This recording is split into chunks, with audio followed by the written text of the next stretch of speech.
Good morning, colleagues, senatorial and central staff, testifiers, and our listening and viewing audience. The Committee on Government Operations, Veteran Affairs, and Consumer Protection meeting for Friday, June 28, 2024 is hereby called to order. As we gather for today's meeting, and as usual, before I proceed to roll call, I would like to take this opportunity to highlight the significance of the month. The month of June, as we all are aware, signals the beginning of hurricane season. We remain thankful for the uneventful seasons since Hurricane Irma and Maria in 2017. We continue to recover and rebuild and strengthen our Virgin Islands and our infrastructure. June is also Caribbean American Heritage Month. As a Caribbean people, we have made great contributions through the United States and, in fact, globally. If we look at our world stage, there are many Caribbean nationals that are doing extraordinary things in their designated field. Let's talk about one lady from Puerto Rico, none other than Supreme Court Justice Sonia Sotomayor, who, with her Puerto Rican heritage, is the first Latina to serve on the United States Supreme Court. Then we want to go on to Karine Jean-Pierre, the current United States White House press secretary, who holds the distinction of being the first Black person to serve in this position. Jean-Pierre was born in Fort-de-France, Martinique. Her parents are Haitian immigrants. We don't have to look far for the Virgin Islands. Our very own Tim Duncan from St. Croix is an NBA legend. He won 5 championships with the San Antonio Spurs, known as the Big Fundamental. Duncan is regarded as the greatest power forward of all time and one of the NBA's greatest players. And we also have Aaliyah Boston, basketball player from St. Thomas, whose stellar academic career and equally stellar collegiate basketball career before joining the pros in the Indiana Fever is renowned. Most recently, and I have to give this to her, she held a clinic for young girls in St. Thomas, basketball clinic. And she spoke about doing this year ago, and to see that we have seen it come to fruition is a monumental task, and we are very thankful for that. And also, what is really great about it too, I don't know if anyone is aware, she also signed a lucrative contract with Adidas to have her own trademark shoes. Congratulations to the Virgin Islands' very own Aaliyah Boston. Of course, I would be remiss if I didn't mention RCT Tehran and Timothy Thomas, who I know because the both of them grew up in Oswald Harris Court housing community, where I also grew up. And the 2 brothers from St. Thomas who placed their name and made their mark in the hip-hop music industry and are exceptional musical artists. Earlier this year, you would recall that Theron Thomas won the Academy Award for Songwriter of the Year, non-classical, and that was the first time the Grammy had ever had it. Who breaking down that door but a Virgin Islander? And we recently, both of them, both Timothy and Tehran, earned honorary doctorates from the University of the Virgin Islands. How great is that? How great are we as Virgin Islanders? This is a younger generation of Caribbean nationals, Virgin Islanders doing remarkably well and giving not only on the world stage, but here locally in our community. As we step into July, we're about to commemorate two significant holidays. First, of course, is July 3rd, Emancipation Day. I am looking forward to all of the activities, especially on our sister island, Love Island, St. John, and also over here in St. Croix. And then, of course, we have 4th of July, Emancipation Day. The freedom won by our ancestors epitomizes the unity and resilience of spirit of our people that flows naturally through all of our veins. Together, all of us and our future generation can follow and stand on an honorable legacy of people who not only fought but demanded their freedom. And when we look at 4th of July, we will celebrate our U.S. Independence Day, and on St. John, that is the final day of the St. John Festival. I gotta give a little plug for our sister island of Love City, which has been a wonderful celebration of our culture to our St. Johnian residents and all who travel to Love City, St. John this week and into the next week. We wish you a fun-filled, safe, and enjoyable time as we celebrate 70 years of culture and class galore for St. John Celebration 2024. Madam Clerk, kindly proceed to roll call. Senator Samuel Carrion. Senator Carrion absent. Senator Ray Fonseca. Senator Fonseca present. Senator Alma Francis Heiliger. Senator Francis Heiliger absent. Senator Kenneth L. Gittins. Senator Gittins absent. Senator Javon E. Senator Present. Javon. Senator Present. James Sr. present. Senator Carla J. Joseph. Present. Senator Joseph present. Senator Milton E. Potter. Senator Potter absent. Madam Chair, you have 3 present, 4 absent. Thank you so kindly, Madam Clerk. Madam Clerk, do we have any correspondence? Yes, we do. Kindly Madam read Chair. the correspondence into the record.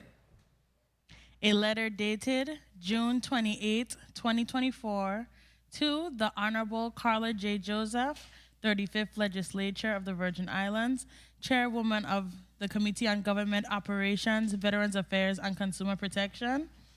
Greetings, Senator Joseph. Please note for the records, I will be tardy to the Committee on Government Operations, Veterans Affairs, and Consumer Protection meeting scheduled for 10 a.m. on Friday, June 28, 2024, in the Fritz E. Lewitz Legislative Conference Room on St. Croix.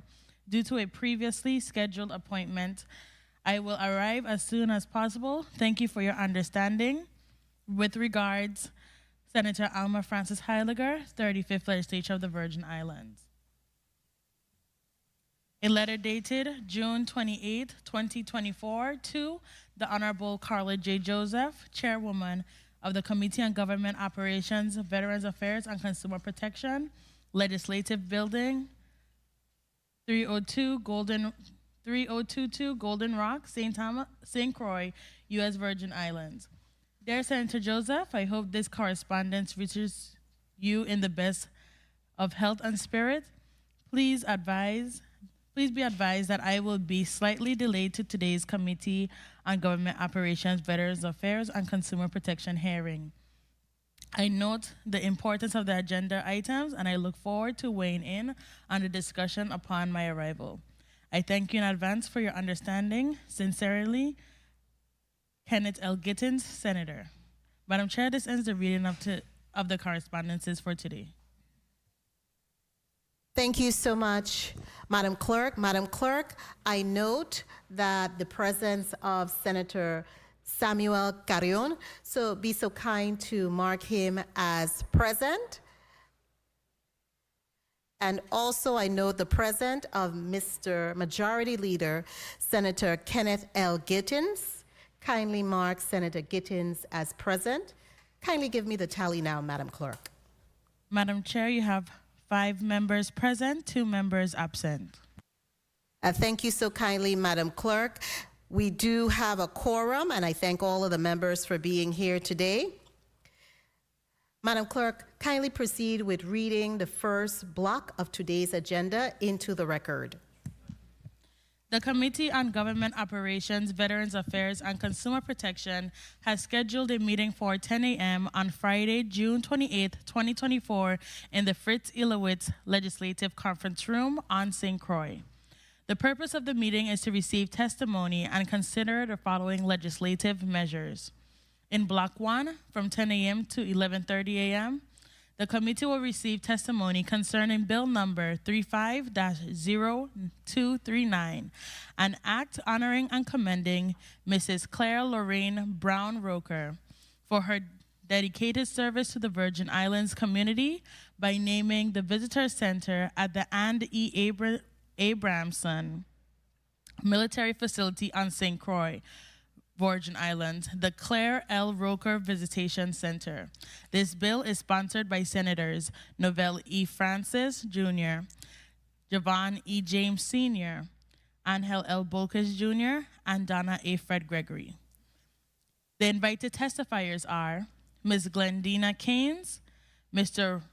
Jose Raul Carrillo, Dr. Clemma Lewis, Ms. Bridget Dawson, Mr. Rupert Ross, Jr., the Honorable Ronald Russell Esquire, Mr.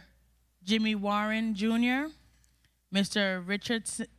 Christopher Richardson, the Honorable Donna Christensen, MD, Miss Melody Rames, and Mrs. Amy Grill Carino, Executive Director of Our Town Frederiksted, Inc.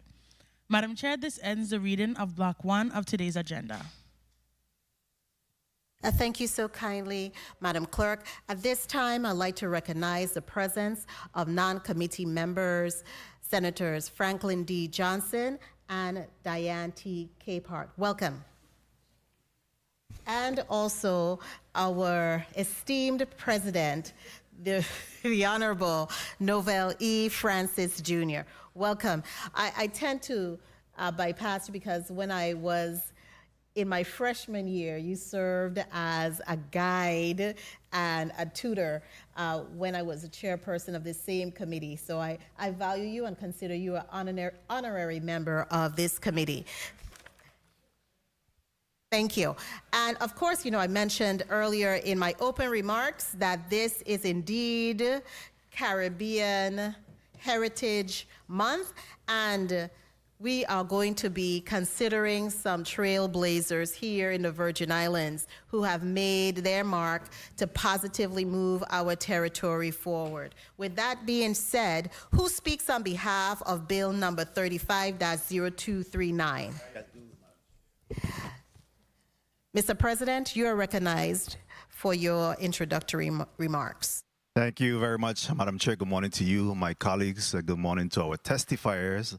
Good morning to our honoree, Claire Roker. And of course, good morning to the people of the Virgin Islands. Thank you for the opportunity to speak on Bill number 35-0239, which honors and commends our own Virgin Islands legend, Claire Lorraine Brown Roker, for her service to the Virgin Islands community. This bill will also name the Visitor Center at the Ann Abramson Marine Facility in her honor, with the blessings of the Virgin Islands Port Authority Board.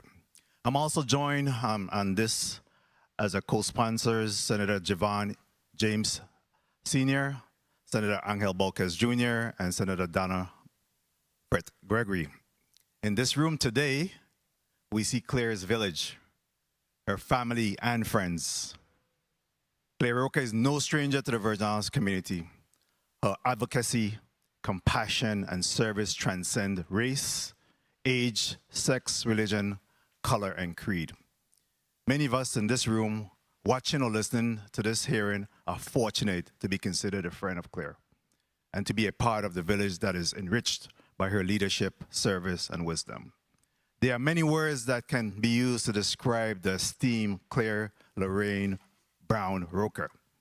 Many of us know her as a community and political leader, as an entrepreneur, former assistant director of tourism, a mentor for young women, an advocate for St. Croix, especially for Frederiksted, and as the keeper of Delta Dosh legacy while also cementing her own. I thank Ms. Cassandra Dunn for leading the charge to give Claire her accolades. As someone who deeply admires and respects Claire, I was happy to join this initiative by sponsoring the bill to honor Claire for her dedicated service to the Virgin Islands community. Today's testifiers can best describe and tell you about this honoree. I'm not a member of this committee, but I ask my colleagues for their favorable consideration in moving this to the next step. Thank you very much, Madam Chair, for the time and opportunity. Thank you so much, Mr. President, for that introduction.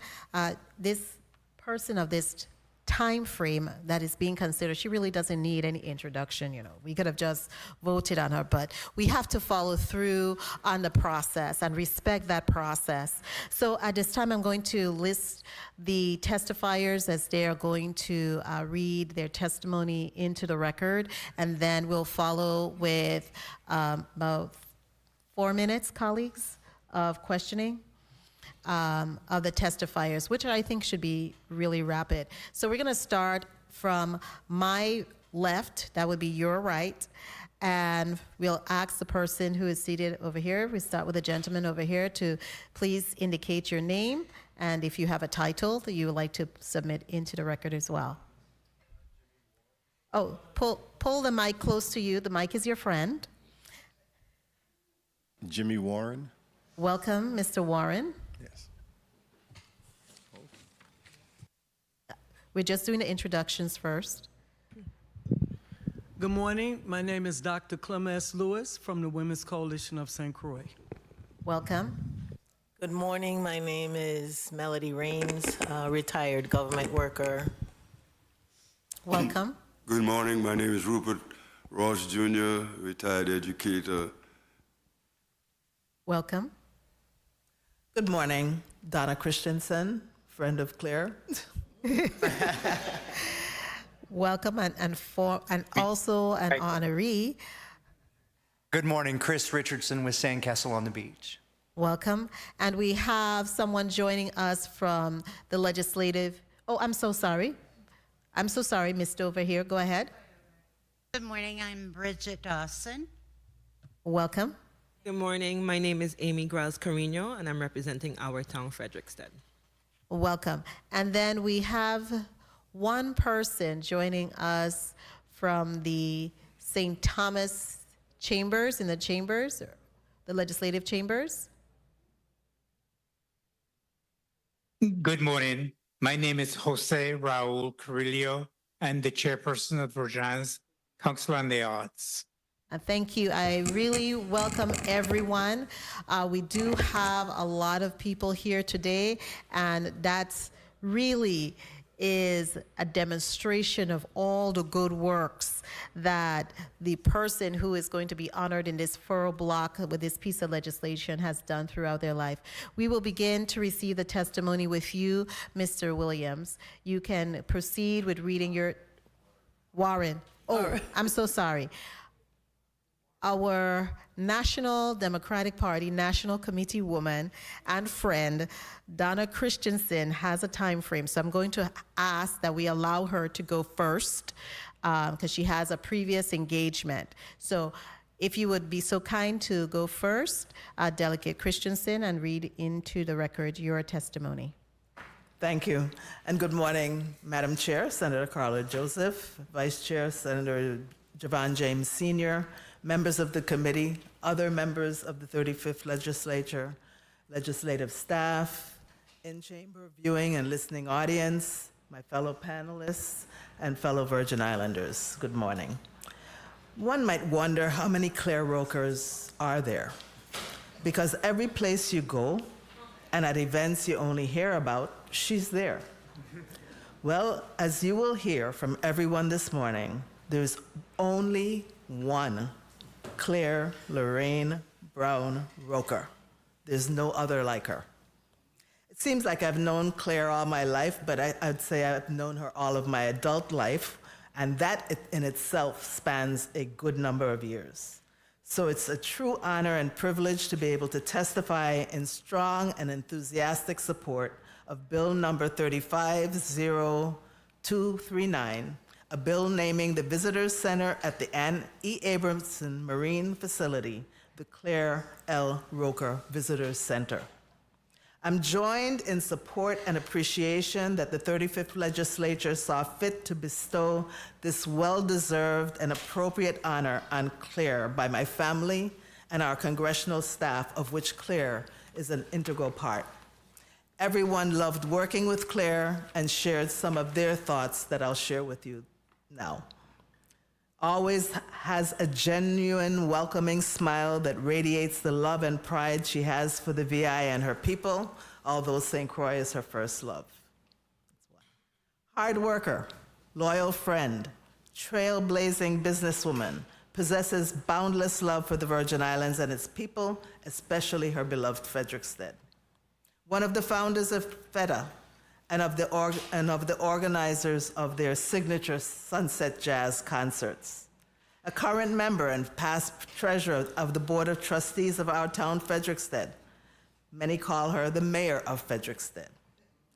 An indefatigable volunteer who is especially appreciated for her selfless devotion in volunteering with the American Cancer Society's Relay for Life.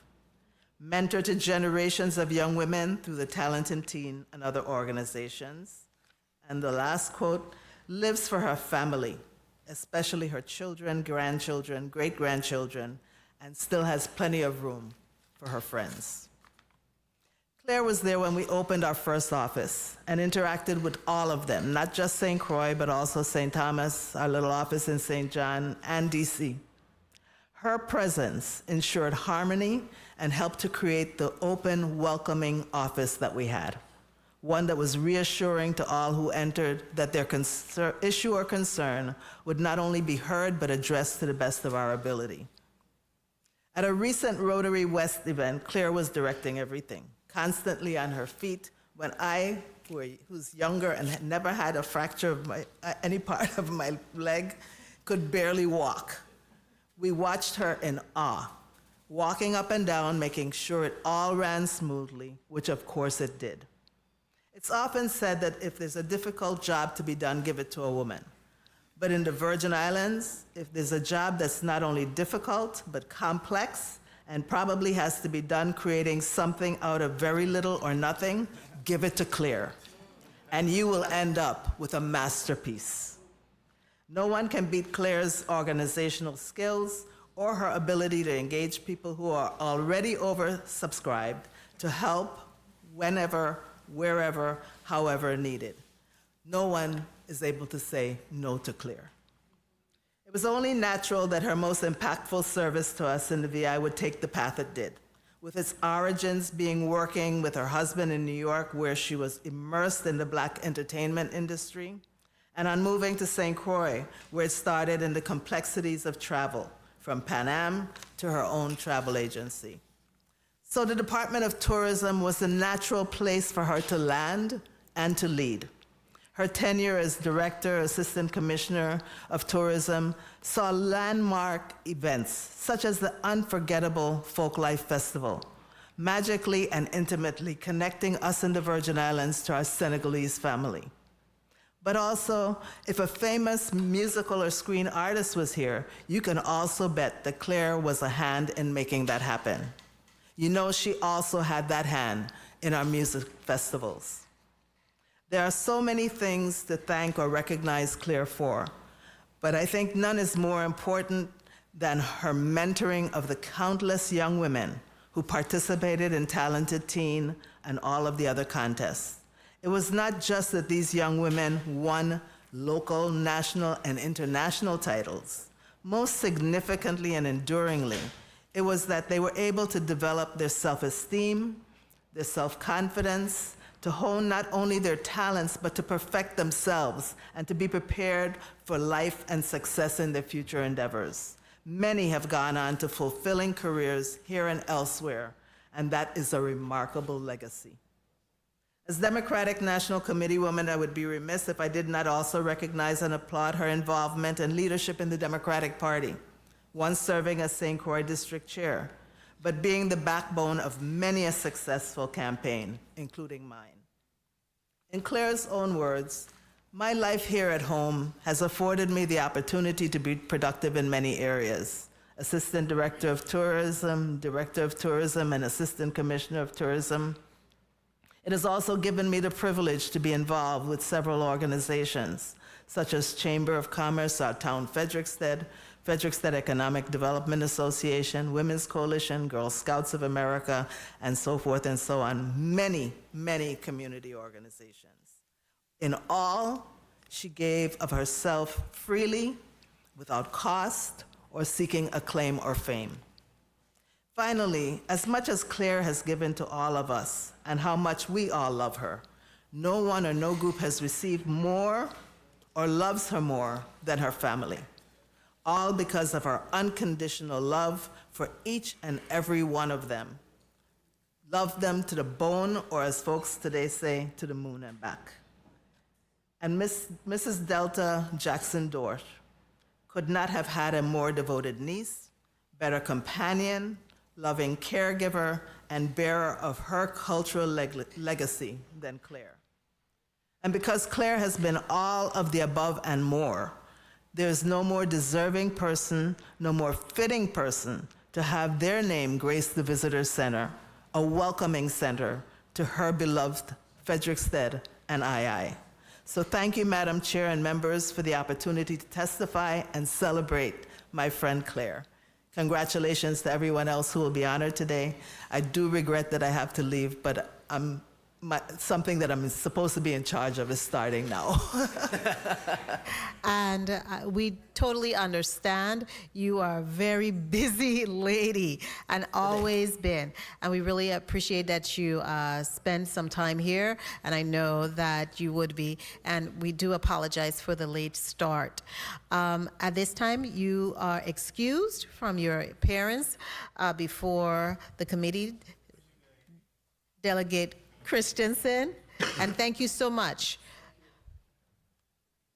Okay, now this is the order. We will start, of course, with Mr. Jimmy Warren Jr. We'll give you the opportunity now to read your testimony into the record. Okay, thank you. I believe the room and the audience has been properly addressed already, but good morning to all. I want to say what a great honor and pleasure it is to come before you to offer testimony on behalf of Claire Brown Roker. One moment, Mr. Warren, and this is just for everyone going on before you speak. This is just a housekeeping matter. Just be sure to say your name into the record because the stenographer is recording this proceeding remotely. And so we want to make sure we have an accurate record if we have to go back in history. So if you could just say your name into the record once again. Thank you. Yes. Jimmy Warren Jr. Again, I believe the room has been properly addressed and the audience as well. Good morning to all. What an honor and pleasure it is to come before you to offer testimony on behalf of Claire Brown Roker. I first met Claire on Old Year's Eve, and not long after that, she recruited me to help with the Feta Sunset Jazz events at Butthole Park. Never have I met someone with such an upbeat personality who is constantly promoting the island of St. Croix, its people, and its communities.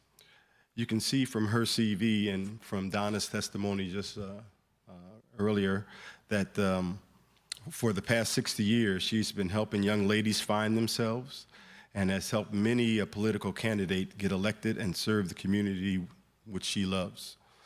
I think it's only fitting to have this hearing on the proposal to name the Visitor Center on the Frederiksted Pier after her in her honor. She She has been and continues to be a steward for so many things that have added value to the community. The last project Ms. Roker recruited me for was the playground build at the Midray Cummings Recreational and Youth Facility. She inspires you to serve the community. It's very, very hard to say no to Ms. Roker when she calls. I don't think anybody really does. If the center is imbued with her spirit, the people coming through that gateway to Frederiksted will enjoy our piece of paradise. I hope and pray that you will give the proposal due consideration and name the Visitor Center in honor of Ms. Claire Brown Roker for her outstanding work which she has done to enhance Frederiksted, the island of St. Croix, and the U.S. Virgin Islands. Thank you. Thank you so much, Mr. Warren. And now the chair will recognize Dr. Clement Lewis. Dr. Lewis, be sure to say your name, and then you may proceed with reading your testimony into the record.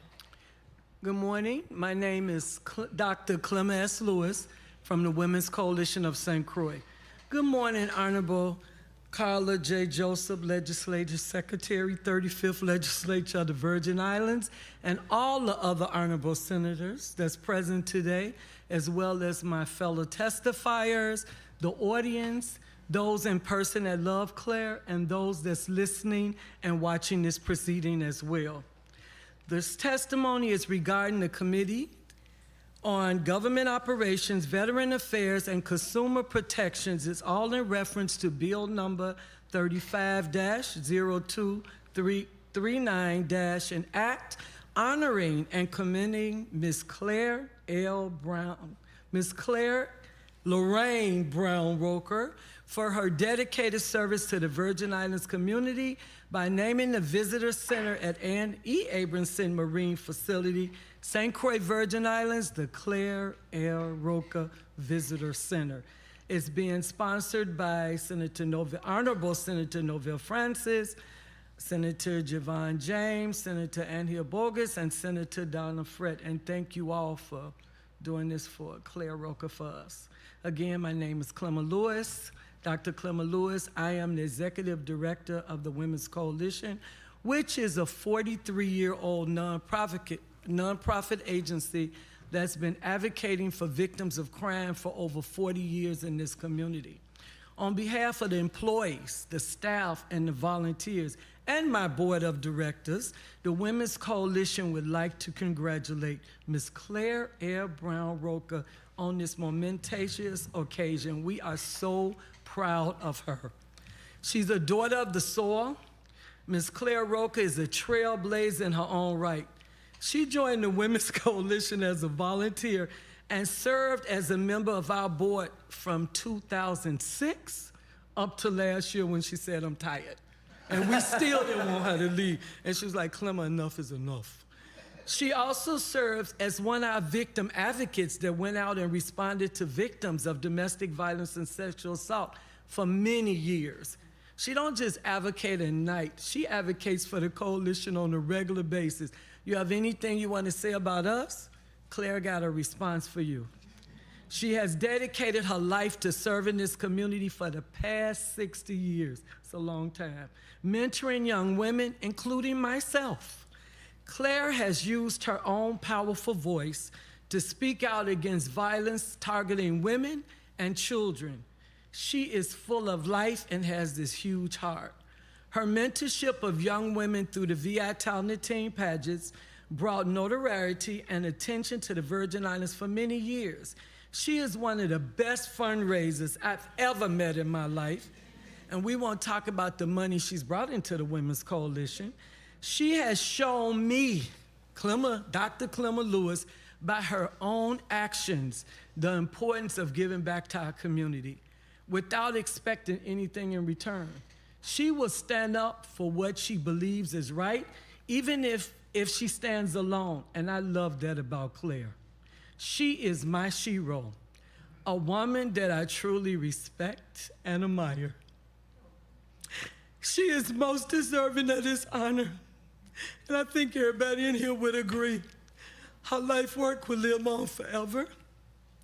We will continue to look for her for positivity because her impact on Frederickstead particularly, and I'm a Fredericksteader too for 45 years.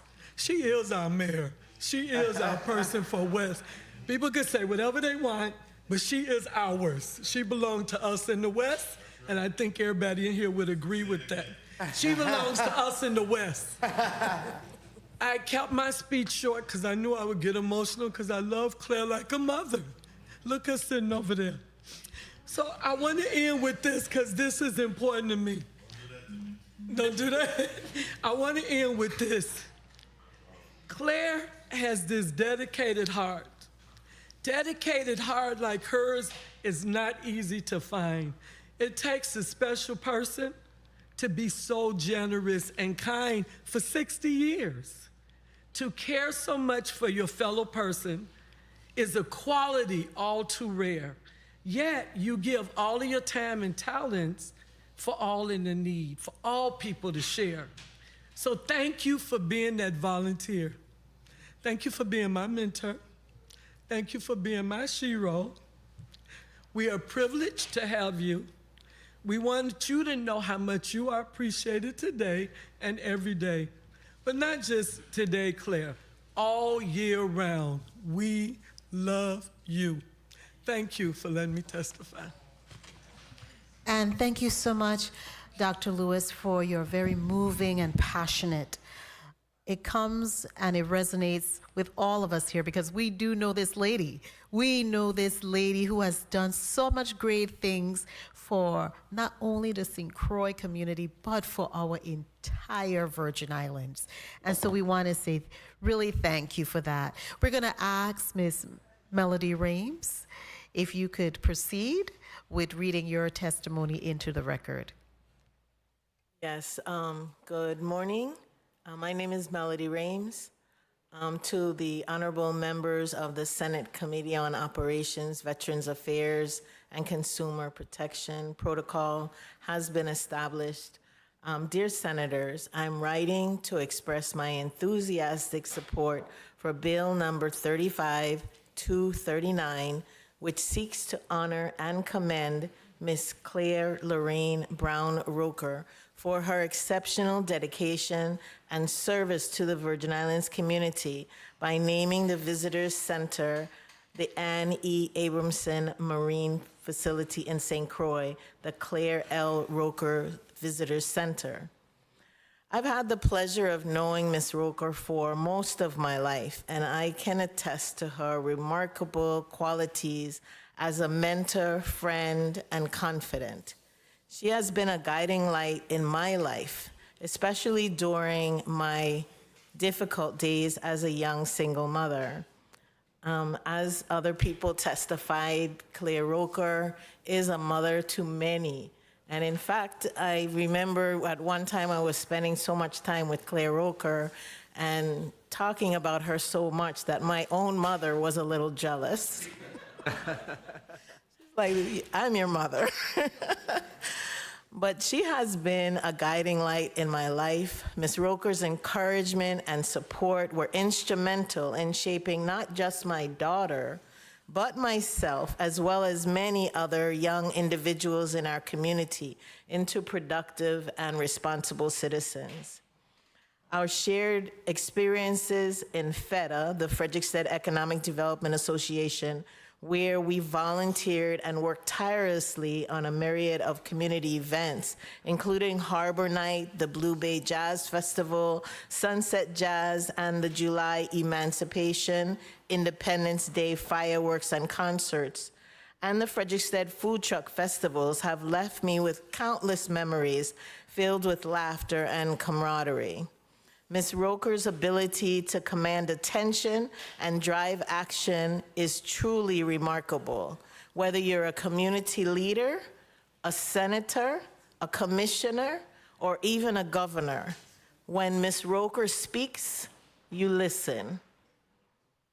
Her dedication and expertise were pivotal in the success completion of projects like the Midre Cummings Children's Park, showcasing her unwavering commitment to improving our community for the children.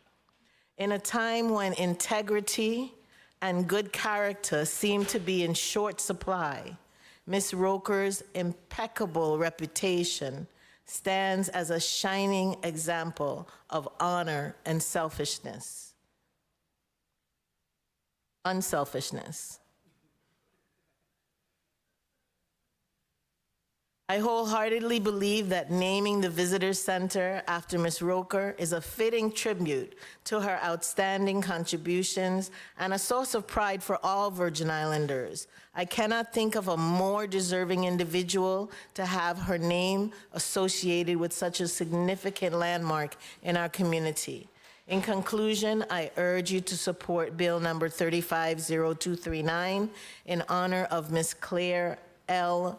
Brown Roker for her exceptional service and dedication to the Virgin Islands community. Thank you for considering my input on this important matter. Thank you so much, Ms. Rames, for your testimony. It gives us a lot of insight into the lady of the hour. Next, we will ask Mr. Rupert Ross Jr. To kindly proceed with reading your testimony into the record. Good morning. Honorable Carla J. Joseph, Chair of the 35th Legislature of the U.S. Virgin Islands Committee on Government Operations, Veteran Affairs, and Consumer Protection, other members of the legislature present, other testifiers, other individuals, family members, and friends. I appear before this esteemed body in support of Bill number 350239, an act honoring and commending Mrs. Claire Lorraine Brown Roker for 60 years of service to the people of the Virgin Islands by naming the Visitor Center as the Anne E. Abramson Marine Facility in Frederiksted, St. Croix, in the Virgin Islands of the United States, the Claire L. Roker Visitor Center. I met Mrs. Roker, Claire, in the mid-1960s when she returned home to reconnect with her homeland. And I returned home after completing my undergraduate studies in Puerto Rico. The past 60 years, we have worked together on behalf of this community. Most of you may know me, but not of me. I am Rupert Ross Jr., a retired educator of 33 years of public service, being as a teacher, school administrator, district director, labor relations, contract management, district superintendent of school for St. Croix, and after serving as assistant commissioner of the Virgin Islands Department of Education. After a brief retirement, I was honored and privileged to serve as the St. Croix administrator for 2 years. I have also been involved in the past 60 years in community service. I'd like to reflect on Claire's journey. She earned her livelihood in the world of hospitality and tourism. She was employed by Pan American Airways for 10 years, where she improved her exceptional customer service skills. With the departure of Pan Am in 1975, she was employed as a travel agent at the Fabulous Travel Agency. In 1978, family members and friends encouraged her, and she opened a Roker Travel Agency. 4 years later, she was employed at the Pavilion and tour manager at the Cruise and Rum Distillery in Estate Diamond, St. Croix. During this period of employment, she also attended the College of the Virgin Islands, taking courses in business administration, accounting, which prepared her well for her future challenges. Over the years, Mrs. Roker was also highly politically active, In 1987, she was appointed Assistant Director of Tourism. In 1991, she was appointed Director of Tourism. And in August of 1994, she was promoted to Assistant Commissioner of Tourism. Prior to these appointments, she was a campaign helper for the late Lieutenant Governor Derek M. Hodge, who ran successfully to become chair of the St. Croix Democratic Party, District Committee of the Democratic Party of the Virgin Islands in 1974. She also served as campaign manager for the late Senator and Attorney Albert A. Sheen in 1984.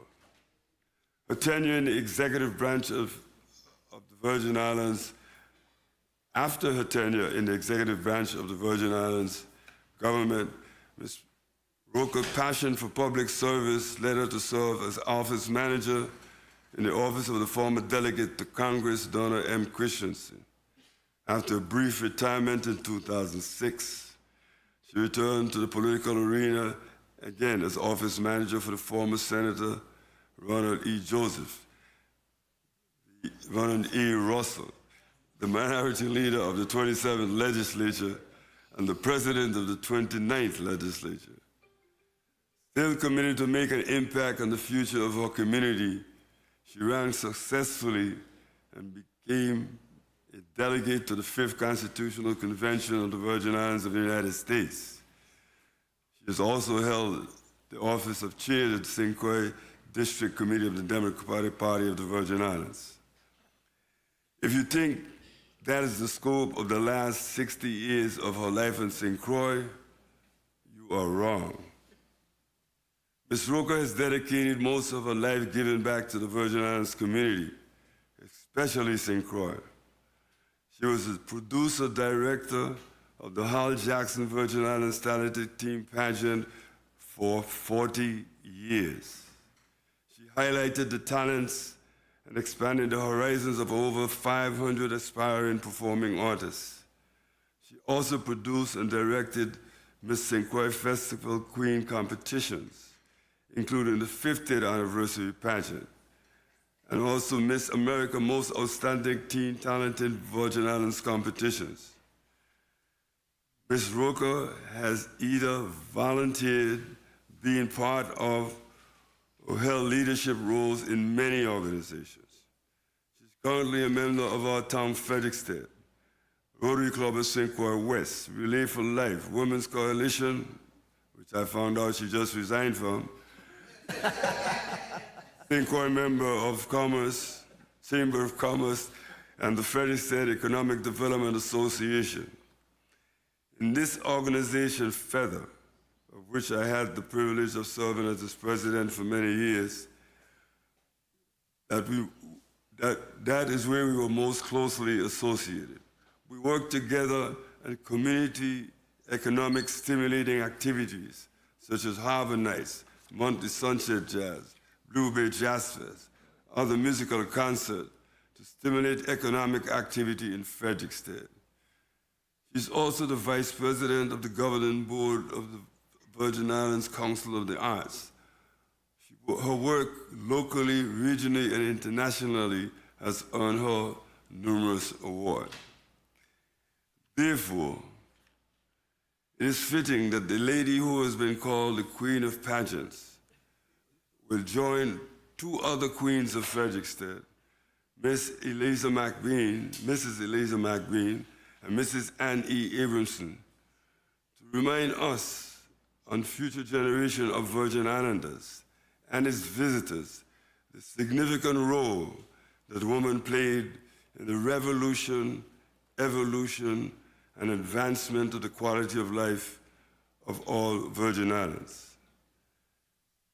Since I spent 6 decades working with Mrs. Roker, who dedicated her life to the service of her community, I am humbled and honored to appear before you to pay tribute to her lifelong achievements and to support the passage of Bill number 350239, an act naming the Welcoming Center at the Ann E. Abramson Marine Facility, the Clay L. Roker Visitor Center. I trust that you will act favorably on this legislation. Thank you for this opportunity to address you on behalf of Mrs. Claire L. Roker. And thank you so much, Mr. Ross, for highlighting her other capabilities and what she has done for the St. Croix community, even being a campaign manager politically. I didn't know all about that, Ms. Roker. Today is a day of enlightenment indeed. I will now like to recognize Mr. Christopher Richardson to read your testimony into the record. Kindly proceed. Good morning. My name is Chris Richardson. Good day, Honorable Senator Carla J. Joseph, Chair of the Committee on Government Operations, Veterans Affairs, and Consumer Protection, esteemed members of the Committee of the 35th Legislature of the Virgin Islands, and the listening and viewing audiences. It is my honor to appear before the Committee on Government Operations, Veterans Affairs, and Consumer Protection to offer testimony in support of Bill number 35-0239, an act honoring and commending Ms. Claire Lorraine Brown Roker for her dedicated service to the Virgin Islands community by naming the Visitor Center at the Anne E. Abramson Marine Facility, St. Croix, Virgin Islands, the Claire L. Roker Visitor Center. My partner, Ted Bedwell, and I moved to St. Croix in November of 2016 after many years of vacationing at Sandcastle on the Beach in Frederickstead. After taking over ownership of the resort, we began meeting people and neighbors in our community. Little did we know the impact one of these neighbors, a seemingly tiny, unassuming woman, would have on our lives. Miss Claire Roker lives just a couple of houses down from the hotel. We would often see her when she would come by for lunch or dinner and exchange pleasantries and talk about neighborhood things in general. We were still quite unaware of who we were getting to know. Then a hurricane named Maria blew through, changing our lives and relationships in a big way. The day prior to the hurricane's arrival, Claire called recommending we bring our personal vehicles to her home, as it is higher up on a hill and would provide a little more protection. We immediately decided to take her up on this generous offer, knowing she had probably had a little more experience with storms like this than we had. Once Maria passed over and we started assessing damages, we checked on Claire to see how she and her home had fared the storm. Like many, her home sustained quite a lot of damage, and as a result, we made accommodations for her and her family to stay at the resort with us. This resulted in the creation of a deep family bond.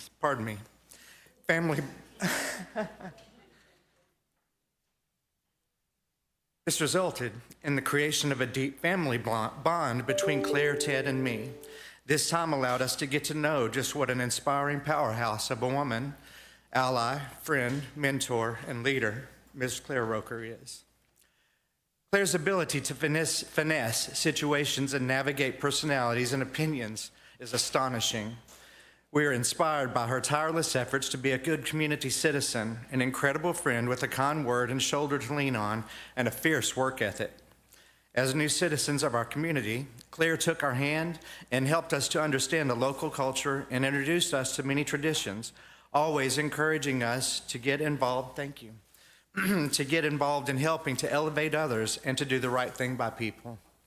Her perspective has not only inspired us, but also has made us aspire to emulate her in her incredible drive and determination. Claire, because of the generous person she is, has created this ability to make people want to do anything she asks of them.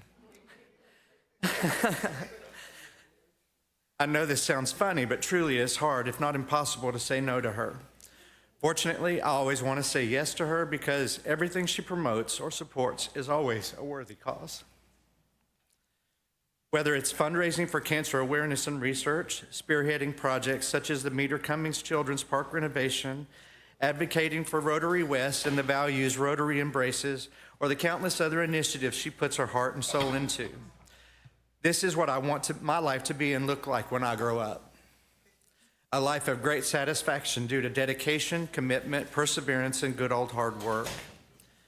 That is why I'm deeply honored to speak to you today on behalf of this extraordinary woman.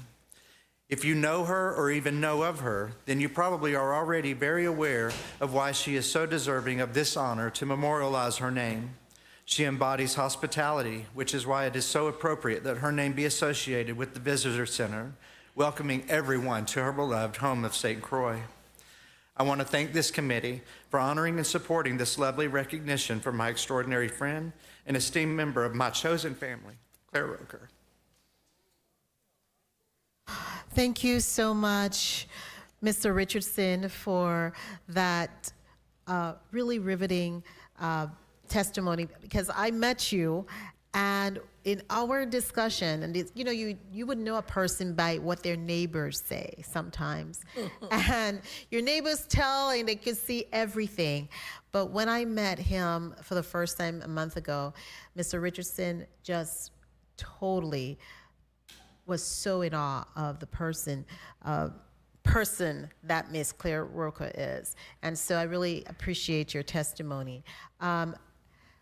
We will now recognize the presence of former President of the Legislature, the Honorable Ronald Russell Esquire. Pleasant good morning. Good morning to you and all of the members of the committee and to the wonderful public of the Virgin Islands. Okay, well, what we're going to do is once Mrs. Griles Carino, as she completes her testimony, we'll come to you. Yeah, once she completes her testimony, we'll switch back to you, Mr. Russell. Okay? Thank you very much. We're going to now recognize Ms. Bridget Dawson. Ms. Dawson, kindly proceed with reading your testimony into the record. Good morning. I am Bridget Dawson. Protocol has been established. So, as I said, ladies and gentlemen, I am Bridget Dawson. Frederiksted, St. Croix became my home 36 years ago.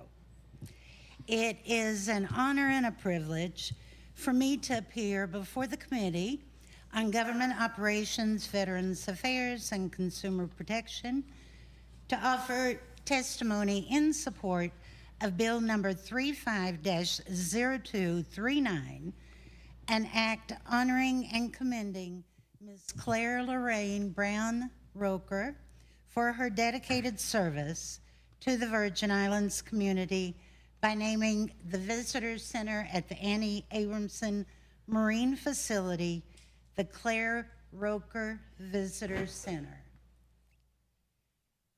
My association and friendship with Ms. Roker began over 30 years ago. I'm getting emotional, and I'd like to go on record for blaming Chris Richardson. Okay, I told him if he cried, I was going to cry. So, but anyway. Hold it. Oh, gosh. My association and friendship with Ms. Roker began over 30 years ago during her tenure with the Department of Tourism in her positions of Assistant Director, Director of Tourism, and then on to Assistant Commissioner of Tourism in the Fairleigh Hodge administration. In the subsequent 30-plus years, I have been privileged to work closely with Ms. Roker on countless community initiatives, projects, programs, and events during these 3 decades. Working alongside many advocates and leaders of these Virgin Islands, I can attest that when any initiative presented requiring boots on the ground to ensure a successful outcome, Claire Roker would be the first to arrive and the last to leave. She is and has been a stalwart supporter and warrior for this territory. I am the last surviving founder of the Frederiksted Economic Development Association. FEDA was founded in 1996. FEDA worked tirelessly on behalf of the town of Frederiksted and the island of St. Croix. FEDA's mission was to serve as a community-based organization to provide stimulus and enhancement to the economic base of the town while supporting and preserving the culture, traditions, and history of Frederiksted. In 1998, FEDA lobbied the office of Delegate to Congress Donna Christensen in our goal of obtaining enterprise zone status for the town of Frederiksted. In her capacity as office manager for Congresswoman Christensen, Claire Roker worked diligently on the initiative along with our delegate to Congress. On July 14th, 1999, the Enterprise Zone Program Act of 1999 for businesses in Frederiksted, Christiansted, and Savon was passed by the legislature of the U.S. Virgin Islands.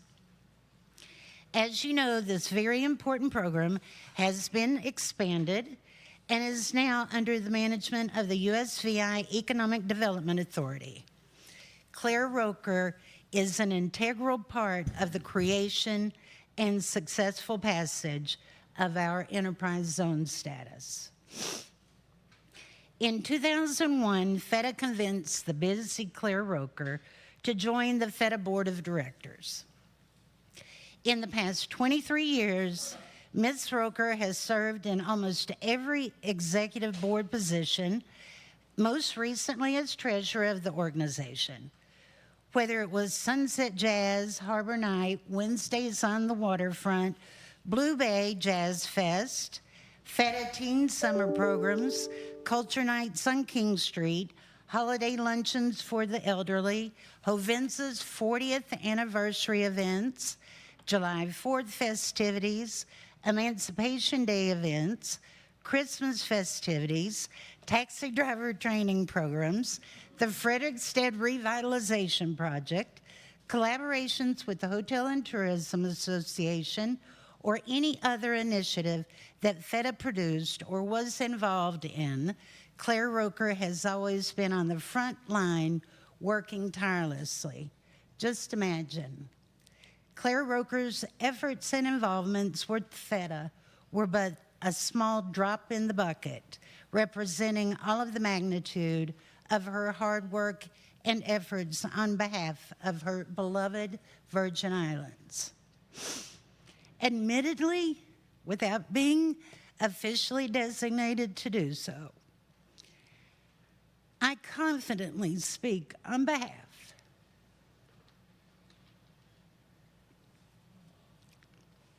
of every founder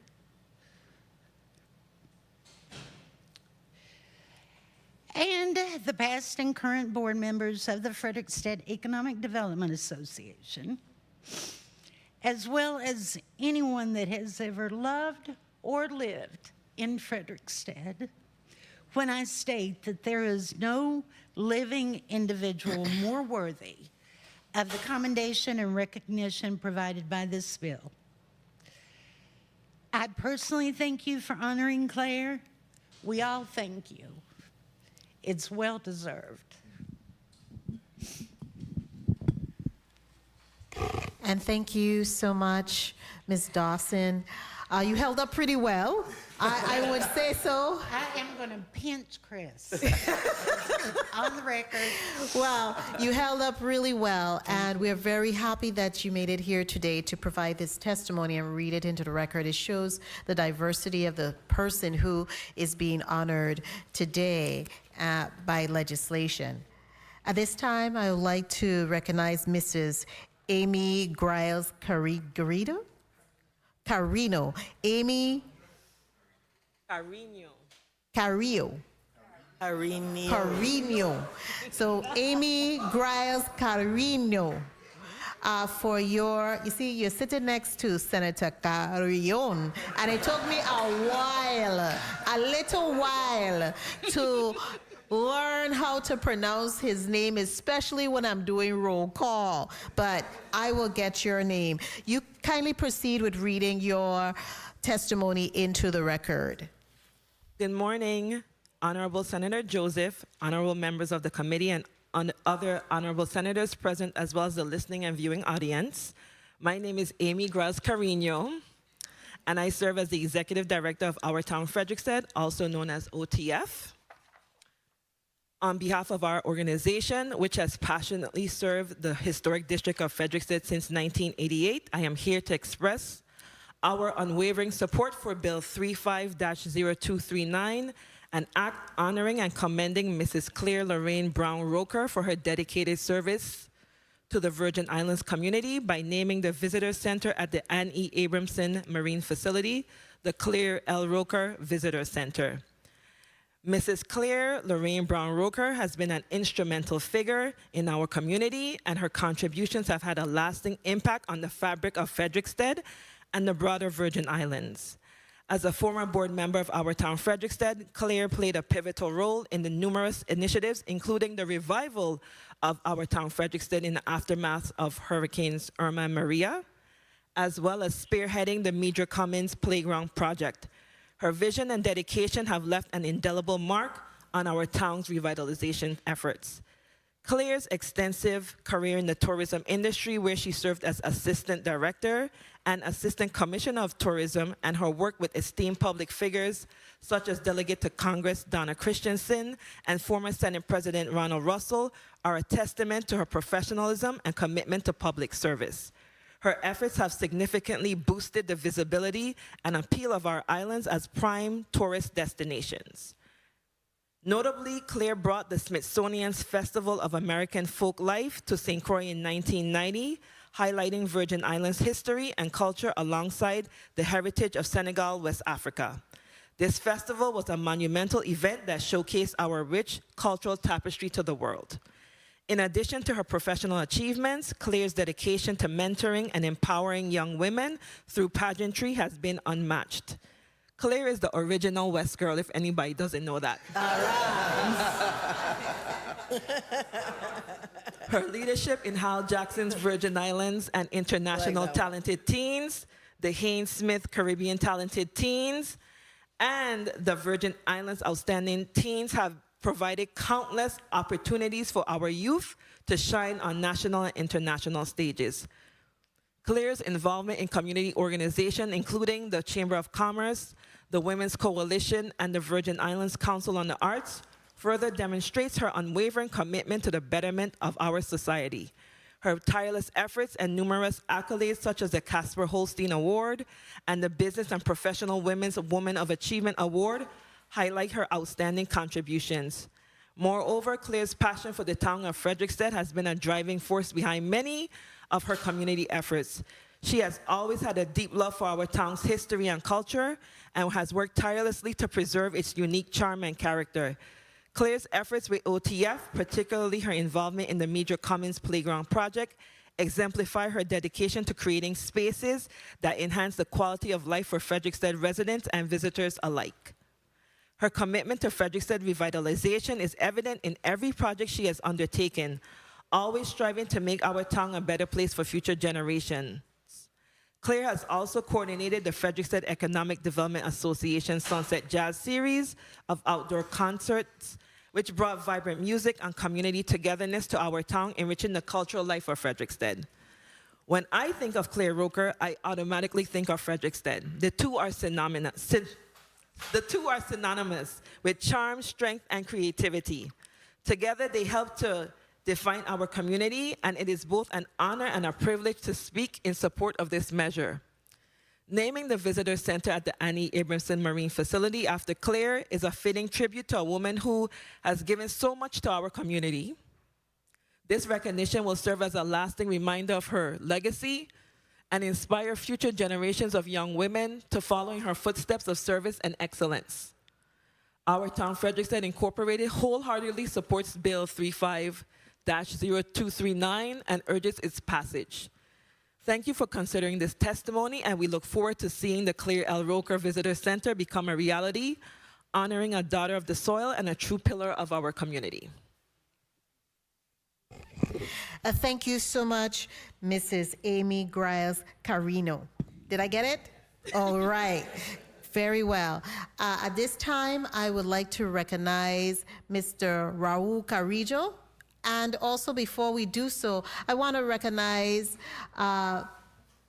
Member Milton E. Potter, who has joined us in the St. Thomas Legislative Chambers, as well as my Vice Chair, the Honorable Javon E. James Sr., who has moved from being a remote presence to being here physically, which I'm thankful for, and he made time to be here.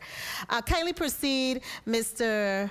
Carrillo, with your testimony, as you're the lone testifier joining us from the island of St. Thomas.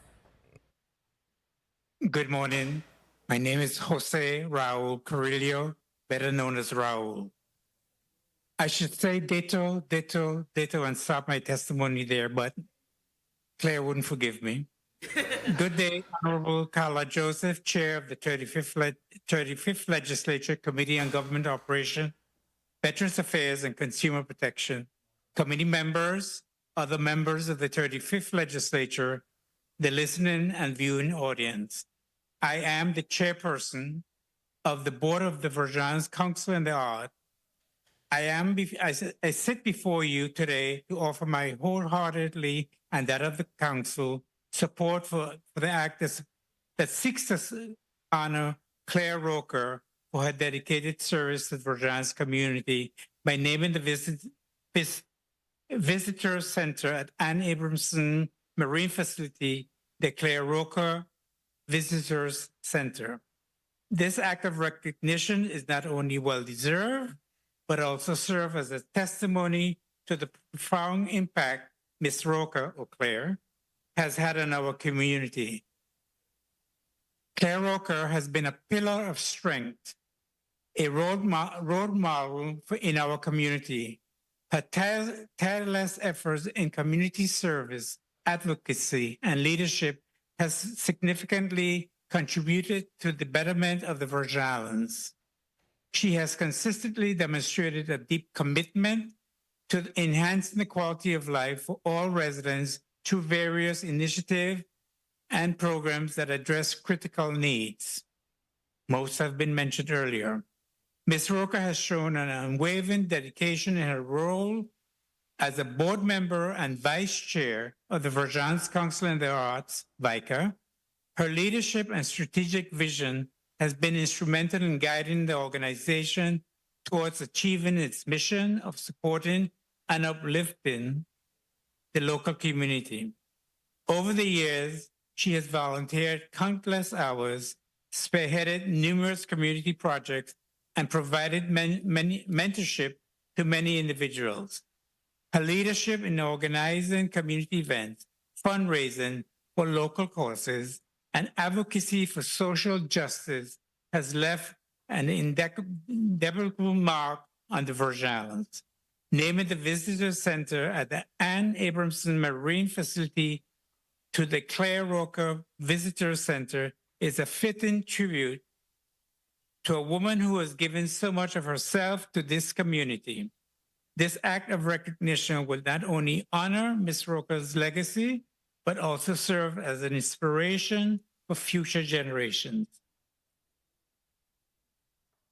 It will stand as a reminder of the powers of selfish service and the positive impact one individual can have on their community. The Claire L. Roker Visitor Center will continue to serve as a hub for visitors and residents alike, fostering a sense of community and pride. It will embody the spirit of welcome, warmth, and dedication that Claire has exemplified throughout her life. The renaming will ensure that her legacy endures, encourage others to follow in her footsteps, and contribute to the well-being of the Virgin Islands. In conclusion, I urge you to pass this act to honor Claire Roker for her unwavering dedication and service to our community. Let us recognize her contributions and ensure that her legacy lives on through the Claire Roker Visitor Center. This is a meaningful and deserving tribute to a remarkable individual who has truly made a difference in the lives of many. Thank you for this opportunity to testify, and I'm ready to answer any questions. Thank you. I thank you also, Mr. Carrillo, for your very riveting testimony, especially noting her role as being an advocate for social justice. At this time, I would like to recognize former President of the Legislature of the Virgin Islands, the Honorable Ronald Russell Esquire, to present and read into the record your testimony before this committee. Kindly proceed. Thank you very much, Chairman Joseph. And I think it's fitting that good morning to all of the members of the legislature and to the listening public. Let me begin by saying that written testimony can really acknowledge Claire's contribution to this community. Regardless of what I write, anybody write, the reality is that Claire is a stalwart of community involvement and what people should aspire to make a difference in a community. So I begin by, dear honorable members of the committee, I am writing today to express my unwavering support for Bill number 350239, an act to honor and commend Ms. Claire Lorraine Brown Roker for her dedicated service to the Virgin Islands community by naming the Visitor Center at the Anne E. Abramson Marine Facility, St. Croix, Virgin Islands, the Claire L. Roker Visitor Center. It is both a privilege and an honor for me to recommend that the significant recognition be bestowed upon Ms. Claire Roker, a remarkable individual whose contributions have left an indelible mark on our community, and I have known Ms. Roker all my life. And she has been closely connected to my family, particularly my grandmother, Miss Eulalie Rivera. Ms. Roker's relationship with my grandmother has always been one of mutual respect and admiration, highlighting the deep roots she has in this community. Ms. Roker's exemplary service began a long time ago before she joined my team. Her commitment to community outreach and cultural preservation has been, has been a cornerstone of her life's work. When I first took office in the 25th legislature, I had a great fortune of having Ms. Roker serve as a community outreach coordinator. Her dedication and her effectiveness in this role were unparalleled, helping me to bridge the gap between my office and the constituents we serve. Her tireless efforts ensured that the voices of our community were heard and that their needs were met with compassion and efficiency. As I advanced to the presidency of the 29th legislature, Ms. Roker transformed into the role of office manager. In this capacity, she demonstrated exceptional organizational skills, leadership, and unwavering commitment to public service. Her ability to manage the demands of the office while maintaining a personal touch with every constituent interaction was truly remarkable. Ms. Roker's work ethic and dedication to excellence were evident in every task she undertook. Beyond her professional achievements, Ms. Roker is a revered cultural bearer. Her knowledge and preservation of our cultural heritage have been invaluable to the Virgin Islands. She has played a pivotal role in promoting and safeguarding our traditions, ensuring that the future generations remain connected to their roots. Her efforts have fostered a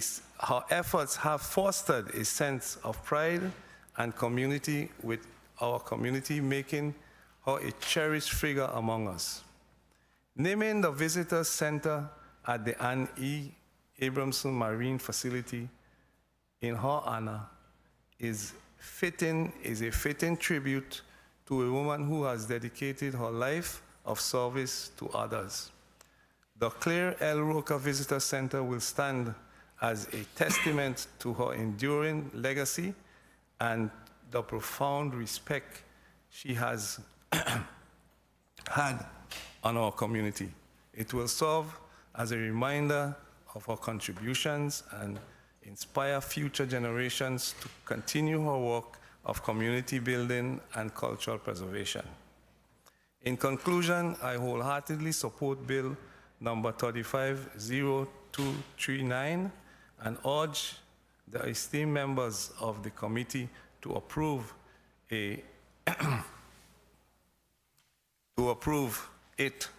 Ms. Claire Lorraine Brown Roker dedication, service, and cultural contributions merit this honor, and is a privilege for me to advocate for naming of this visitor center in her honor, and her legacy will continue to inspire and benefit the Virgin Islands community for years to come. Let me add that I was involved with the revitalization of our town, Frederiksted. And Claire Roker, as mentioned, was a pivotal part of that. But people really need to understand her real contribution, because everything we did in our town, Frederiksted, sort of revolved around Claire's involvement. And I have been involved with other organizations, and she is somebody who would be assigned a task, and you could sure bet that task will be completed. So throughout her career, serving with me in the legislature, our town, Frederiksted, and family involved with Delta Dash and other people, the Delta Dash Center in Frederiksted, Claire had a big role in getting her named. So people need to understand that you could become involved in your community, contribute, and that will be recognized when you do it the right way. And I really commend this committee for honoring Claire. I don't know of any more deserving honor that this committee could provide. Thank you very much. And thank you so much, former President Russell, for your comments and for being here today as well. We really are thankful that you made some time to be here. I left court. I thought you were in court, you know. I was in court. That's what I presumed. Yes, I was in so court. I'm glad you validated what I presumed why you were running late. It was two things I had. It's either you're in court or you're dealing with a health issue. So I was really thankful. At this time, I want to ask our clerk to read into the record a testimony that was submitted. The individual is not here, and it's from Ms. Glendia Keynes. Madam Clerk, could you kindly proceed with reading that testimony into the record? Letter dated June 26, 2024, to the Honorable Carla J. Joseph, Chairperson of the Committee on Government Operations, Veterans Affairs and Consumer Protection, 35th Legislature of the Virgin Islands, Capitol Building, St. Thomas, VI 00802. Dear Senator Joseph, good morning, Senators, viewing and listening audience. On June 25th, 2024, I, Glendia B. Keynes, retiree from the Judicial Branch of the Virgin Islands, received Senator Joseph's letter requesting that I provide testimony on Bill number 35-0239, especially as it relates to the naming of the Visitor Center at the Anne E. Abramson Marine Facility on St. Croix, to honor and commend Ms. Claire L. Roker, with this facility being known thereafter as the Claire L. Roker Visitor Center. Congratulations, Claire. What an honor. It is a pleasure for me to provide my support for this legislation, particularly in recognition of all the noteworthy work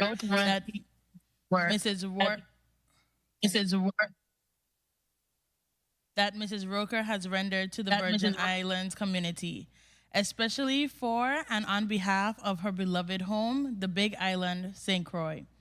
Claire may not have coined the phrase, "Try a Virgin Island" or "I love St. Croix," but the life she has lived and all her community contributions are testimonies of that love.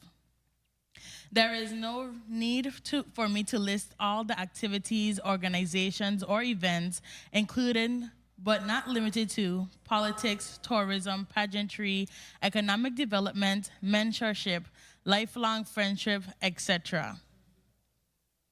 All Ms. Roker has contributed to or supported throughout her life, as they have all been astutely outlined within the body of this bill. Nevertheless, allow me to briefly share my interactions with Mrs. Roker, which began in the late 80s when I resided on St. Croix.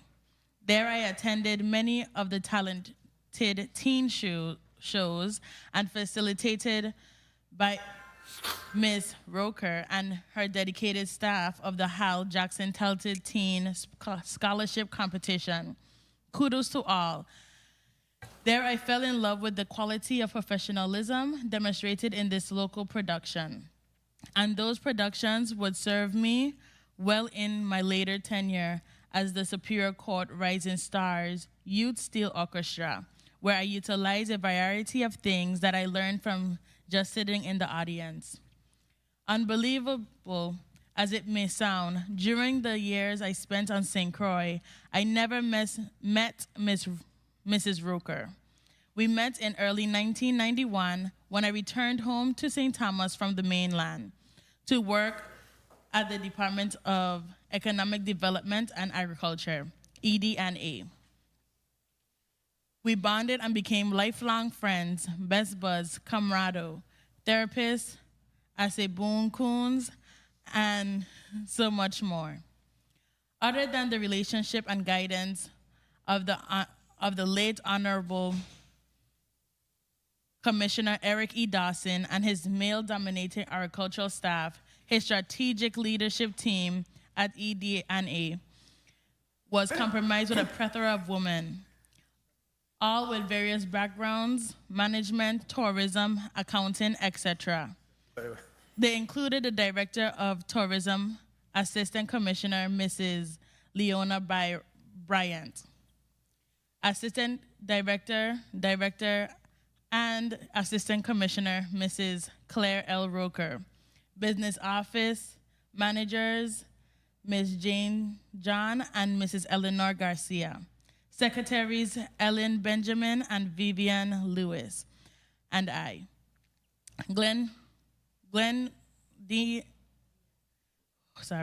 Glendia B. Keynes, his executive assistants. This team would receive their marching orders from the commissioner and proceed to figure out how to support and accomplish his vision within the given time frame. We all know that Ms. Roker has been a driving force within the public and private sector of the United States Virgin Islands tourism team. She has been an integral part of and/or spearheaded numerous activities and events that fostered economic growth and development, provided positive and productive marketing strategies, cultivated business opportunities, and supported numerous cultural events and enhancement of our territory, just to name a few. During her tenure at ED&A, Claire worked cohesively with our public relations office, and especially our advertising agency, Greenidge and Associates, headed by the awesome Richard Farrelly. The planning and execution of initiative had her and the team working hard, and in the end, left them satisfied at playing hard, if and when the time permitted.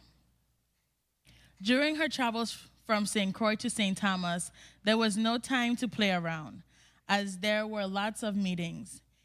Even during the team's standing lunch dates at the Chinese restaurants or Gladys Cafe, the lunch hour became working lunches where brainstorming and details were streamlined to ensure the completion of assignments, foreign, domestic, or territorial, within or in advance of the time frame outlined by the commissioner.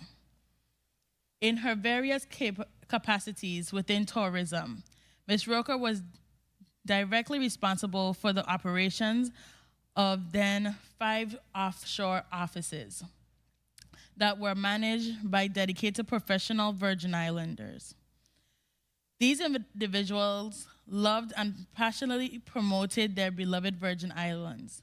Ludwig Harrigan in California, Jennifer Rodriguez, followed by Barbara Peterson in Chicago, Raphael Rafi Jackson in New York, and the tri-state area, Gail L. Francis in Miami, and Flora Boyne Spencer in Washington, D.C. The dedicated commitment and respect from promoting the territory, which has exhibited by Commissioner Dawson's Bryant, Mrs. Roker, and her managers enabled the Virgin Islands to set marketing and advertising standards that were emulated by many destinations, especially within the Caribbean region. They were also greatly contributed to the record-breaking numbers of visitors to the territory during that era. To date, we have not seen a servant leaders team such as this within any governmental organization, never imitated and definitely cannot be duplicated. The outstanding information contained in Bill number 35-0239 qualifies Ms. Claire Lorraine Brown Roker to be the recipient of this Lifetime Achievement Award. Thus, it is also my fervent recommendation that with the naming of this facility in honor of our esteemed Claire L. Roker, funds may be appropriated line itemed if necessary within the respective agency's annual budget to ensure the requisite maintenance, decoration, and upkeep of this very important facility within our tourism and community infrastructure. Therefore, without any reservations, and also taking this opportunity to speak on behalf of our deceased EDA co-workers and agency associates, which includes Commissioner Eric E. Dawson, Assistant Commissioner Larry Bow, Deputy Commissioner Colville Vapo Lewis, Business Managers Jane A. John and Eleanor Garcia, Offshore Managers Ludwig Harrigan, Raphael Rafi Jackson, Flora Boyne Spencer, Gail L. Francis, and Greenidge and Associates President Richard Farrelly, who I'm sure we're all proud of this initiative. I, Glendia B. Keynes, hereby offer our full and unwavering support of Bill number 35-0239 to honor and commend Claire L. Brown Roker by naming the Visitor Center at the Anne E. Abramson Marine Facility on St. Croix the Claire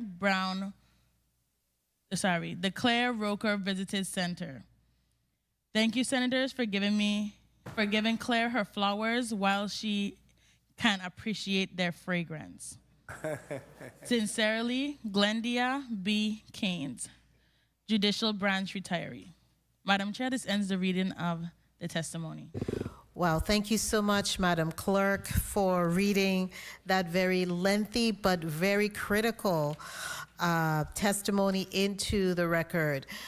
Colleague, we will begin our questioning. I'm just going to list the persons by order. I know one of our non-committee members would like to go first, and I'm going to allow Diane T. Capehart to go first, but the order will proceed as follows. Franklin D. Johnson, Ray Fonseca, then we have Giovanni James Sr., Samuel Carrion, then Senator Kenneth Gittins, Mr. Majority Leader, then Senator Milton Potter, followed by myself, and rounded it up will be the bill sponsor, Mr. President Novell E. Francis Jr. Colleagues, we're going one round of 4 minutes. Senator Capehart, you are recognized for your 4 minutes. Thank you, Madam Chair, for your leniency, and colleagues, thank you. As I do have a prior engagement, but I thought it was very important as a non-committee member to come today. My colleague next to me, he was giving me tissues as everyone spoke on your behalf today. I've known Claire Roker from a little girl. My dad and Claire worked at Pan Am together, and that's where I met her from a little girl. And I want to say, I honor you today. You are a role model for this community. You've been a public servant in this community, serving with integrity, compassion, a problem solver, and demonstrating professionalism all the time. I hope your recognition today will inspire others to follow in your footsteps. Because when you care for a community, this is what you do. So I honor you. I promise myself I ain't gonna tear up today. But as I sit here and I look in the chambers, I see a village. I see your friends. I see the Sugar Shackers. I ain't heard nobody mention anything about the Sugar Shackers, but I acknowledge you today. And I couldn't sit here and say that one of the people or two people that I know what I had you back here, Eunice Tranberg, she's watching you. She's saying, oh, that's my girl. And Candia Atwater. I just ask people in this community to step up to the plate. It's easy. It's a lot of work. But do what Claire has done. East, west, north, or south. This is what you do. So, Madam Chair, I know that she's going to receive a favorable vote today, and then you would be forwarded to the Rules and Judiciary Committee, which is my committee, and I will be most honored to pass Bill number 35-0239 to the full body for full consideration. I am in support of that visiting center naming after you. Thank you, Madam Chair. I have no questions. Thank you. Thank you so much, Senator Capehart. You added an element to the conversation this morning because nobody mentioned the Sugar Shackers. I never even heard that terminology, the Sugar Shackers. And so I've never heard that, even that group, the Sugar Shackers. So I'm very much enlightened today, and I see one of my former members of the Board of Election behind there raising her hand. Very exclusive. Well, I wouldn't be a part of the exclusive group, but I didn't even realize that there was actually an organization named that. So Right. So I'm going to have her talk about it and tell us exactly what the Sugar Shackers are all about, because no one else in their testimony mentioned that. So I want to thank you, Senator Capehart, for bringing that to our attention. Definitely we are going to see a new element of Ms. Claire Roker today. But before we get her to talk, I want to then ask our first senator on the list of arrival, the Honorable Franklin D. Johnson, to proceed with his 4 minutes. You're recognized, Senator Johnson. Good morning. Thank you very much, Madam Chair. Good morning to my colleagues. Good morning to the testifiers. Good morning to the viewing and listening audience. And I want to kind of follow up a little bit on what Mr. Ross, because you missed some names. For some reason, the town of Frederickstead is laced with woman in power. You start from Elizabeth E. Nesbitt Clinic. You get down to Virginia Moorhead Mall. You miss those two.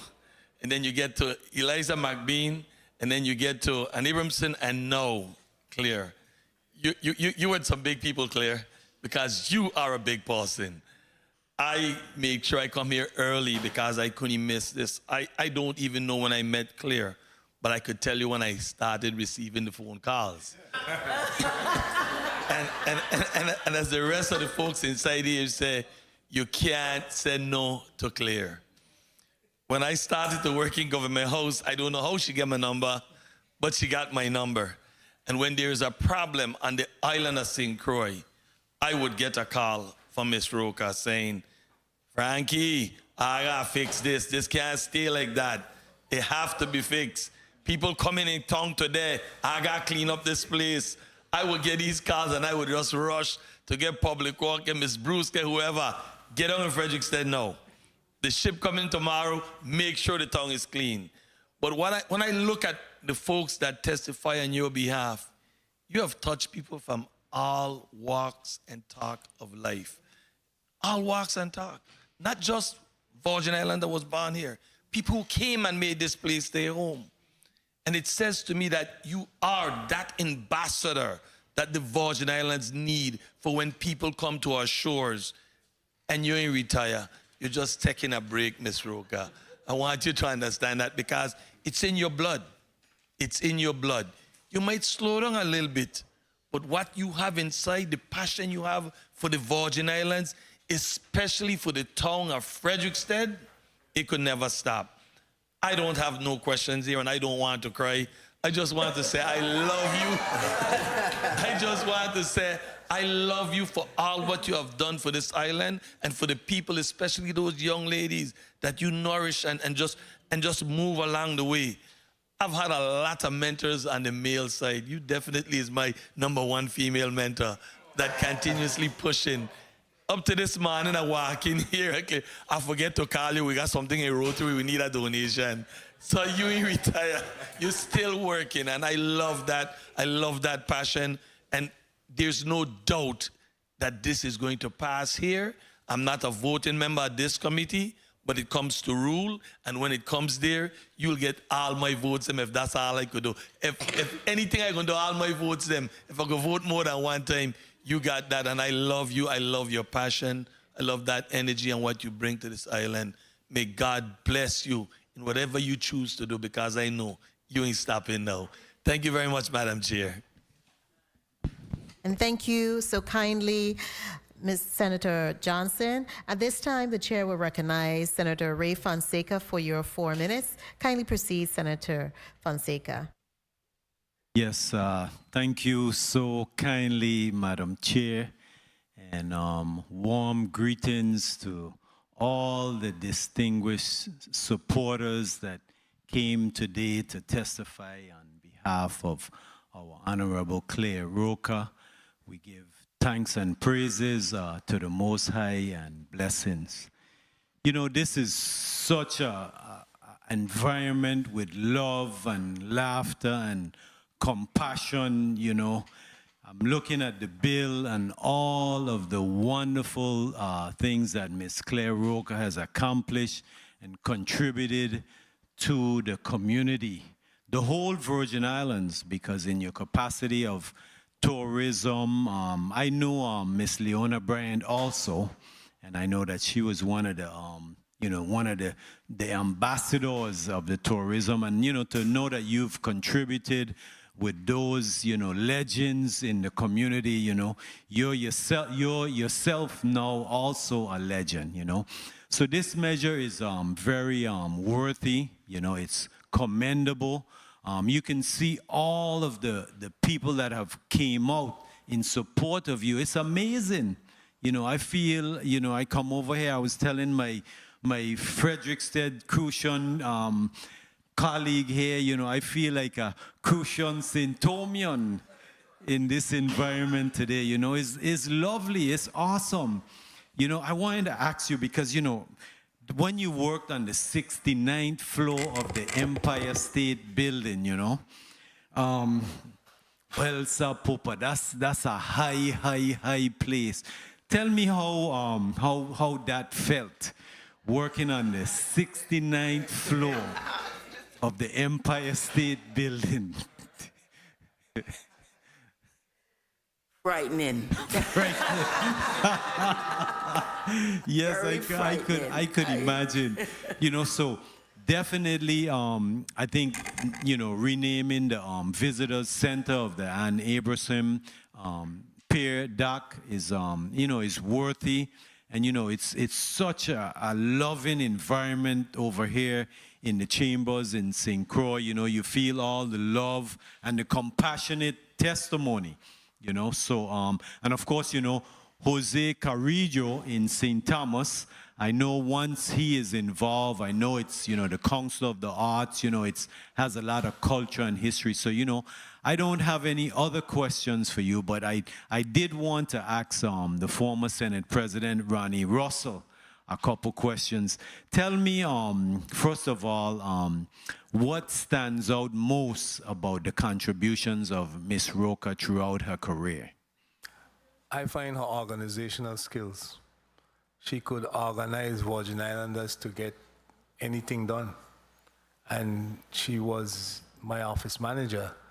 And we had to call on her many times to get people to testify, to get people to come meet. Her organizational skills and her character.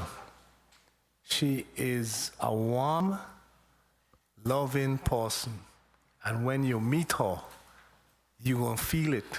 You ain't going to just see it, you're going to feel it. And that stood out. So my connection with her, I know from when I grew up, 6 years old, 7 years old, with Miss Dosh.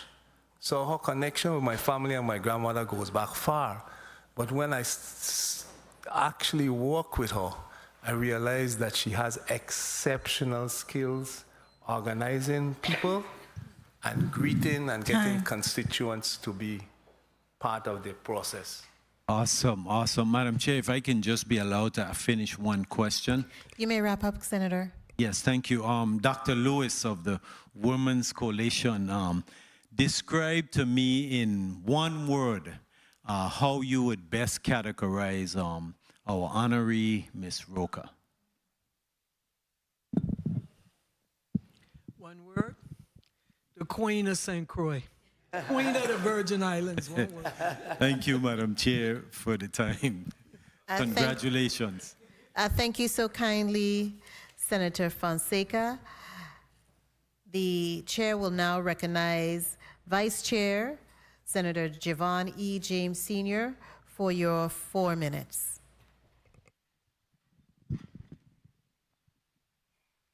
Greetings to the people of the U.S. Virgin Islands. Thank you, Madam Chair, for the time. VI history is being made every day, and today is definitely historic. We have some Virgin Islanders who are before us today, and of course, the first one who we are presenting our roses to is Miss Claire Roker. A gem. Most definitely a gem. And on my way here today, I was listening to the conversation, and I learned a lot more about you, specifically in the field or area of tourism. And now I know why you're so good at what you do.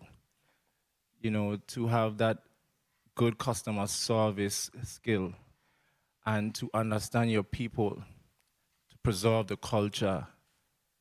Now I know why you do the things you do. Because to be in that position, you have to deal with a lot of people, still be in touch with the culture, still trying to cater to people from all over the world. So you're definitely a gem. And we have so many things going on in the U.S. Virgin Islands. And I want to say kudos to the sponsor of the measure, Senate President Novelli Francis Jr. Because if we don't tell our story, who will? And this is the beginning of a beautiful story as we're going to carve your name in VI history.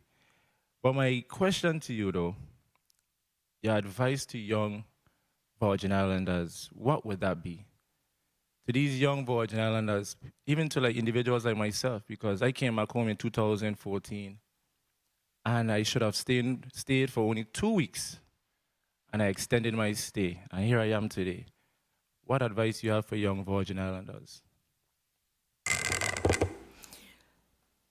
My advice would be to follow your dreams and also respect the elders who have been there before you, and be determined and have a compassion for what you believe in.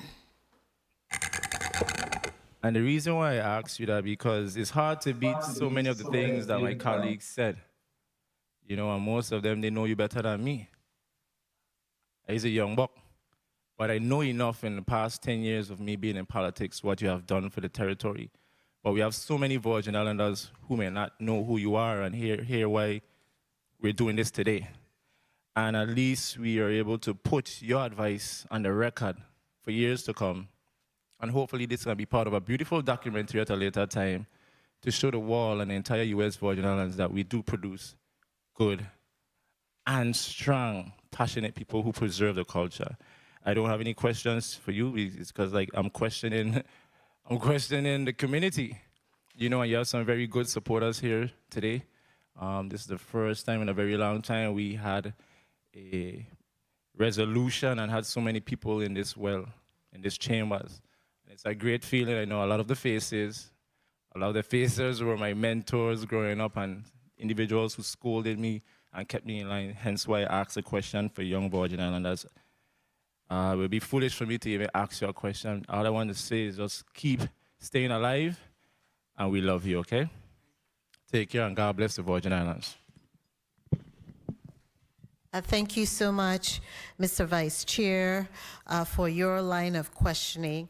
At this time, the chair will recognize Senator Samuel Carrion for your 4 minutes. Kindly proceed. Thank you, Madam Chair.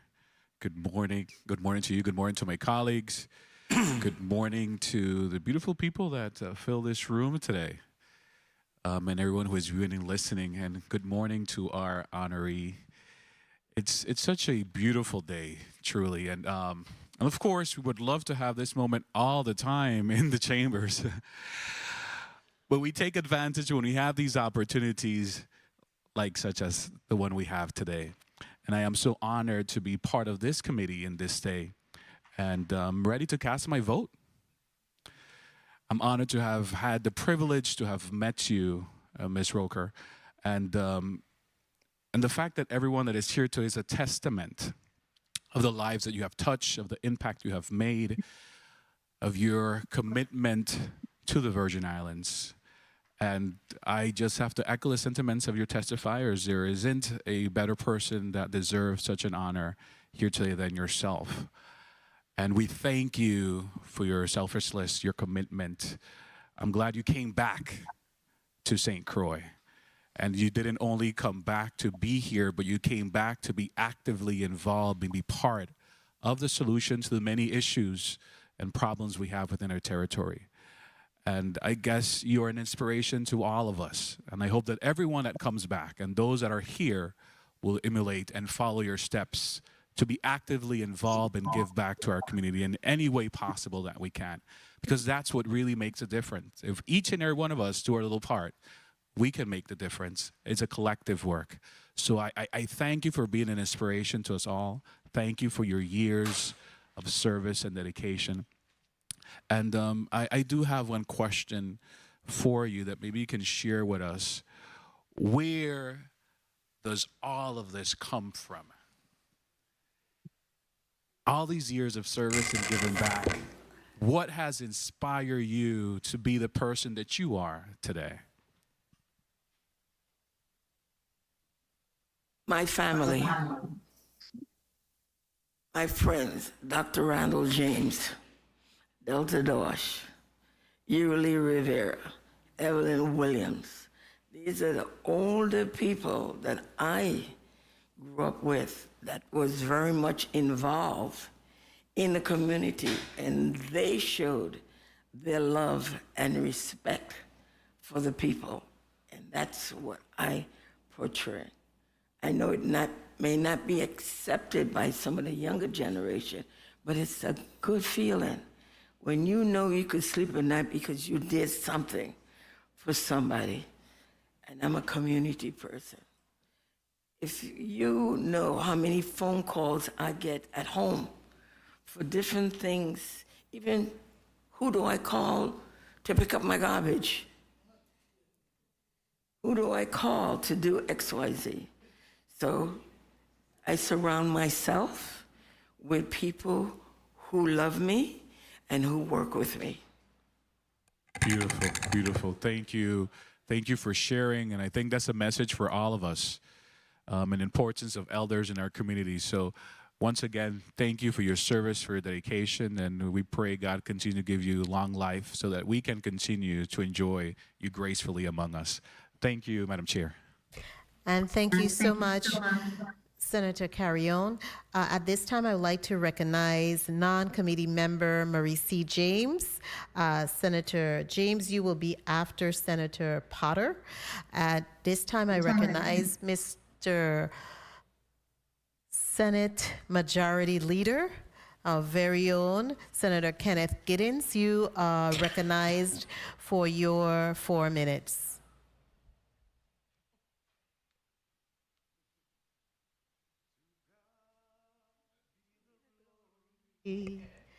To God be the glory.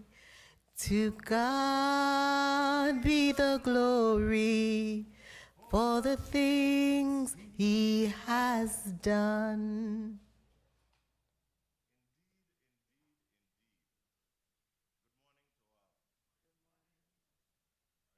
Have the Kindly control recognize. roomers who do it, but I guess they know that they didn't want to hear my voice singing. You did an awesome But job. to Kindly God recognize the mic of Mr. Majority Leader. 1, 2. You got Thank it. you. To God be the glory indeed for the things He has done. I want to steal the words of Mr. Richardson, it is, correct? Inspiring powerhouse of a woman. I have known Ms. Rocha all my life. Or she might be the one to say, she has known me all my life. But I can tell you, especially going back to when she had Hal Jackson, Talented Teen.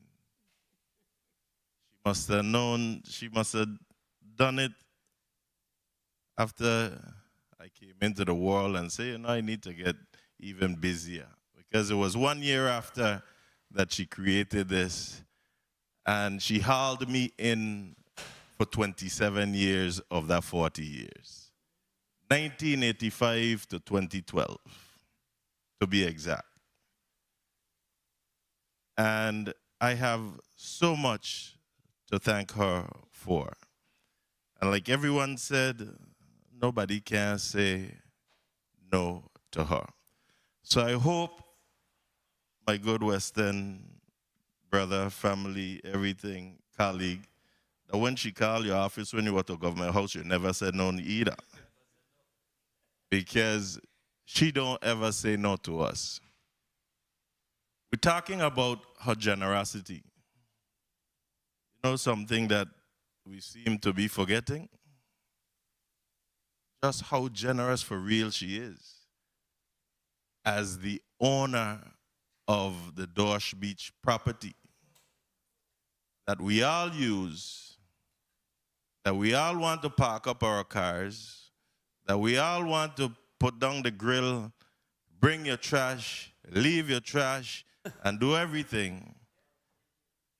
Claire Roker, a local, have left this property open and fully accessible to all of us. On behalf of a grateful community, I want to say thank you. Thank you so much. And I want our people to understand too. And this government has a responsibility to clearly mark the beach access for people to be able to use the beach. But what people have to understand is the property belongs to someone. The beach belongs to all of us. That's down by the sand and into the water.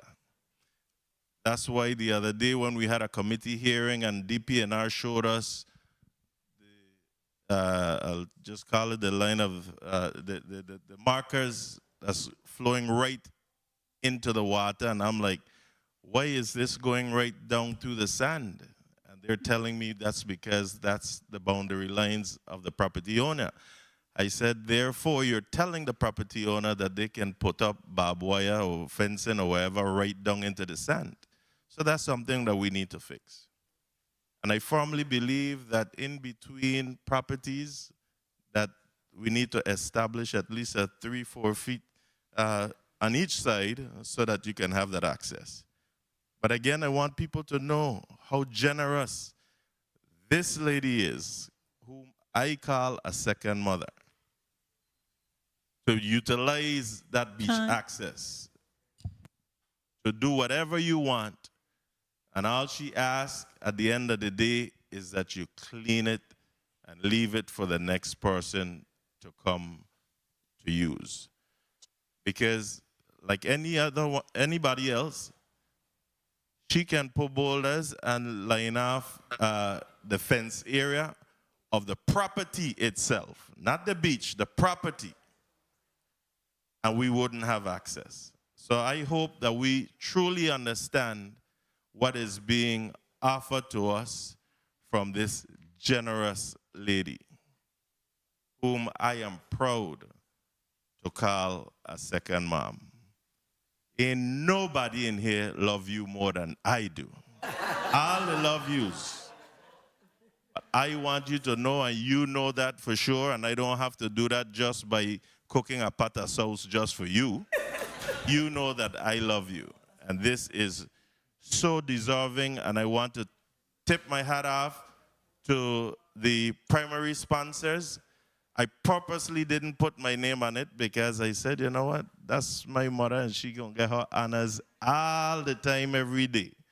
But you know that I support this 100%. So you will have my vote today. You will have my vote in the Rules and Judiciary Committee, and you will have my vote in the full session. God spare my life. Thank you so much, and congratulations to all the honorees. I am going to have to make my way to catch a flight to the other side, so I may not be here for the other segment until I get over on the other side. Thank you for the indulgence. Thank you so much, Senator Gittins. At this time, the chair will recognize Senator Milton Potter, and he is in the legislative chambers in St. Thomas. Senator Potter, you may proceed with your 4 minutes. Thank you very much, Madam Chair. Good afternoon, colleagues. A special good afternoon to our honoree, Ms. Claire Roker, as well as all of the testifiers who are here before us today. I definitely have always said that progressive communities honor, support, recognize, big up their own when they achieve excellence. And without question, the honoree before us today, Mrs. Roker, is truly deserving of this honor and accolade. The fact that so many Virgin Islanders came out to support her in the chambers, as well as took time to write a passionate, emotional in some cases, testimony.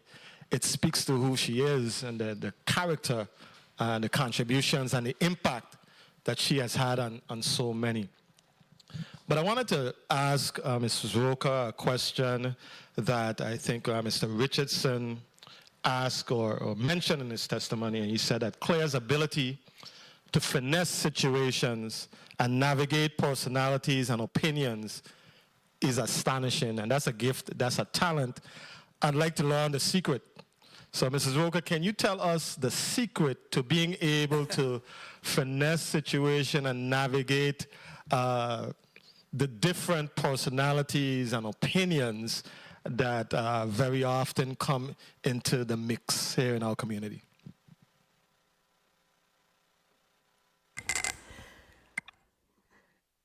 I can deal with personalities. You know, when you're dealing in tourism and you have to deal with so many people, there are times you need to put things aside. With me, I don't like to argue. But we can work together. And we can also come to one conclusion to benefit everybody. So to me, the upbringing that I've had in working together, you know, a story that was told to me by my late aunt, Mrs. Dosh, and the great Derby. Derby said to me one time, you know, I was a bad boy when I was when your aunt was a teacher in Diamond School. A lot of people here don't know about Diamond School. And he said, I love your aunt because of the love that she gave to me as a teacher. And he said, I decided one day I'm gonna perform in class. And she let me. And when I finished, she grabbed him by his ear and she said, let me tell you something. You're gonna go home, do your chores. You're gonna come back here to me in Diamond School. And you and I gonna sit here and you're gonna do your work.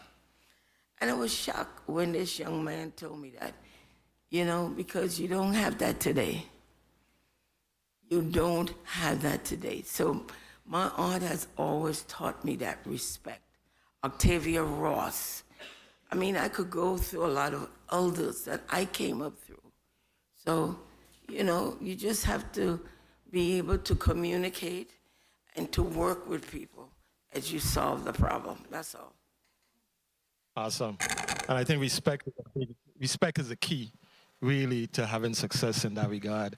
I wanted to ask my good friend here in the St. Thomas District, Mr. Raul Carrillo, if you could, in your years interacting with Claire Roker, tell me something, if I may, Madam Chair, just conclude. You may. Tell us something about, thank you. Tell us something about Ms. Roker that the average person may not know. A lot is known about Claire Roker, but that's a hard one. It's a tough one. Claire Roker is one of the most sincere and hardworking person, and you get it as she sees it. Whether you agree or disagree, you know exactly where she stands at all points, and she listens to your position. You know, and life is a give and take, so it goes and comes. But it's a pleasure working with Claire for many years. Different people said how many years they've known her. we're practically the same age, and I feel I have known her all my life, which is not true, but she's unique. So, thank you. Thank you very much for that. No hidden agendas. You always know where she stands. Yes. Awesome. Thank you very much, Mr. Carrillo. Thank you very much, Ms. Roker. Congratulations again at the appropriate time. I plan to vote in the affirmative for the presentation of this resolution to our very own Ms. Claire Roker. Thank you very much. Thank you so kindly, Senator Potter. The chair will now recognize Senator Maurice C. James for your 4 minutes. Kindly proceed, Senator James. Good morning, Virgin Islands. Good morning. Good afternoon. Wow. Yes, good afternoon. That's the day I've been having. Good afternoon, Virgin Islands. Good afternoon, colleagues. Good afternoon, testifiers. And good afternoon, Claire. I'm going to call you Claire because what I have to say is interesting that you started when you answered my colleague about the village. Because I am fortunate in my life that I could still talk about my village. And this past year, we honored Dr. Chabot, Donna Christensen, Winty Nielsen, Bronco Hendricks, Melbourne Clark, all people, like you talked about my father and others who were examples to you. All these people were in my life too, and you were. But most people here don't know when you began in my life. I went to work with my aunt at 10 years old at Eastern Airlines. Most of you don't know Eastern Airlines and Pan American were in Caravel Arcade where the casino is. And that's where I met Claire Roker for the first time. And then Claire decided to go to my aunt's beauty shop to get her hair done. And those of you who don't know this, Claire Roker's hair was all the way down her back. Do you have any pictures? So I was a shampoo girl. So I shampooed Claire Roker's hair, okay? Just letting you guys know. And then your first talented teen was when I was a teen, and I was right there because I knew the winner of that first talented teen. And then I worked with you, with Ms. St. Croix, and I had a pleasure. So when you talked about the people who influence you, you're somebody who influenced my life with your grace and your class. And what you said about respecting elders is something that maybe because the young generation don't know the elders, maybe that's it. But I remember growing up respecting you and everybody else that we recognized this past year, this past season in the Senate, and everybody that you spoke about. When my colleague said about being young bucks, I want to tell you, I tell my children, they're the millennials. Millennials are no longer young bucks. They have their grandfathers and grandmothers now. And that's why I said to you that for you were to me, I was the young buck in your time. And look where we are now, right? I have the honor and privilege of sitting here and feeling blessed to have known you my life. And last night Claire said to me at the DPNR, you better vote for me, you know. And I said no. Because it was a good joke between somebody who knows me well and who I know well. And I think you hit on it. We have to have respect, and I need you to know that I have the utmost respect, and I have always honored you. You don't need this here today for you to know that Maurice James have held you in high esteem and have honored you. And when my colleague talked about the beach, somebody came up to me, and that's why I'm a little emotional about it, because people don't even know who Delta Dorsch is, right? Think about it. I asked the person who came to me, I said, do you even know who Delta Dorsch was? You don't even know the lady who owns that property right now. And you cussing her because you think she's white like everybody else, because that's what we do in this community. We talk about the white people owning the beach, right? But this is a black Crucian who not owning a beach, but beachfront property, and you're not even treating her well by talking bad about her and not realizing that she's allowing us to go across her property, actually sit on her property and have a good time every time we go down, you know? And I wanted to, I thank him for bringing that up because I was going to talk about that too, but I'm glad he bring it up first, like we just saying, Crucian. You know who he is. My honorary member, Mr. ML. How about that? But Claire, thank you. Thank you, thank you, thank you.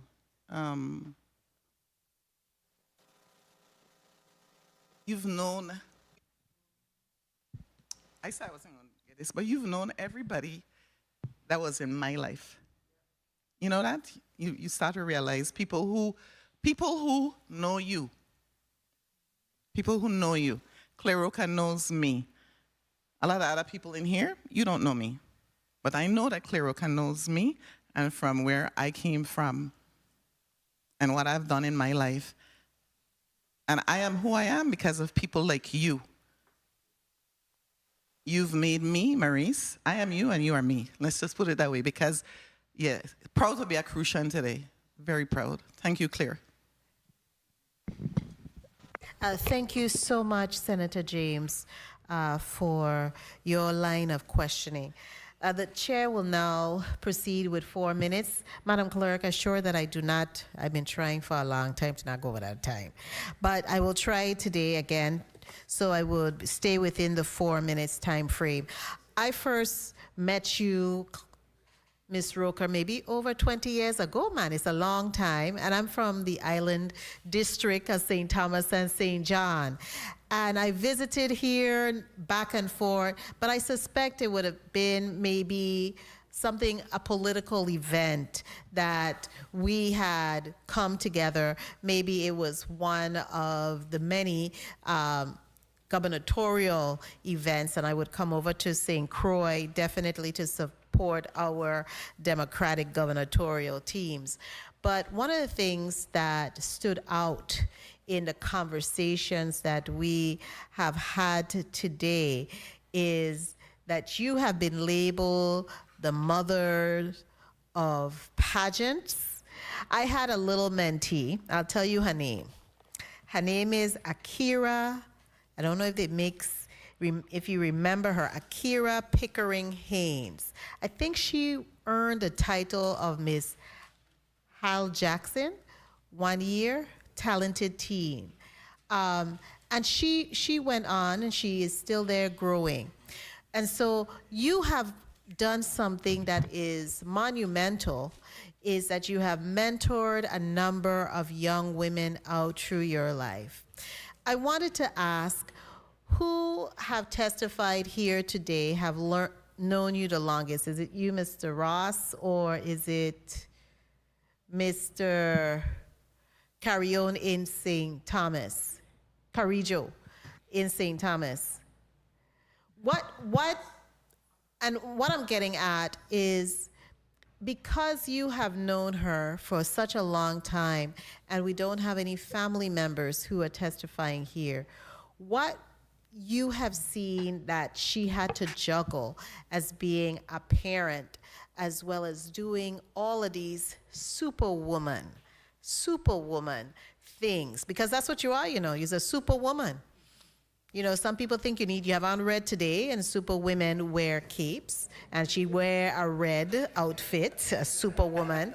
And so what are the things you saw that she had to be able to juggle with family and community contributions to be able to soar?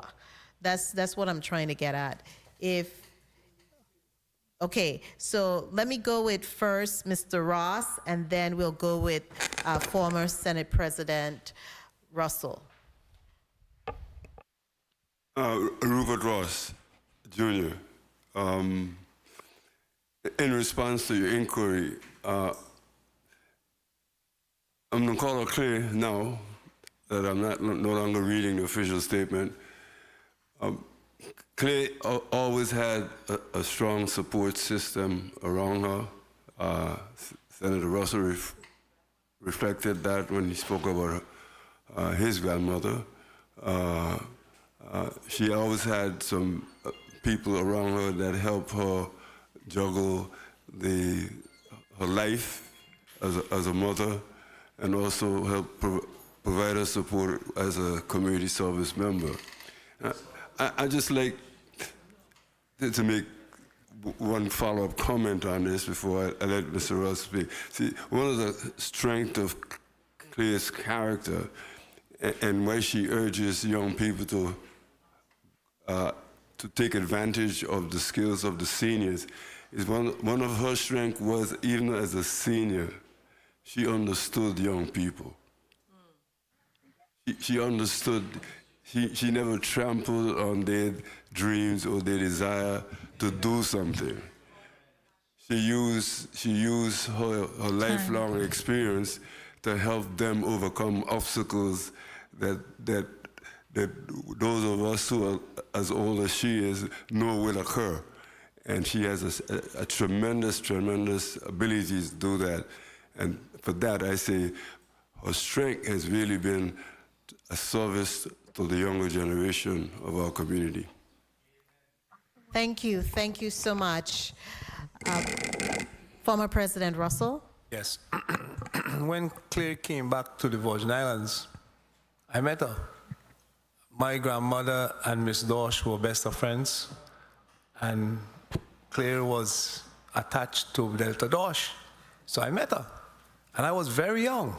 And so I grew up interacting with Delta Dorsch and Claire, and understanding the respect that she mentioned for elders, because it was instilled in me. And when you are around people who show that esteem and respect, you get it by osmosis, you know? And most importantly, I think that the love for community, but it comes from a love from inside who you are. It takes a special person, as she mentioned, to be able to communicate and relate to people in a different way that could calm their spirit and get them to interact with you. She always had that quality. And it's a quality that when she came to work for me, I utilized, because she could communicate with people who might be very difficult communicating with me, but when they reached to Claire could get through. So I think, you know, that quality of respect that she mentioned, and most importantly, she embraced the community as her own when she came here, and we all learned from that. Thank you so much. Thank you both for your responses. It's things like this we want to assure that we put in part of the record, because it helps us as human beings to grow. It's not only about us, but that future generation both of you mentioned, to help us grow and improve, and that's progress. At this time, the chair would like to recognize Committee Member Alma Francis Heiliger. Welcome, Senator Francis Heiliger. She joins us in the legislative chambers in St. Thomas. Senator Francis Heiliger, you are recognized for your 4 minutes. Thank you very much. Good afternoon to my colleagues, to the people of the territory. Good afternoon to the staff. I was very, very happy to listen to quite a bit of the testimony, sharing about Ms. Roker and all the positive things she's done in our community over the years. You know, I'm going to be honest with you. I'm not a fan of pageants, but I had a niece that would drag me to everyone she wanted to participate in. So as a family member, you had to support. And I knew one year she did win the Hal Jackson Talented Teen Dejanique Lede. So as I listened to all the positive things, and you know, those type of things do have an impact, especially on the young women in our community, to show their talents and shine. So, you know, for all those that assisted with those types of things, you know, Godspeed and blessings to you. I want to speak to dealing with Miss Roker per se, because we had a lot of conversations. Specifically, she talked about respecting your elders. And as someone that feels the importance of understanding where we came from and the knowledge and the information that our elders have, what would you suggest as a community that we could do more of, or potentially come up with or participate with more, that our young people would be more engaged with our seniors so that they could better understand from whence they came?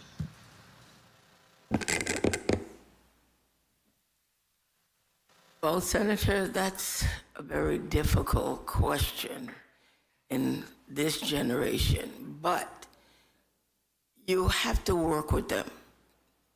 You have to understand where they're coming from, and you have to show them the difference.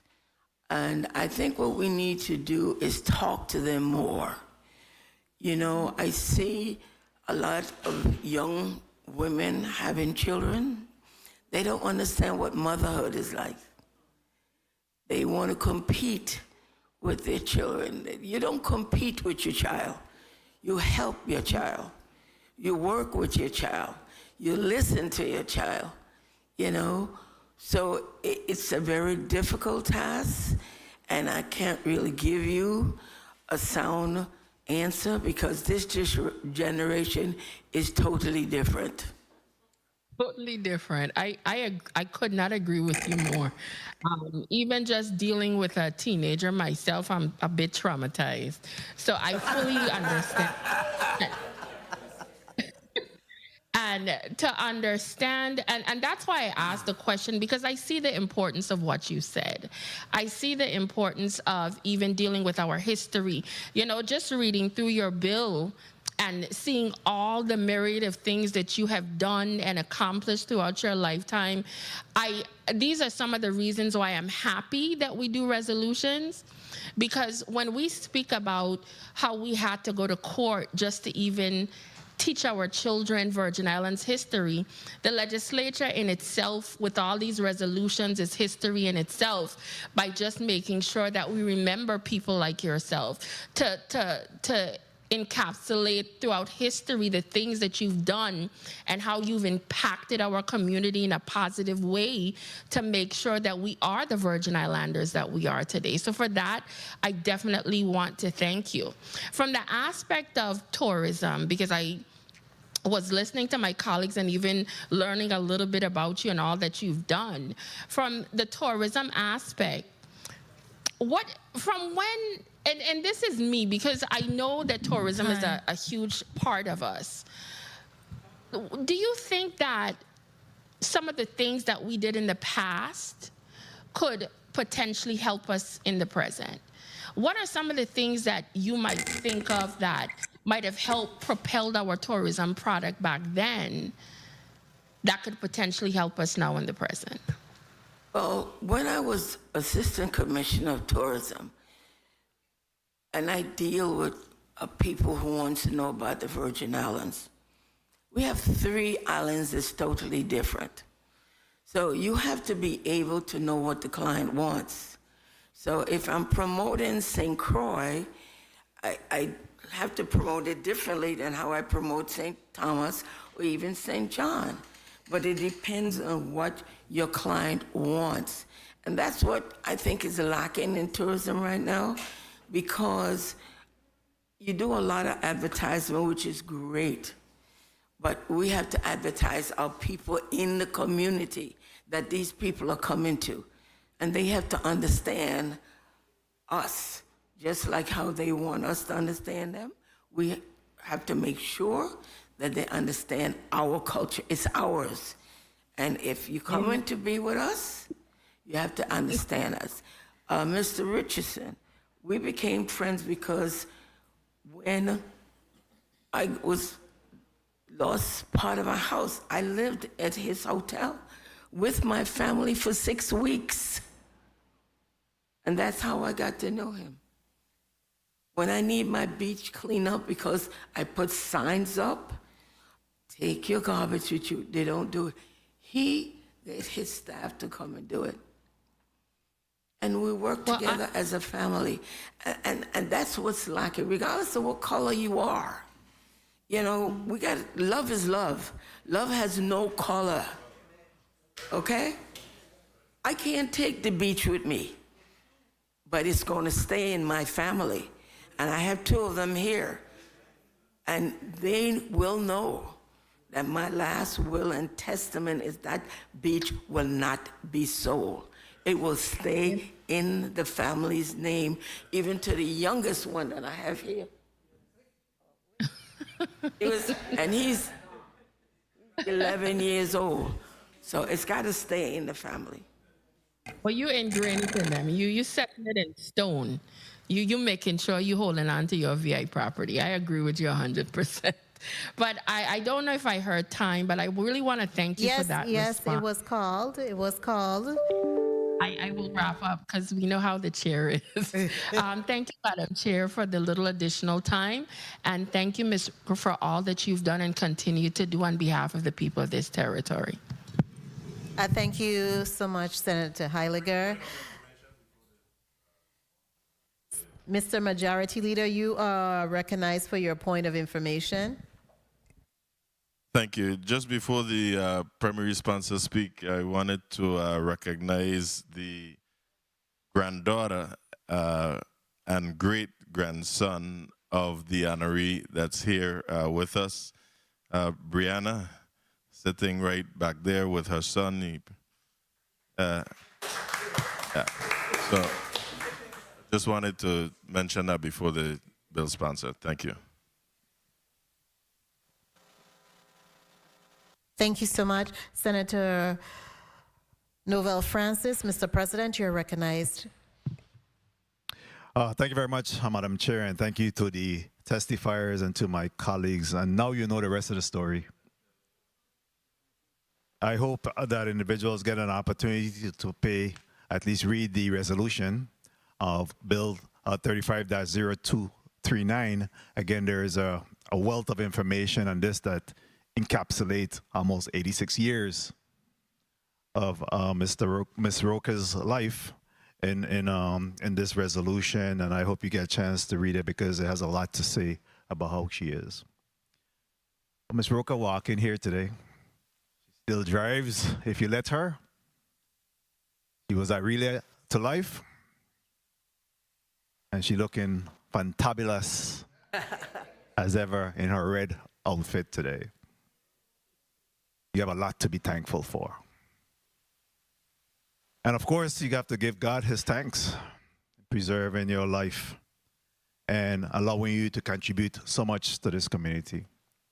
This body is often criticized when we move resolution to honor and commend individuals in this community. But if we don't, who will?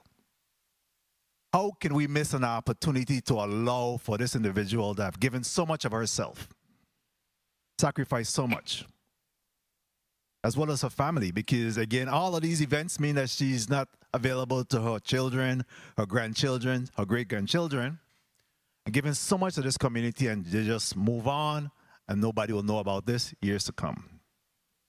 I endeavor to make sure that we're putting all of these resolutions in some type of a booklet form in the future, so that we could be able to, again, create and leave a legacy of these individuals that have contributed so much to our community. Today, we heard from a number of testifiers, again, that spoke about Ms. Roker's contribution. And of course, my principal is here and so many others, and I really just want to thank you for doing that. But it really has been a day of reflections down memory lane, as we heard the many conversations. I, in particular, remember my rookie days as a police officer working the streets of Frederickson at Foot Patrol. And of course, as Claire walked by, she gave instructions. We want to make sure that the streets of Frederickson is protected and looking good. But as I remember, Ms. Roker, I'm also forced and compelled to remember Mr. Alfonso Franklin at this time. Because in so many meetings that I've attended over the years, especially with Old Town Frederickson, Mr. Franklin was always there along with Ms. Roca too, again, fighting for the issues of the preservation, protection, and upkeep of the Frederiksted area. A true Renaissance woman. I just really want to conclude again by thanking everyone that have come out the village that came here today, and certainly my colleagues for supporting this resolution. And just to thank you, Ms. Roca, for being you. Thank you for being you. How you feel today? Take the mic. Take the mic. How you feel today? I'm blessed. Blessed and highly all the favored. things that I heard today, I am blessed. It's one of these things, when you have God in your life, regardless of whether it's job or whatever, you feel blessed with whatever you do. I wake up in the morning because I know God has given me another day to enjoy my life. Again, thank you all. And my time has been called, and I won't belabor this any further. But really, thank you, and thank you to my colleagues. I'm not a member of this committee, but again, I ask for your consideration in moving this resolution forward. Senator Gittins, you are recognized for your motion.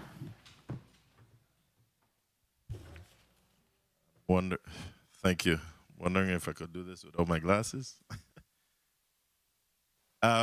Madam Chair and colleagues, I move that that Bill number 35, that's 0239, an act honoring and commending my second mom, Mrs. Claire Lorraine Brown Roca, for her dedicated service to the Virgin Islands community by naming the Visitor Center at the Anne E. Abramson Marine Facility on St. Croix the Claire L. Roca Visitors Center be voted upon favorably here in this committee and be forwarded to the Rules and Judiciary for further consideration. I so move. Second. Bill number 35-0239 has been properly moved by Senator Kenneth Gittins, seconded by Senators Samuel Carrion, Javon James Sr., and Ray Fonseca. Roll call on bill number 35-0239. Senator Samuel Carrion. Senator Carrion, yay. Senator Ray Fonseca. Senator Fonseca, yay. Senator Alma Francis Heiliger. Yes. Senator Francis Heiliger, yay. Senator Javon E. James sorry. Senator James Sr., yay. Senator Kenneth L. Gittins. Yes. Senator Gittins, yay. Senator Carla J. Joseph. Yes. Senator Joseph, yay. Senator Milton E. Potter. Yes. Senator Potter. Yes. Senator Potter, yay. Madam Chair, you have 7 yeas. Thank you, Madam Clerk. Bill number 35-0239, an act honoring and commended Mrs. Claire Lorraine Brown Roker for her dedicated service to the Virgin Islands community by naming the Visitor Center at the Anne E. Abramson Marine Facility, St. Croix, Virgin Islands, the Claire L. Roker Visitor Center has been favorably voted upon in the Committee on Government Operations, Veteran Affairs, and Consumer Protection, and will be forwarded to the Committee on Rules and Judiciary for further action and consideration.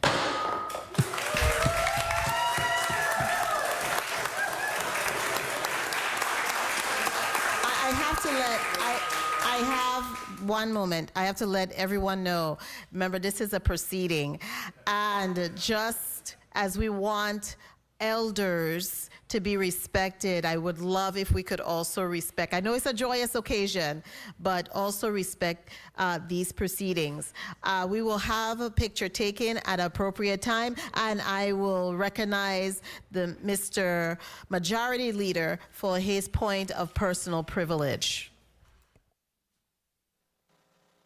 Thank you. Thank you, Madam Chair. I just wanted to say congratulations again. I haven't had a day like this in quite some time. That's why I had to excuse myself and go outside. But thanks to all these great speakers that you have in here speaking on your behalf, it turned me into a little mama boy this morning again.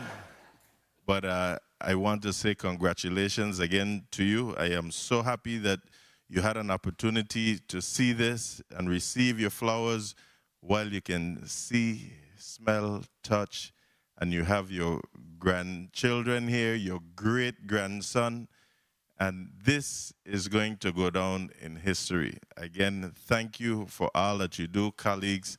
Thank you, and Madam Chair and colleagues, I ask to be excused. I'll join you on the other side as soon as I'm finished with my meetings. Thank you. Thank you so much, Mr. Majority Leader. At this time, the chair is going to recognize the Lady of the Hour, Ms. Roker. You're recognized. Thank you very much, Senator. First of all, I really want to thank my village. The one person that's my right hand that really made me go through this is Cassandra Dunn. Cassandra called me over a year ago and told me that Senator Francis wanted to do something. And I said, for what? She said, just follow my orders, you know? So I want to thank her. I also want to thank my Sugar Shack family, including Senator Francis, and also Mr. Ross, and to all my friends that show up. I mean, you have a full house, you know, so thank you all. Thank you, Senator, for calling this. And I really appreciate all the comments that was given to me here this morning. Thank you. And you're most welcome. And that reminds me, I was supposed to get from you, what is the Sugar Shack? If you could just be brief and tell us what this Sugar Shack organization is about. The late Eunice Stromberg, who had Pier 69, okay? Every Tuesday, she used to feed everybody. And then unfortunately, things didn't work out, and she took it to her house. And we had a group that would meet at her house, and we call ourselves the Sugar Shackers. You ate, you drank, you played cards, you talk politics, and that's who we are. We're a fun-loving group. Wonderful, wonderful. And I really want to thank everyone who came to provide testimony and those who also submitted written testimony and could not appear here in person. The committee is going to stand in recess, and then we will have block 2 of today's agenda. And everyone who is testifying, you are released from testimony, and including you, Mr. Carrillo in St. Thomas, you are also released from providing testimony for the committee. The committee stands in recess. Okay, Ms. Roker, we're going to take some pictures.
And we are back on the record.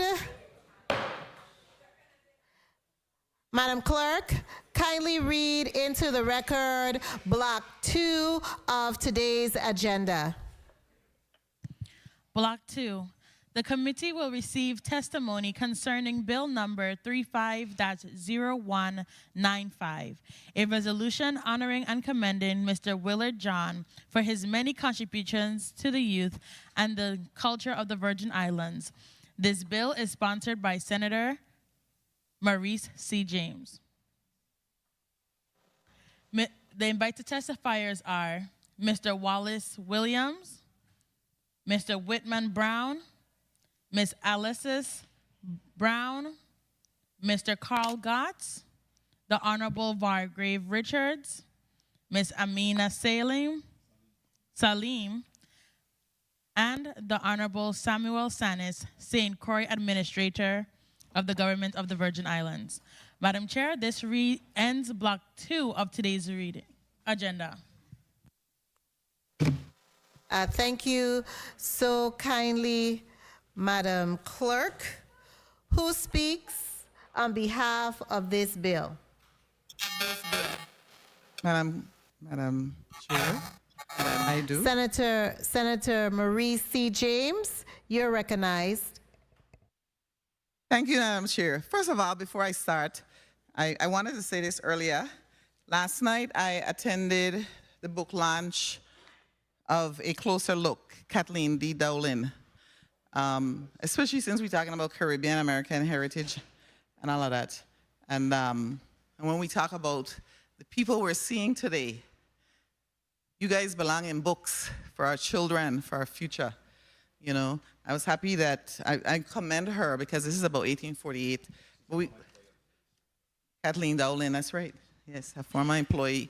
And I thought about Mr. Willard John last night. I thought about Claire Roker. I thought about Paps, all the people today. And I was thinking that it's great that we're doing this. I said this last year because we have a record then of your accomplishments.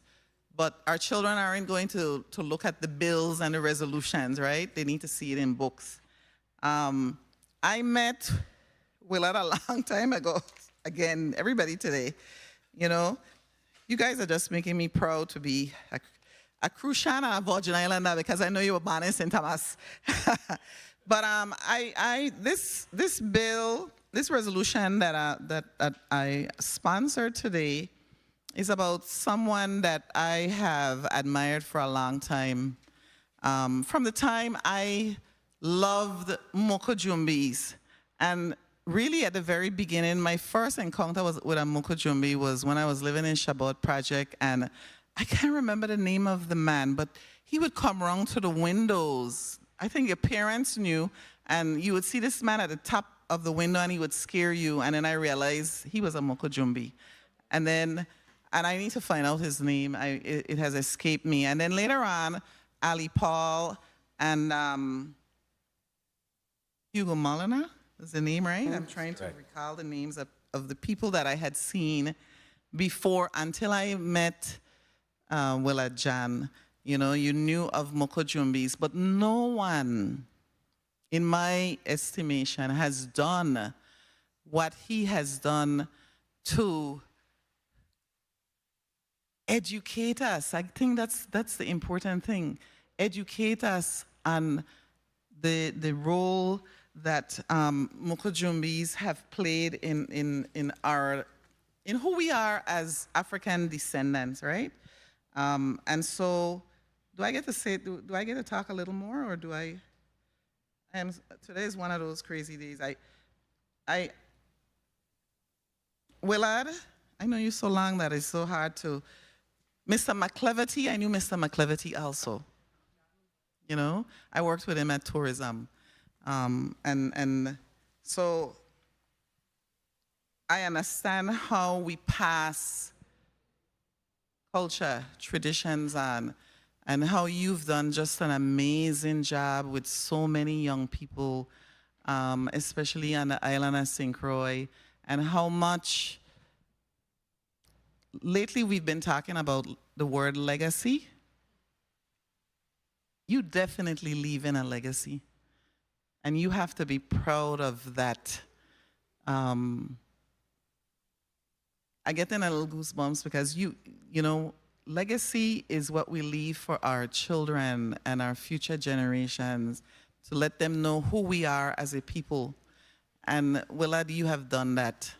And so it is an honor for me to be the sponsor of this resolution, honoring you for your contributions, for everything you've done in promoting Mokojumbis. You are an educator at heart. I know that too. And you've done a lot in our school system. I could go on and on about the things you've done worldwide.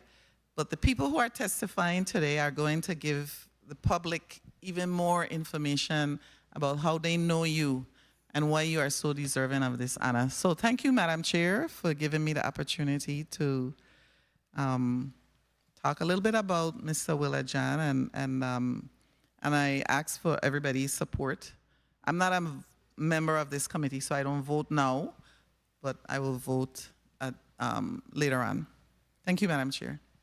And thank you also, Senator James. Most of us, if not all of us, know Mr. John. I definitely do.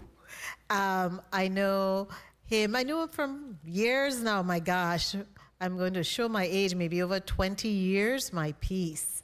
So this is very fitting, and I really want to commend you as a bill sponsor for thinking of him and to really honor and commend him for all his unselfish work he's done here in the island district of St. Croix and in our wider Virgin Islands and in a nation as well, because he's even touched there, really promoting the Virgin Islands culture and what we do here and do uniquely here in the Virgin Islands. At this time, I would like to recognize the individuals who are here to testify on this bill.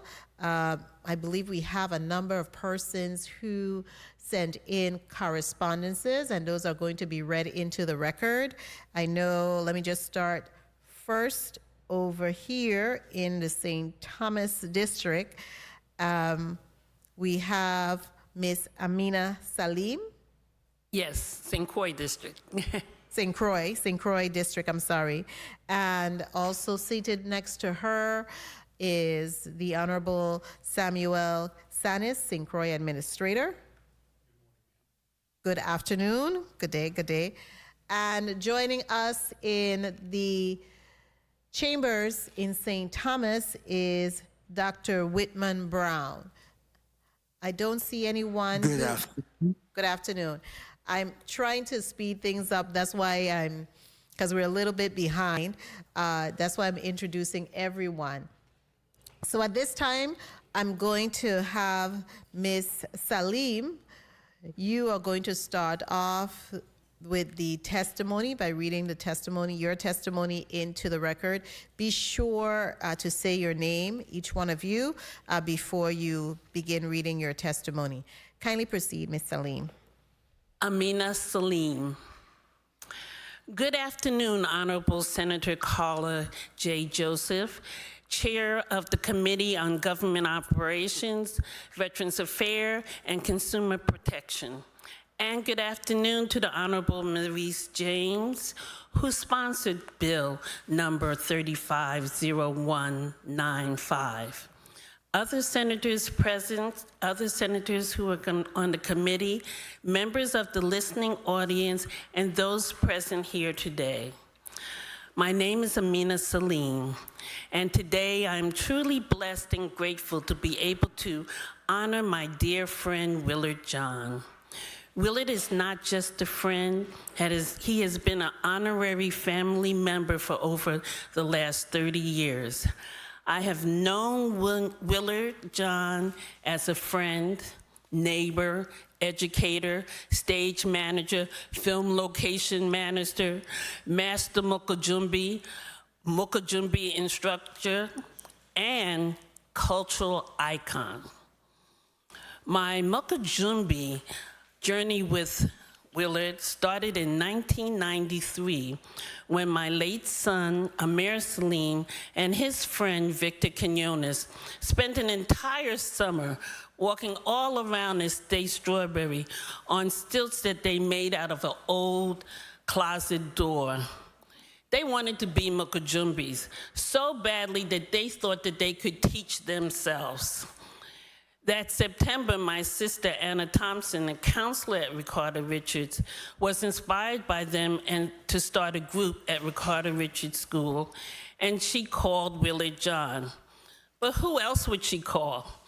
He was one of the best master Mukajumbis dancing since 1974 in the Virgin Islands. Willard responded immediately and said, yes, I'd love to start a group. And there we are. That is how the Ricardo Richards Mukajumbis were formed. My deceased son, Amir, Victor Quinones, two of Victor's sisters, and two other Ricardo Richards students. Now we are known as the Guardians of Culture Mukajumbis. How many people in St. Croix can say they have held a youth organization together for over 30 years as a leader and been able to instruct over 500 students during that time with no funding from the government, being a volunteer of all his time? We practiced every Saturday and did our first parade 1 year later. Each year, the group grew and grew, kept growing. Under the loving care of Willard John, my sister Anna Thompson, and Willard's wife, Curlis Solomon John, an amazing secret weapon who has made every single Mukajumbi costume that you see any of our Mukajumbis come down for the past 30 years. Willard is a man of action. So many of us can come and have come and can tell Willard's story. Willard, the educator who taught in the Virgin Islands educational system for over 30 years. Willard, the production manager, who's been stage manager and location manager for so many activities that we've had in St. Croix over the years. Willard, the dedicated Rotarian, who's been a Rotarian for as long as I've known him. He is truly a man of service to this community. Willard can get people to do work, basically out of respect of his work ethic. If you know Willard, he's always doing something and he's always working at something. He has many people who work with him over the vast number of activities. And yes, I can tell you that if you've ever done a job for Willard and he's given you a task and you've done it well, it will be your job for life. I know because Charlita Shang and I have been his ground Mukajumbis volunteering for over 30 years.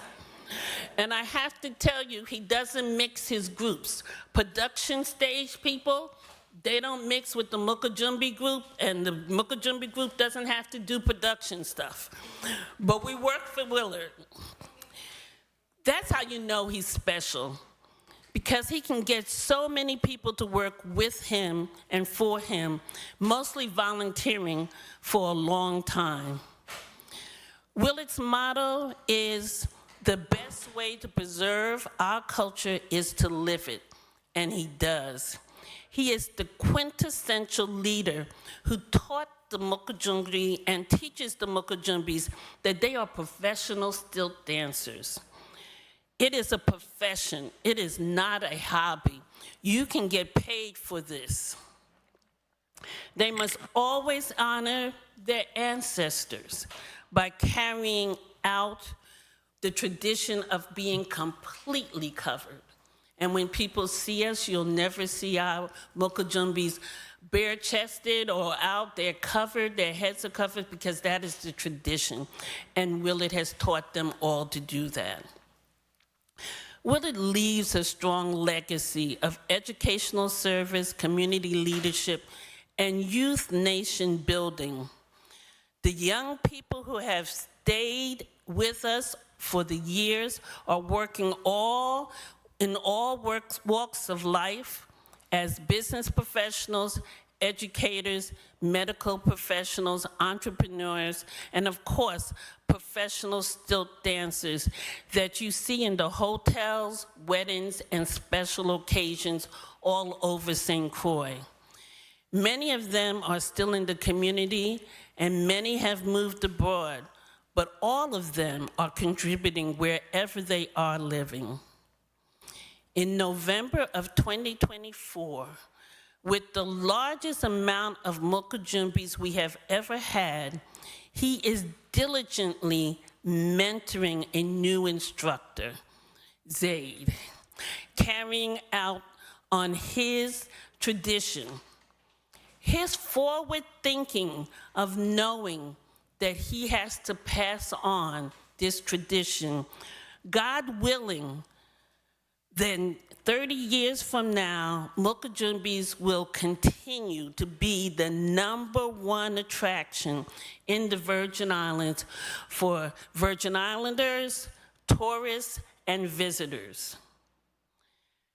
Madam Chair, we support this bill, and on behalf of the Guardians of Culture, I humbly congratulate Willard John for receiving this great honor and living a life of dedication to the Virgin Islands, sharing culture, and honoring our ancestors. Thank you very much. And thank you so much, Ms. Salim, for that riveting testimony, giving us a great picture of Mr. John's dedication to our culture, especially spreading that joy of masquerading, because that's what Mukujumbis do on stilts. They masquerade, and that's part of our African ancestry. At this time, I would like to recognize the Honorable Samuel Sanis and invite you to read into the record your testimony relative to the bill. Thank you, ma'am. Good afternoon, ladies and gentlemen. It is indeed a privilege and honor to be addressing this august body. I want to thank the Honorable Carla J. Joseph, Chair of the Committee on Government Operations, Veteran Affairs, and Consumer Protection. I would also like to thank the primary sponsor of Bill number 35-0195, a resolution honoring and commending Mr. Willard John for his many contributions to the youth and culture of the Virgin Islands. The Honorable Senator Maurice James created not only a legal document, but also a testimony to the life and accomplishments of Mr. Willard John. I think the only thing that was missing was his blood type. But I've known Mr. Willard for many years. As a matter of fact, our first encounter was not nice. It was at the Elena Christian Junior High School, where he was a principal. At that time, I was working for a facility that housed children with behavioral issues, and Mr. John was in the process of suspending one of I call them my children. For those that know me, you know that I have a very quick temper, hot temper. That's the Puerto Rican in me. So I went to the school that day to defend my client. But I tell you what, at the end of the conversation with Mr. John, I wanted to add more days to the suspension. Mr. John was calm and collect throughout the entire conversation. He respectfully addressed the student and calmly stated the reason for the suspension. But this has always been Mr. John's MO. Cool and collect, like Shaft, but without the profanity. And if you're wondering who Shaft is, you're definitely not from my generation at all. Are you, Madam Chair? Okay. The history of the Virgin Islands has demonstrated the immense impact that certain individuals have on our society. Through their actions and leadership, they have significantly influenced the course of our future. These remarkable individuals have confronted adversity and became victorious, leaving behind enduring legacies that will continue to shape and inspire future generations. David Hamilton Jackson, the Honorable Ruby M. Rouse, Bordeaux, Queen Mary, the Honorable 1F Louis, Frank Rudolph Crosswit, Denmark Vesey, Tim Duncan, Pamela C. Richards Samuel. May she rest in peace. I mentioned those names, and some of those names you are probably aware of, but I know there are some that you're probably going to Google. And I mention those names for one purpose, because we have to acknowledge the diversity of talent and the need to educate our future generations. These individuals not only contributed to our society, but they contributed to the world. I'm going to go off script for just 1 second. When I look at the names of individuals that came from this small territory that have changed the course of our history, of our nation's history, and have gone as far as making this a better place for not just us and our future, I am so proud to be a Virgin Islander. I was going to say Crucian, but you're from St. Thomas. Ladies and gentlemen, in the future, many names will be mentioned, both in an educational setting and in many social events. Names that belong to individuals who help create a better society for us, who improve our quality of life, who ensure that our customs and tradition will continue for generations to come. I say at this time that I can confidentially state that Mr. Willard John's name will be one of those. He is a man of integrity, he's an educator, he's a mentor, and to me, most important, he is my friend. So I want to thank you, Honorable Chair, for this opportunity, and may God bless us all. Thank you. Thank you so kindly, Senator Sanis. At this time, the chair would recognize Mr. Whitman Brown. And again, Senator Sanis, thank you for those remarks, especially loading to the demeanor of Mr. Willard John. Dr. Whitman Brown, you are recognized to read your testimony into the record.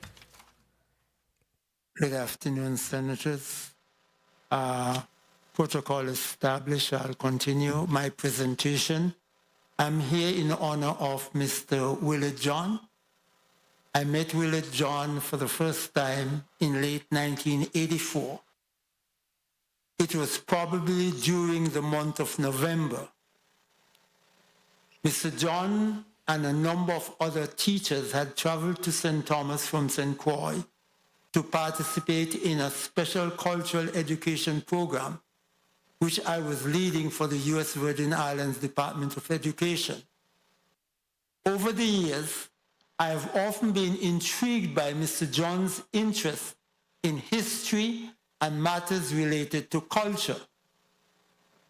To the best of my knowledge, from that time when we met, just short of 40 years ago, Mr. John has maintained keen interest in Virgin Islands, Caribbean, and African cultures.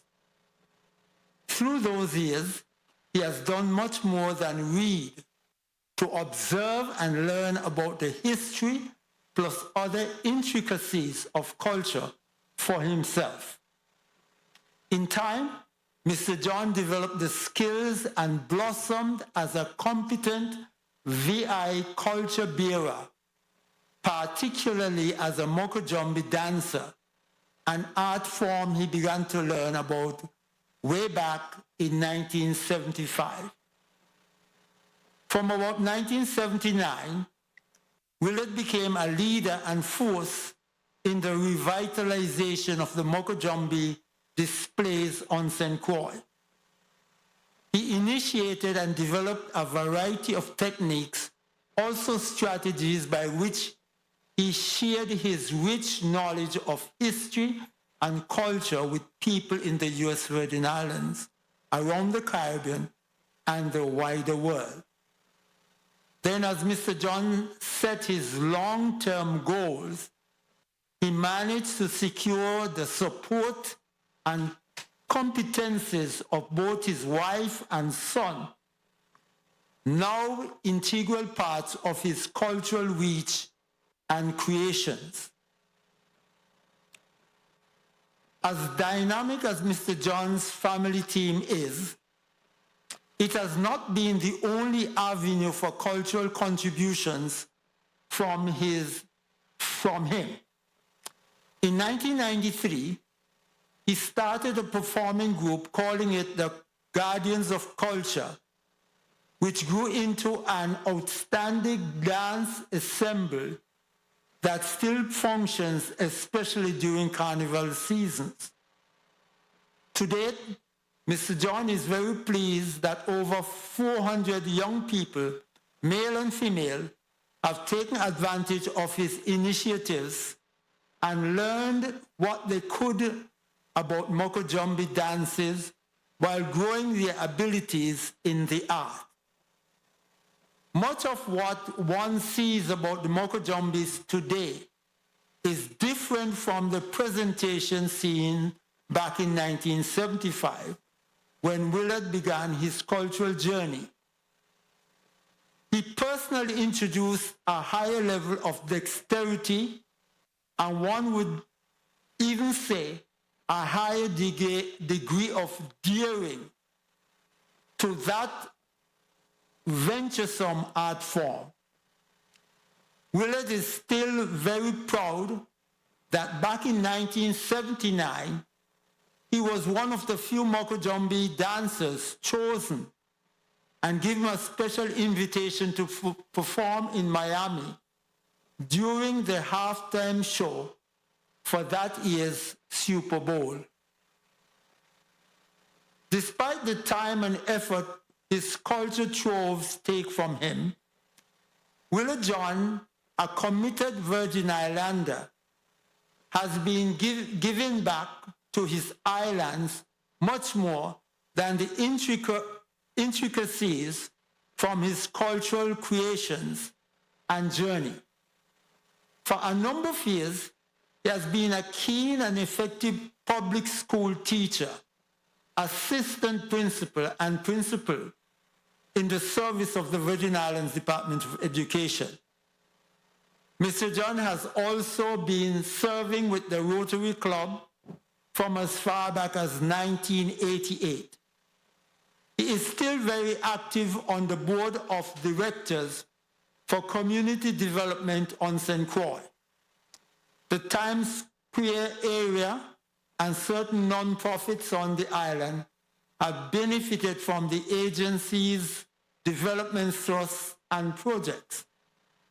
Additionally, Mr. John serves with the board that oversees the Port Authority, and he also serves with the Frederiksted Credit Union.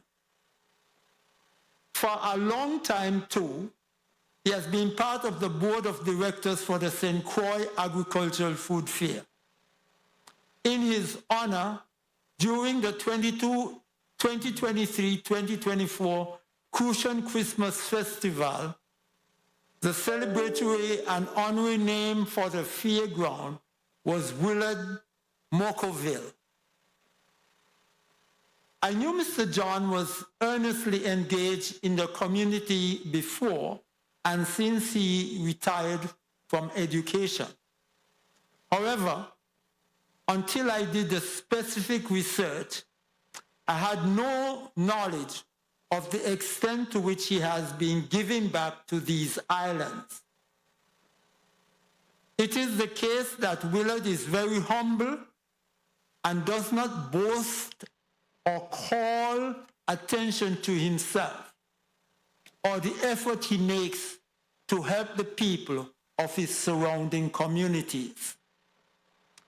He becomes theoretical or theatrical only when he is on his Mokajombi stilts as part of a grand performance. Despite that unassuming, quiet stance Willard depicts, it is a wonderful and timely gesture that in 2024, the VI legislature has seen it fit and opted to honor Mr. John for his many cultural and other contributions to the U.S. Virgin Islands. Mr. Willard John has made very special markings on the sands of his time. Such recognition of one's contribution to his society has very real meaning while that person still lives. Now, Mr. John will have the opportunity to reflect, smile, pinch himself, and say quietly, I am grateful that my love for culture and for my islands touched lives, made significant impressions on minds, while some people paid attention and noted my varied contributions. Congratulations to Mr. John, and may God continue to bless him. Thank you, Mr. Whitman Brown, for your testimony. I like your style of writing. Not many people write in that style. I also understand that you have a pressing matter and that you may need to leave immediately. Is that the situation, Mr. Brown? I'm from summer school at 30. Okay, so, well, you are dismissed and relieved from the chambers, and thank you very much for your testimony. Thank you. However, if anybody had any questions, I could spend 5 minutes, and I'll be really, I know it will not be the normal order, but just in case anybody wanted to ask me a question, I would have that question at this point. Okay, well, yes, definitely. I'll take the time real quickly. Okay, so Mr. Willard, the Mokajombi. So tell me, when did he first take up the stilts? Was it a natural talent, or he had to practice a few falls, etc., etc.? Tell me how it went. I guess I didn't know him when he started, but I figured, I guess many people don't know this, but one of the earliest depictions of the Mokajombi in St. Croix was in 1912, I think it was. And so there was, way before Willard, there was the Mokajombi. And I don't think the competence that you have today, that young children can go up and dance and do all kinds of things, I don't think it was there then. So Willard must have had some falls in the process of learning how to do it and to become as good as he is today. Yes, thank you, Mr. Brown. So at this time, we will release you, and then we will continue with the testimony. And thanks for your testimony, Mr. Wallace. You may proceed. Thank you very much. Yes, thank you, and have a blessed day.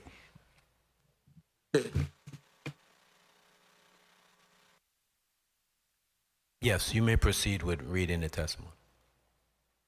Letter dated May 28, 2024, from the Honorable Valgrave A. Richard, former Senate President of the 23rd Legislature of the Virgin Islands, former Lieutenant Governor of the Virgin Islands, to the Honorable Carla Joseph, Chairman, Committee on Government Operations, Veterans Affairs, and Consumer Protection.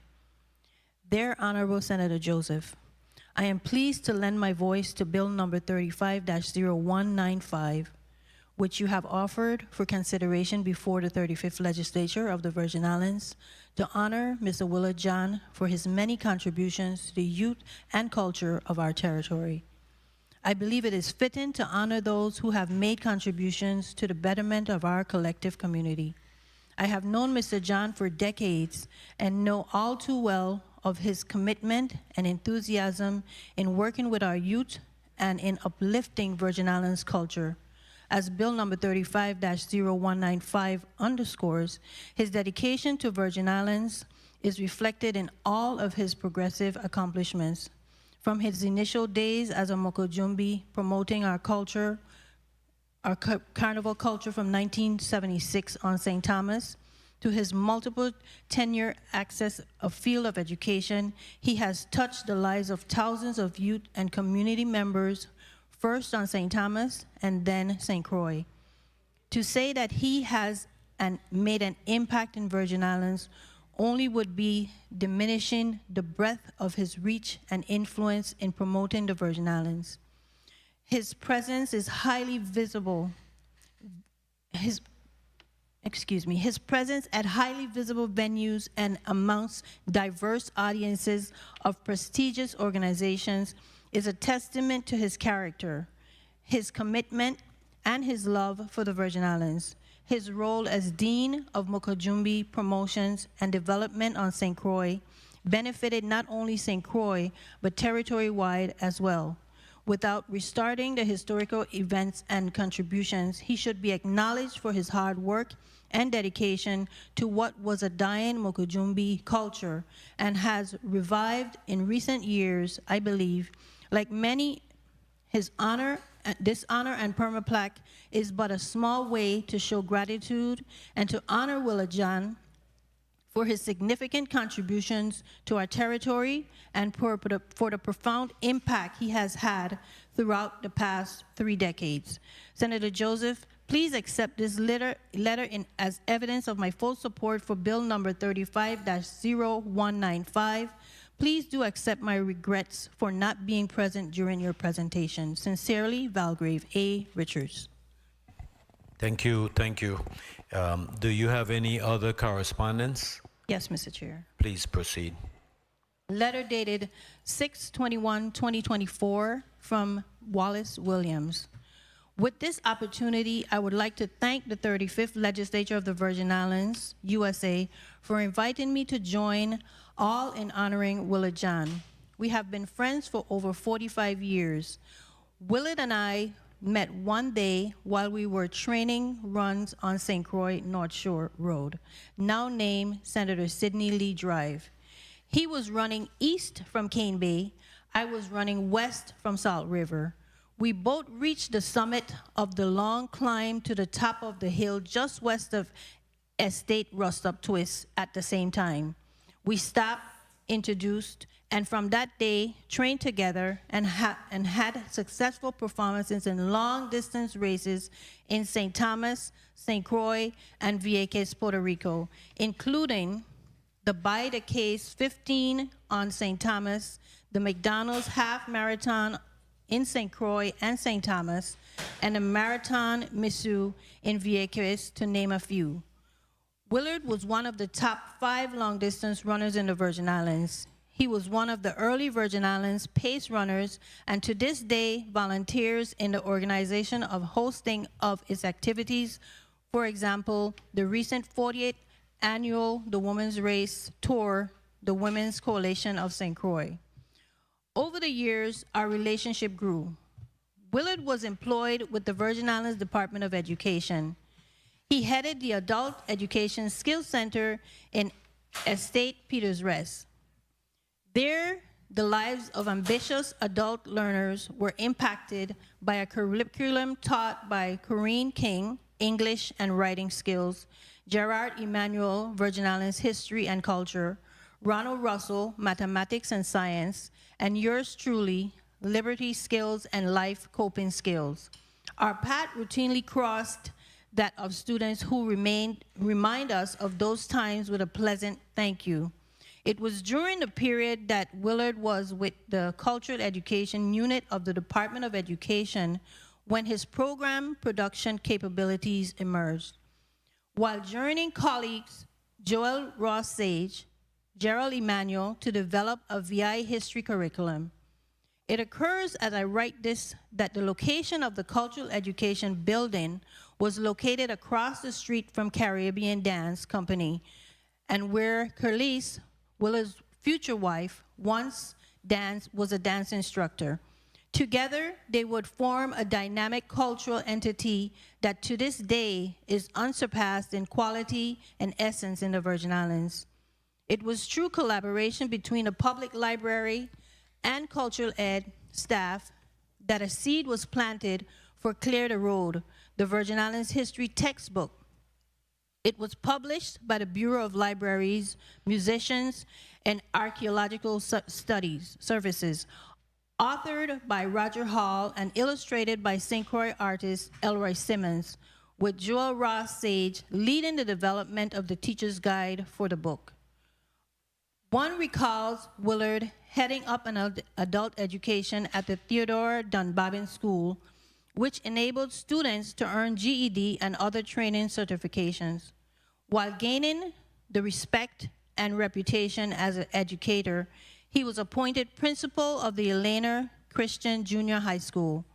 Willard found that he was in demand as a cultural bearer, and he perfected his skills as a Virgin Islands iconic Mukojumbi.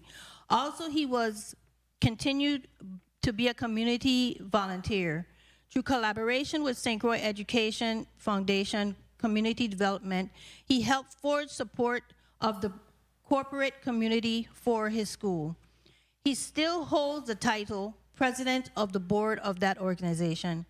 In addition, he took on the presidency of the Friends of the Public Library, which saw numerous successful programs and projects take place during the post-Hurricane Hugo period. A talented swimmer, Willard found that he possibly could be useful as a member of the Coast Guard Auxiliary. In time, Willard mastered the performing art of Mukojumbi. He has become the resident expert. For decades, he has represented the Virgin Islands locally and abroad, to include an appearance at the Super Bowl. He is the founder, president of Guardian of Culture Mukojumbis, which functions as an academy for Mukojumbis in the territory, and for decades has trained and produced hundreds of youths in efforts to further establish the performing arts and to ensure its future. He produced Mokolution, a multimedia presentation designed to illustrate it. One can't help but wonder how Willard finds the time to accomplish all that he does. He is an active member of Rotary Club of St. Croix, Mid-Island, having served as president. Until his retirement from the Department of Education, he impacted generations of Virgin Islanders, as he has served as principal of the St. Croix Educational Complex and the St. Croix Career and Technical Education Center in 2015. He lends his talent, historical and cultural, to the Department of Tourism in multiple capacities. For example, he produces and manages entertainment for cruise ship tourists. Retirement hasn't slowed Willard down.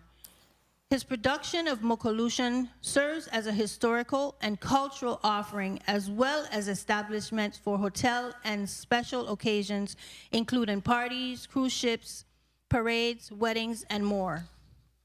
Since his retirement, Willard became a member of the Virgin Islands Port Authority and currently holds the position of chairman of the board. The St. Croix Taxi Drivers Customer Service Training presentation by Alice Lewis Brown is an excellent project he instituted in collaboration with the Royal Caribbean Group. Taxi drivers of the Virgin Islands Port Authority Board. It is yet another example of the scope of the impact that Willard John has on the betterment of the Virgin Islands. He is one of the top productive citizens of the Virgin Islands. He well deserves the honor you bestow on him. Letter signed by Willard D. Williams. Mr. Chairman. that ends the reading of that testimony. Thank you very much. Madam Clerk, is there any additional testimony? Yes, there is. Please proceed. A letter dated June 27, 2024 from Alexis Lewis Brown. Good morning, Honorable Senator Carla J. Joseph, Chair of the Committee on Government Operations, Veterans Affairs, and Consumer Protection. Honorable Senator Marie C. James, sponsor of Bill number 35-0195, and other senators present and members of the listening audience.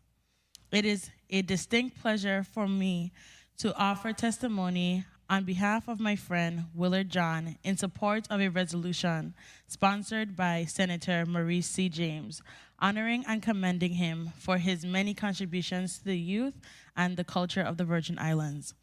I regret not being able to be present today, but I must attend a funeral for a dear friend.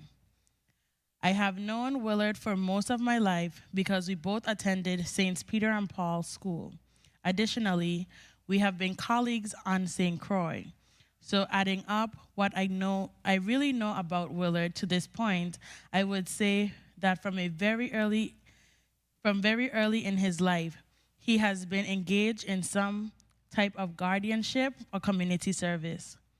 I remember as a youngster spending my summers learning to swim at Red Cross Swimming Camp on Lindbergh Bay in St. Thomas. As a teenager, Willard was a swimming instructor and a lifeguard in that Red Cross program. Here on St. Croix, over the years, he raised his family, built his career, and simultaneously dedicated his life not only to guarding sacred cultural traditions, but also to the community service. As we take account of Willard's contributions to the community, we can say that his life pursuits spells service over and over. From his years as VIDO coordinator of cultural education, as a school administrator, to his service on numerous community boards and organizations, his work spells service. But standing above all of his contributions is his joyful gifting as a Makajumbi in local festival and carnival parades, and his continued life work with the Frame Guardians of the Culture Makajumbi Group, which he founded to transform the lives of young men, training them to become Makajumbis, giving them an opportunity not only to engage in cultural sharing, but also for them to be paid for their talent. Sometimes, some of us spend life promoting or building programs, projects, systems, an agency, or perhaps even a house. Creations that can be destroyed overnight from wind and rain or human neglect or intentions. But we can be naked in torrential rain, and that rain will never wash away lessons learned, heartfelt transformations that we endure, human joy and appreciation, that those intangible gifts that we give to our community, this is what everlasting love must look like. And this is what Willard has been gifting to this community with his life's work. This is that kind of work that cannot be destroyed. He let who he has served be served. Sincerely, Alexis Lewis Brown. Thank you, Madam Clerk. Is there any additional testimony? Yes. Please proceed. Good morning. My name is Carl Gotts.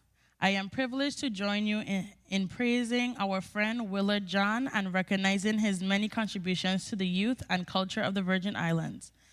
I thought long and hard to put together the right words to properly describe Willard's decades of self-efforts in bringing the rich, vibrant culture of the Virgin Islands to generations of young men and women. And My words fell well short to fully praise a man of such dedication and drive. So instead, I went directly to the source. The remainder of my speech today are not my words, but the words of Willard himself. They are profound, they are intelligent, and they are powerful. It is my mission and my passion to educate, promote, and preserve the unique aspects of our culture. The only way to preserve culture is to live it. Take not for granted our surroundings. Life does not always come with a bow, but it is still a gift. There is a critical need to shed light on the uncertainties of life and to eliminate the uncertainties of darkness. It is my mission and my passion to educate, promote, and preserve the unique Father's Day.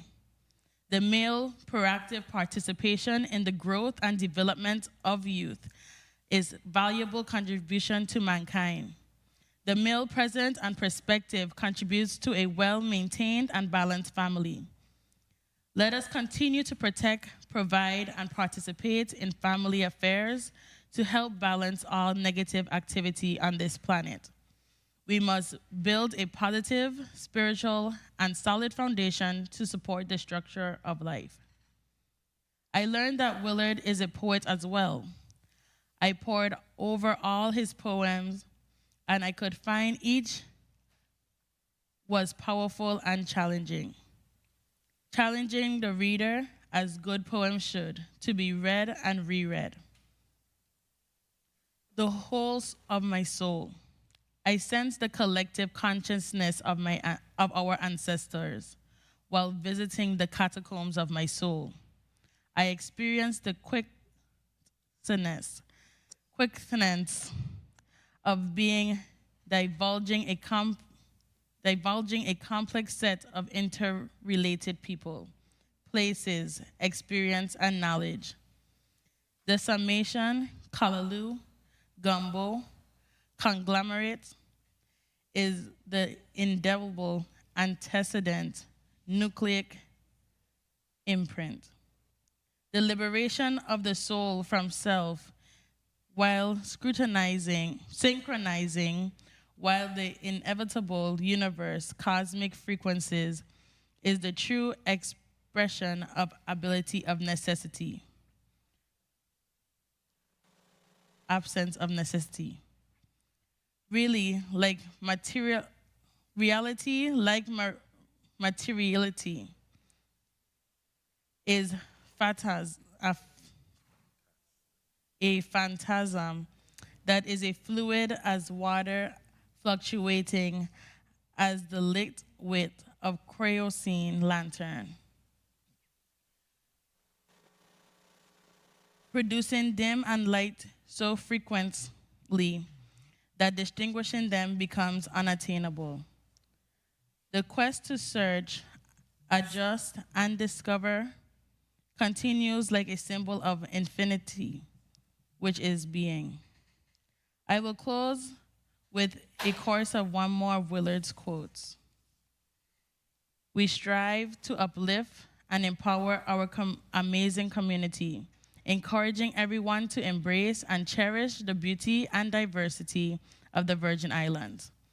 Join us as we embark on this journey of motivation, celebration, and VI pride. Let's inspire each other to embrace all aspects that make our islands truly special. Madam Chair, this ends the reading of the testimonies. Thank you so kindly, Madam Clerk. In fact, thank you both, Madam Clerk, Ms. Picard, for reading those two testimony, and as well as Madam Clerk for reading the testimony. Colleagues, we have an opportunity to ask the testifiers who are before us some questions, and I want to also thank Senator Fonseca for sitting in the chair while I went to get some sustenance so I can continue to move forward. And so, colleagues, we will have one round of 4 minutes to ask questions of the testifiers. We will begin by hearing from Senator Franklin D. Johnson. You're recognized for your 4 minutes. Good afternoon. Thank you very much, Madam Chair. Good afternoon to my colleagues. Good afternoon to the testifiers. Good afternoon to Mr. Willajan. Good afternoon to the viewing and listening audience. The name Guardians of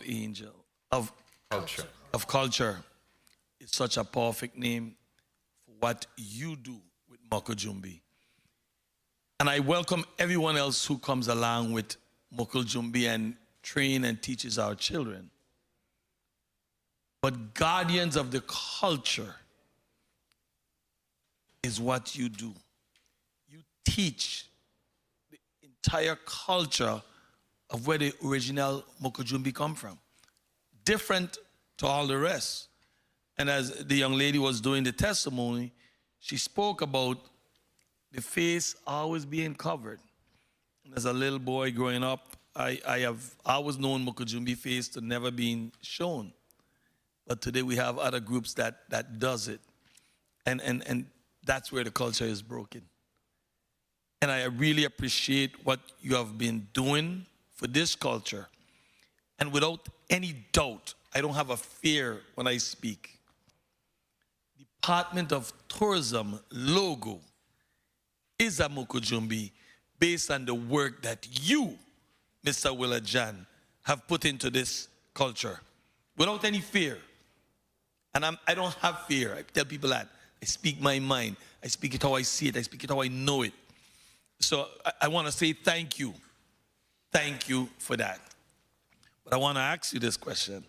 Because I think you and Ali Paul came around about the same time. Is it fair to say that? He was a bit before me. Okay. I came after him.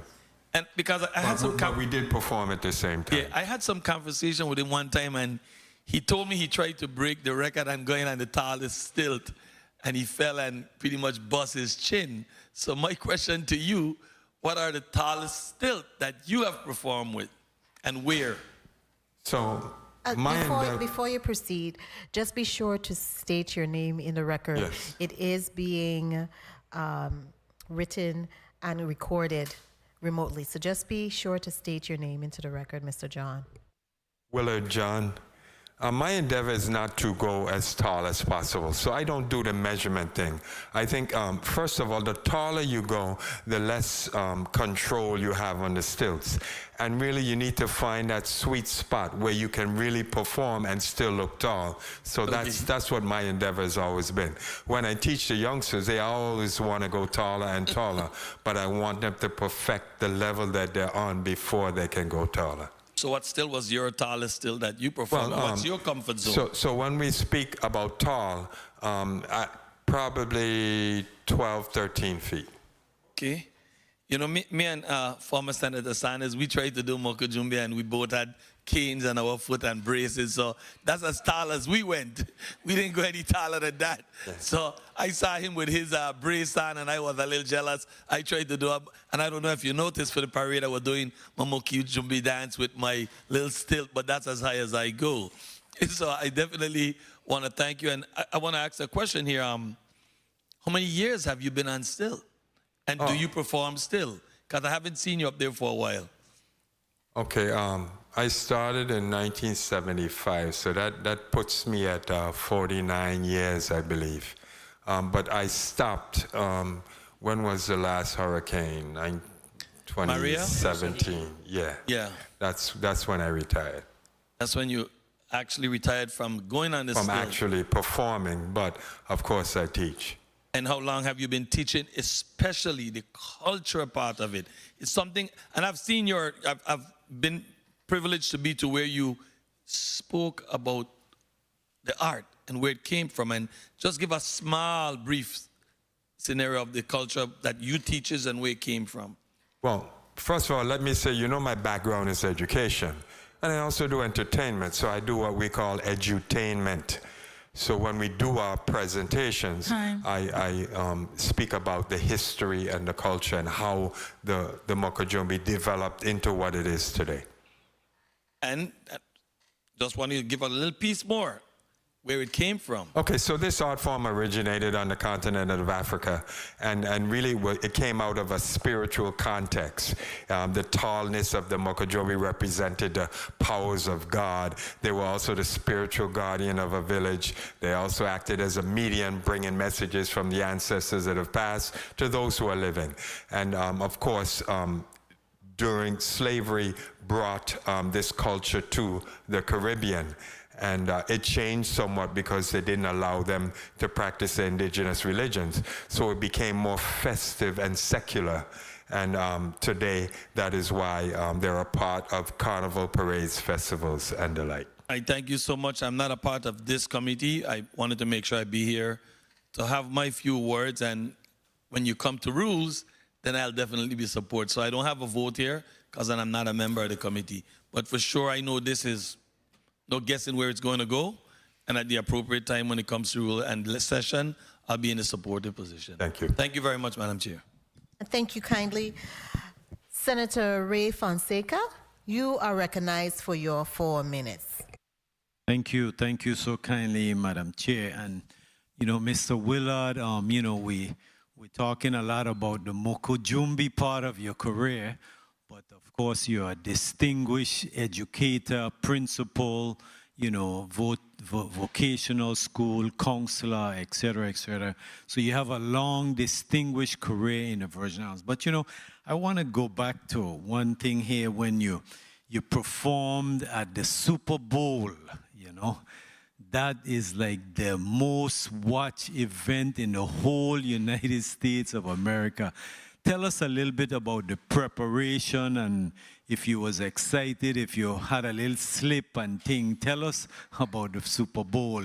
So what happened was Super Bowl 13, 1979, they did a Caribbean presentation. So they invited specific islands of the Caribbean to participate. What happened is they during halftime they rolled a big map out of the Caribbean on the football field, and then each of us representing each of our islands would go in their respective places and do whatever it is that we do.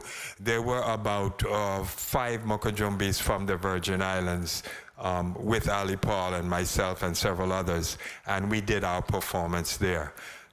So that was really an emphasis on Caribbean culture during the halftime.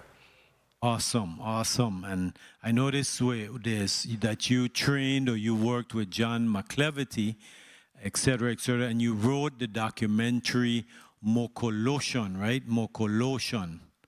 That's correct. Yes, you know, and it's so important, especially for the younger ones watching, because you know, when you go and you see the Virgin Islands participating in these tourism events, the Mokajumbi and the steel pan is like standard. You know, the Virgin Islands, you know, we have the Mokajumbi and the steel pan. A lot of people recognize us. So I know you spoke a little bit about the history of the Mokajumbi, etc. But tell us some of the lessons that we need to learn in that documentary, Mokoloshan. Again, Mokoloshan, the evolution of the Mokajumbi. And it starts with how it originated in Africa, the context in which they performed, the fact that they covered their faces, they were spiritual, they represented a higher power. And as I said, when Africans were enslaved and brought to the Caribbean, with them came their culture.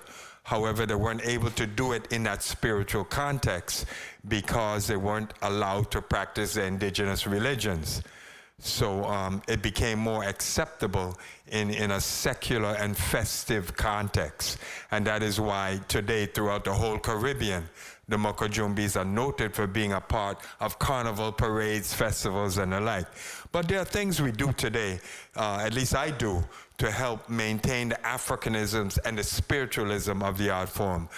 Senator Johnson spoke earlier about the fact that we wear masks, and that's one of the reasons why I insist on it, because because this tall entity and still represented the higher power, you need not see the human being behind it. So we always wear a mask to remind people of the African context in which it originated in.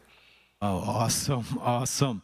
You know, it's also noted that every single Mokojumbi in St. Croix, you either taught them or a disciple of yours taught them. That's an awesome legacy, you know. You're the man, you know, the direct line to all the Mokojumbi. So now I want you to tell us about, Madam Chair, if I can wrap up quickly. Yes, you may. Yes. You may proceed So to wrap up. you visited Africa, South America, Europe. Which one of those world tours, which one of those stood out most for you? Of course, Africa, that's our motherland, and I really had a good time going there and re-examining my roots. Oh, wow. So they were familiar with the Mokojumbi? Of course, you know, awesome. That's where it came from.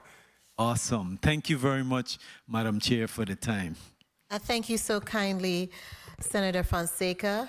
The chair will now recognize Vice Chair Senator Javon E. James Sr. for your 4 minutes. Greetings to the people of the U.S. Virgin Islands. Thank you, Madam Chair, for the time. It is definitely an honor to be a part of this committee as we honor a next son of the soil, Mr. Willard John. Mr. Willard John and testifiers, thank you for being here. Mr. Willard John, how do you know that young fella, Mr. former Senator Samuel Sanis? How you convinced him to get down here? Repeat that. How you know that young man over there? How do I know him? He told a story as a principal of the junior high school, and he represented his client and who was in trouble, and we met that way, and we've become very close since then and respect each other highly.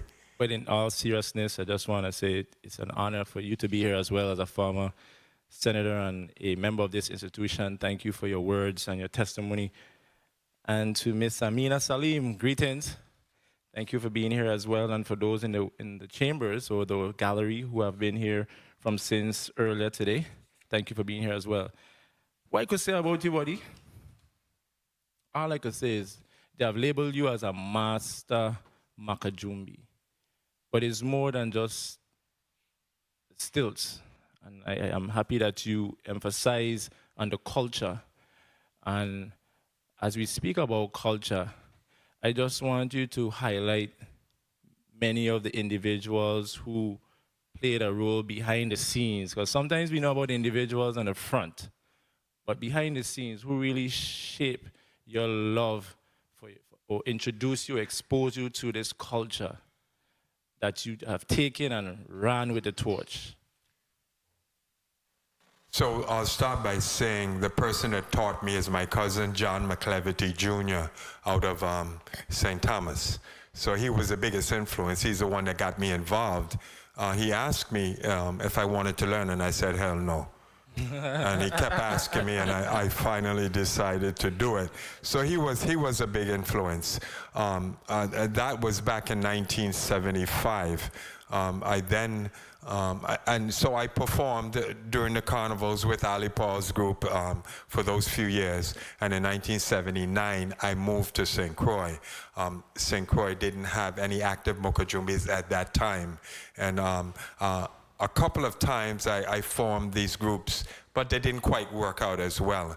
And then in 1993, Anna Thompson, who's Amina Salim's sister, called me and asked me to do it. I said no, and she insisted, and here we are many years later. So Anna Thompson, Amina Salim were very, very important in establishing this group and establishing the foundation. I would be remiss if I didn't recognize my wife, as Amina did earlier, in which she has designed and constructed all the costumes for more than 30 years, and has also assisted with choreography because, as you know, she is a dancer as well. So those are the key key people that helped me continue this. And I also worked as a cultural education specialist in the Department of Education, so that was also a guiding factor. Most definitely, and I like to hear these stories. Yes, Mr. John, we're honoring you, but we're also honoring the village who took care of you and brought you to this point. And it is very important that we highlight those individuals, you know, the unsung heroes. But you're the hero, and you represent us. We believe in you, and we just want you to continue to live for as long as you can, and to teach those guardians of culture, our culture, for years to come, and to pass the torch. Any last things you would like to say? I'll repeat my motto: the best way to preserve culture is to live it. And that we will do today. God bless the Virgin Islands. Thank you, Madam Chair, for the time. Thank you, Senator Stannis. I have a long list of things I want to show you. Just joking. Thank you for being here. Thank you so kindly, Mr. Vice Chair. At this time, the Chair will recognize Senator Samuel Carrion for your 4 minutes. Thank you, Madam Chair. And once again, good afternoon to the viewing and listening audience and to the testifiers present. And of course, to our honoree this afternoon. I am elated and honored because we really wanted to move this legislation, and honored, and then we found out that our colleague, Maurice James, had it. Yep, and preempted. So, you know, I'm glad. So I commend the sponsor of this measure. And of course, just saying that, you know, of course you have my vote. From the day I met Mr. John Willard, it was something special about him, his vibe, and then after being able to know him and his dedication to our territory, especially to young people of our territory, is very admirable.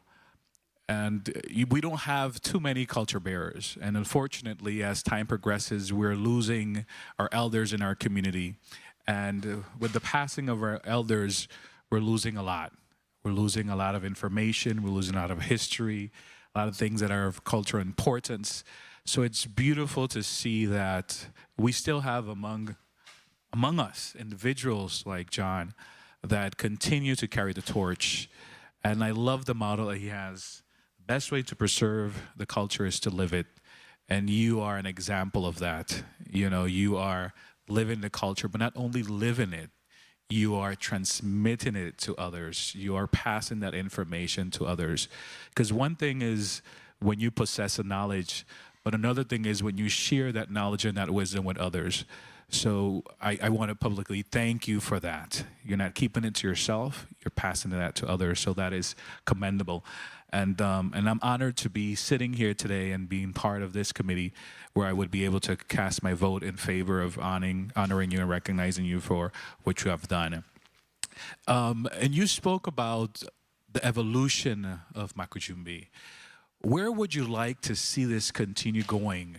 What's your vision when it comes to this area that you're so passionate about and you've been dedicating a great deal of your life to? So what's your views, your vision of the future? Oh, you got to have a succession plan in order for it to continue. And that's why we have people like Amina's son, Zaid, who will continue with that torch. When an individual masters something, I think it becomes their responsibility to pass it on.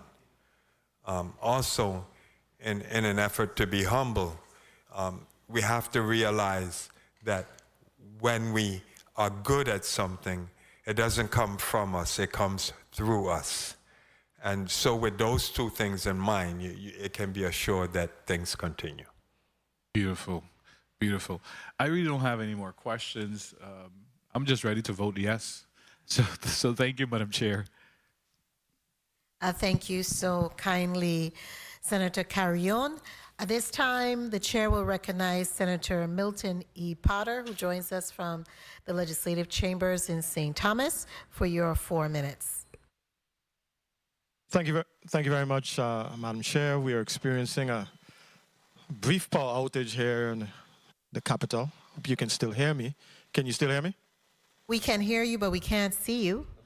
So what I will do is I will continue and put you on pause and ask the question. And then once my 4 minutes is up, I will resume back with you. You can hear me, Senator Pott. Well, we're back. I said a prayer and it worked. Yes. Prayer works. Madam Clerk, make sure you start Senator Potter's time with 4 minutes. Thank you so very much. This has really been, Madam Chair, a very an incredible day so far. We had an opportunity to really honor two very distinguished and very accomplished Virgin Islands icons. Here we started with Ms. Claire Roker, and now we're follow up with Mr. Willard John. And I wanted to ask you, Mr. John, looking back at your extensive and accomplished career, what do you hope your legacy will be in terms of the impact on the youth and the impact on furthering culture in the U.S. Virgin Islands? You know, I never think about leaving a legacy. I think about making sure that this art form continues. I think about when I engage with young people that I teach them more than just dancing on stilts, that they learn more about life and the intricacies of life and how to handle it and how to confront it and how to traverse it. So those are the things that are important to me, not about what people are going to think about me after I'm gone. I'm not that interested in legacy. I'm interested in making sure that the principles of life are carried on. I respect your response, but we're definitely interested in keeping your contributions and your legacy alive. I mean, I think that communities that honor and respect and pay homage to those who are here fighting the good fight in terms of preserving our culture should be honored, should be remembered. So definitely respect your humble spirit, but we're definitely interested in keeping your contributions here to this community alive. One thing that you said today that was interesting to me is there is a fundamental difference between a stilt walker and a mokojumbi. And I just wanted you to comment on that as to what do you see as the big difference between both? Well, a stilt walker is a person that finds a pair of ready-made stilts and learns how to walk on them. We as Mokojumbis are performers. We represent a legacy of tradition that comes from Africa, and it is our responsibility to continue that legacy. Awesome. I think that cultural and spiritual element is what really, just in my view, based on what you're saying, what distinguishes a Mokojumbi from a stilt walker. Anybody could learn to walk on a tall, tall stilt, but it's really not the same. You can see it. You can see it in the passion. You can see it in what you do. The persons that you train, you can see it. It is reflected. The spiritual element is reflected in what they do. I wanted to just ask you one final question, Mr. John, really, about just from your experience, your time being here in this space. What do you believe when it comes to the preservation of our culture in the VI? What do you believe are the biggest challenges facing cultural preservation in the Virgin Islands today? I think primarily that we have failed to institutionalize our culture. We have to have, for example, I've been in this art form for 49 years, but no one has ever come to me in an official capacity and say, what is it that we can do to make sure that this thing continues? How can the government, how can the leaders, how can the private industry assist you in assuring that this stays alive? And not only me, but we're talking about all the aspects of Virgin Islands culture. It's important that we all come together and institute a plan to keep it alive, to make sure it stays together.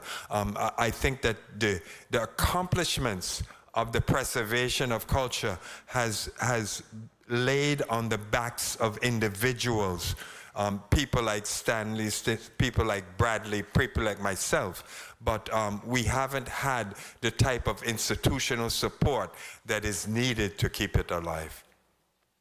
Well said. Thank you very much, sir, for all your contributions to the field of culture here in our territory. One thing that I think Valgrave Richards called you the Dean of Mokojumbi promotion. That is a high honor, and we respect, we honor, we commend you, and I also would like to commend the sponsor of the legislation, my colleague, Senator Maurice James, for having the wisdom and foresight to select you to be honored and recognized. Thank you very much, Madam Chair. Thank you so kindly, Senator Potter. I will now proceed with my 4 minutes. I just want to first off, as well as my colleagues, to commend Senator Maurice James, who had the foresight to honor you, Mr. John. You carry a very humble demeanor. Persons don't know the magnitude of your contributions to the culture and preserving our culture here in the Virgin Islands. I wanted to ask Ms. Salim a question, because it looked like it took some time to convince him to actually take on the lead to teach others this very strong culture that comes from the motherland of Africa. Because I've read books, I've seen videos to see that this is part of our heritage that goes way back to our ancestry. So what was the motivating factor for you to have asked him to remain, and how were you able to convince him to stay? Well, it was my sister, Anna. Say your name, say your name. Amina Salim. It was my sister, Anna Thompson, who was the counselor at Ricardo Richards. But at that time, Ricardo Richards had Pan Connection. They were very big on culture. So we already had a steel pan group. And we already had, in the parades, we were always doing culture, everything with the children. And so it was, that foundation was there already. And so, as Willard said, he had tried a number of times before. He had come to the Boys and Girls Club when I was there. And you can't get people who would be disciplined enough to keep a group together. And so when we came into when he came to Ricardo Richards says, okay, you know, Saturdays, here, come use the yard and do the practicing. And then you had the teachers who came in, and we had a feeding, we had a pipeline of students. So it was the students, they started with 6, and then others came in, and then, you know, teachers came and helped, and parents came and helped. So it was a dedication of all the people. That was the time when people volunteered, you know. And teachers stayed after school, and teachers came out on Saturdays for a group. And so that's what kept that group together. And so Willard had a foundation to come to that supported him in that. And so I think it made it much easier for the group to stay together. And so we just did that, and it grew. And Willard came there every Saturday to teach. Okay, and he started early he starts early at the market, and he comes there for practice. If he had a Rotary raffle, he'd do the raffle after that. We could never keep up with him. But his dedication and his work ethic and his dedication to teaching them the right way. For a lot of the parents who were there, it was the discipline. It was the teaching them the right way. You're not going to go out there with your shirts off. You're not going to go out there with your mask there. You have it. We have a tradition. This is why. The explanation of it. So for parents who wanted their children to have something that they could depend on and do, that was it. And so parents would drop their kids off, and they knew they were going to be very well. And I laugh because in seeing this in 30 years, we now have a new group of parents who we've had Jumbi Moka Jumbi, mommies, Jumis. We have like 2 mothers who have gone up on stilts and even come in the parade with us. We have a different type of mothers who I think the older ones we would have never thought about coming on stilts, but these do. And so they have come and they are our future. These mothers are really, they grew up seeing Moka Jumbis dance since they were little, and now they want their children too, and they all, if you go on Facebook, every one of them has their child with a picture with my Moka Jumbi. So I think that's the future that he's able to bring in. And that's applaudable. I want to just touch briefly on something that you said, that this level of volunteerism is dying in our community. Mr. John has done something that is not done most of the time, if any time right now. You don't see a lot of people who are willing to volunteer to teach young people, especially if they may be a little bit troublesome or at risk, and take those and take them under their wing, and to actually provide them with different skills and to harness their potential.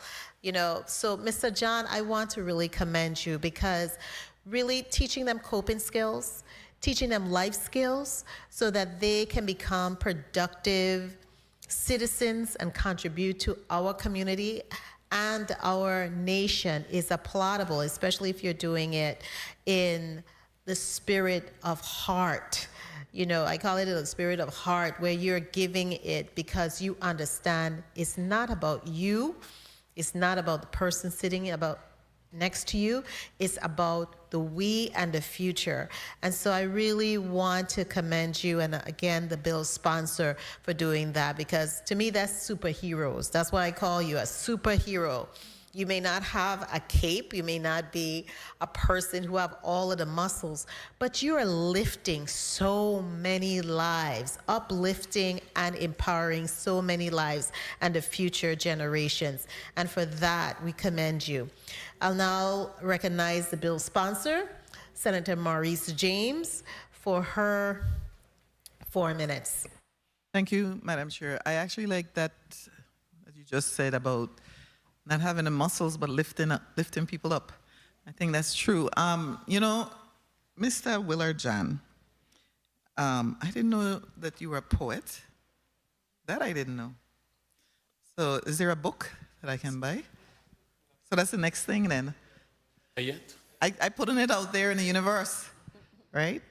I wanted to ask you, I was looking at what Carl Gutz, and take not for granted our surroundings resonated with me, because I think you really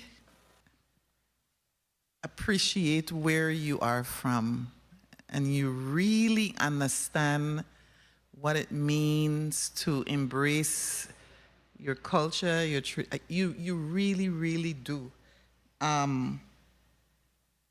Which a lot of us don't, you know. Just that line alone inspired me. Don't take for granted what we have here. You know, we landed here, right? We're brought here. Let's just put it that way. But at the same time, we have to be grateful and use the traditions, the culture that we brought with us, which is what you're doing, keeping it alive. The documentary Mokolution, is that available in the school system? I did make it available one time when I printed the DVDs. I think I gave maybe several hundred to the school system. I don't know where they are now. Okay, that's something that I am going to try to find out about. If children are seeing that documentary, you know, when there's time in school, let's say a teacher is in there, put up the documentary, right? Play it. There are opportunities that we can have, but even when a teacher is there, teaching them about what that means. Tell me what you meant when you said, take not our surroundings for granted. Two different levels. First level is, we grew up here. We get up, we go to work every day. We don't at times appreciate or acknowledge consciously the environment that we live in. People spend thousands of dollars to travel here to appreciate what we have. And sometimes we wake up, we're so busy living that we take it for granted. So that, I mean, on the second level now, we're talking about the in-depth things in terms of our culture as well. You know, I do shows and people say, I see the Mokajumbi all the time, but many of them don't know the history and where it comes from. And that's what sparked me to do that Mokolution thing. That and the fact that I'm an educator, it's important to combine the entertainment with the education, because oftentimes you see these still dancers, but you really don't know what it is. These are just some talented people on stilts. But there is a history, there is a meaning behind it. So it's important to do that. And those are things that I think we should not take for granted. Yeah, I agree. The one thing I wanted to say to you is that, well, the lady sitting next to you is the impetus behind this too, because we were talking, and I said, that's the perfect person, you know? I said, I know this man really well. You know, I told my staff, I said, I know him so well. It's an honor for me to do this. But I wanted to say to you, I don't have another question, but I wanted to say to you, people who leave legacies don't focus on leaving a legacy. They just focus on living their lives in such a way that they impact and contribute to future generations. So when you say, I wasn't thinking about leave, that's why you were, because you were focused on leaving something and teaching someone and contributing to someone's mind and soul. You understand what I'm saying? So you weren't thinking about the legacy, but you have left a legacy, and it will live on and on, I am sure. Because as you just stated, you have mothers participate, as Amina just stated. So clearly, somebody is picking it up and going forward. So it has been an honor and a privilege. And I thank the testifiers who captured, I hope, for I'm not a voting member. So the reason why I sponsor this bill. Thank you. Thank you so much, Senator James. Do I hear a motion? Senator Samuel Carrion, you are recognized for your motion. Thank you, Madam Chair. I move that Bill number 35-0195, a resolution honoring and commending Mr. Willard John for his many contributions to the youth and the culture of Virgin Islands, be voted upon favorably in this committee and move to the Committee on Rules and Judiciary for further consideration. I so move. Bill number 35-0195 has been properly moved by Senator Samuel Carrion and seconded by Senators Fonseca and James.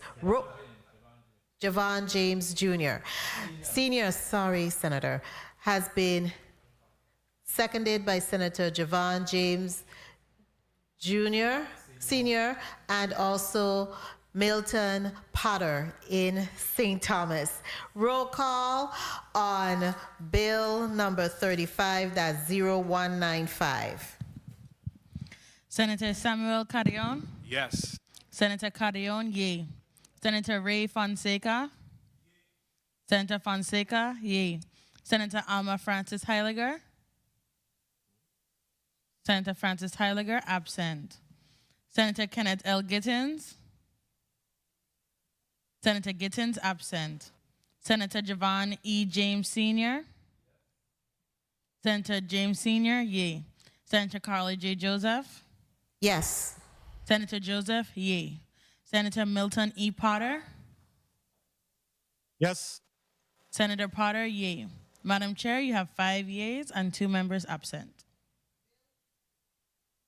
Bill number 35-0195, a resolution honoring and commending Mr. Willard John for his many contributions to the youth and the culture of the Virgin Islands, has been favorably voted upon in the Committee on Government Operations, Veteran Affairs, and Consumer Protection, and will be reported out to the Committee on Rules and Judiciary for further action and consideration.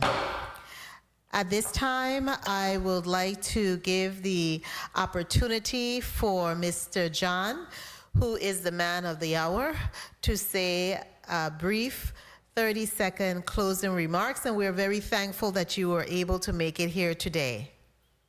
Thank you. 2 things. One, I also want to recognize the Shang family. They were important in the development of our group. We now practice at the Shang ballpark. That is our home. And Charlita Shang has been a very important person, as well as her sisters. And I guess I'm going to close with a poem, Miss James, Senator James. And this really sums up how I feel about culture.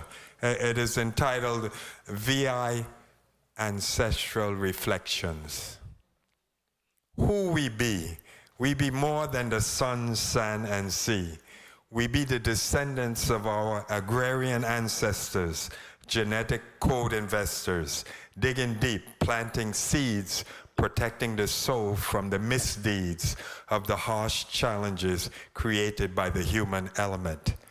We be the rich development of roots taking hold in the earth, giving birth to the superior DNA we say are here to stay. We be the descendants of generations of raw experiences from the depths of the slough pits and the heights of the Valley of the Kings. We be the nutritional evolution of boxed cheese and TT bread, callaloo and fungi, Vienna cake and red grout, washed down with limeade that is made with well water and brown sugar and a touch of essence. We be the essence of the earth, the content of the universe, a unique composition of all space, time, and energy with grace. We be the genetically transmitted acid of resistance and forwardness, consistently seeking sovereignty in the light of reality. We be wearied, our navel string buried in a long row yard where our grandmothers fried fish with lard. We be the quail bay rhythm and tone from the marrow of our bone. We be the syncopated beat leading the masquerade down the street. We be the descendants of bambula dancers, sensual body movements of grace that embrace the ebb and flow of the past, creating impressions that last for generations with applications of real life. We be the earth's core and much more. Wow, that's a very powerful poem, Mr. John. I hope you will publish it officially somewhere.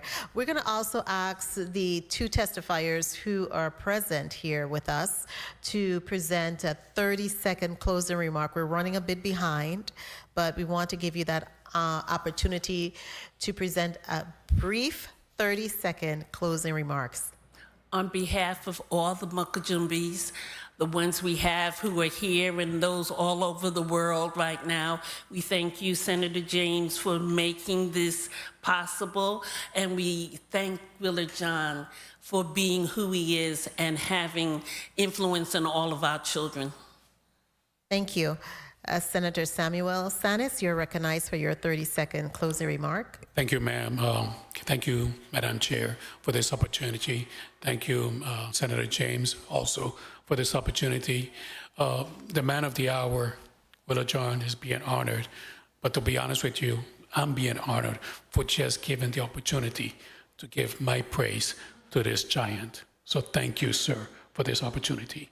Thank you. And thank you all. You are released from Senator Franklin D. Johnson. You are recognized for your point of personal privilege. Thank you very much, Madam Chair. I just want to say thank you for what you do to the people. But what I really wanted to put on the record is Bill number 350229, an act honoring and commending the 8th elected governor of the Virgin Islands, has been in this committee from February. I wrote a letter to the chair trying to get this piece of measure honoring Governor Kenneth Mapp for all his outstanding work to be put on this schedule, and was told it cannot be on this agenda and in this committee until September. However, many other measures have came by and went before this resolution that I have for the Honorable Governor, who did so much work for the people of this territory. When we talk about Irma and Maria, some $8 billion have brought to this territory. When we talk about the work that they have done just on the island of St. Thomas, the bridge to Norway that have been sitting there for some 40 years that will be going in the name of Foxman Adams in the near future, the Brookman Road that been there for 16 years under 2 Democratic governor, was done in Governor Mapp first term. The Waterfront Veterans Drive that everybody praises today has been done by Governor Kenneth E. Mapp. His work that he have done for the people of this territory must be recognized. And I won't stop until it is recognized. I come here every day to work for the people, will continue working for the people, and I will make sure that this measure that I brought to this committee be held in some committee. I had a conversation with the president of the legislature, and I asked him to remove this measure from this committee because of the length of time that they have been in this committee from February. And I was told it cannot be heard until September. And many other resolutions have came and went by. That's what I deal with every day in this august body. I thank you very much, Madam Chair. Thank you so kindly. I want to just put on the record and be clear. These bills are assigned by priority. For instance, this bill that is here before us was drafted since October. There isn't any type of preference given when I chair any committee. An individual may want to politicize things, but the facts remain the facts. And in addition to that, I respect human beings. I respect the work that they do and the work that they have completed. And there is no instance in my career prior to being here as an elected servant that I have not delivered that level of respect that I have been trained and taught right here in this community. So there is a realm of persons who want to have their own propaganda and perspective, but the facts is the facts, and we are going to conclude with that. One moment. Point of personal privilege, Senator Maurice James. Thank you, Madam Chair.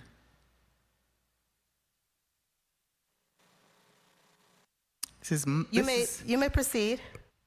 This is my resolution, the person I'm honoring, and I do not want anybody to forget the reason that I am here today is for the people we're honoring, including the one coming after, because I know all 3 of them. So, Willa John, thank you. Thank you, Madam Chair. Thank you so kindly, Ms. Senator James, and I really appreciate your patience and understanding as we work together to move legislation through our committees based on where we are at and the health of some of these individuals.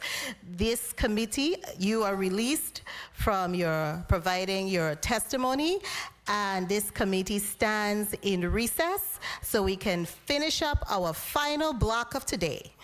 The committee stands in recess.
And we are back on the record. Madam Clerk, kindly proceed with reading our final block into the record. Block 3, the committee will receive testimony concerning Bill number 35-0242, a resolution honoring and commending Miguel Santos Jr., aka DJ Poppy Pops, for his contributions in the field of music and in radio broadcasting of musical events and local social musical events, and specifically contributing to the art of DJing and the teaching of DJing. This bill is sponsored by Senator Angel L. Boques Jr. and Ray Fonseca. The invited testifiers are Mr. Delvin D. Duggins, Sr., Ms. Juanita Bonique,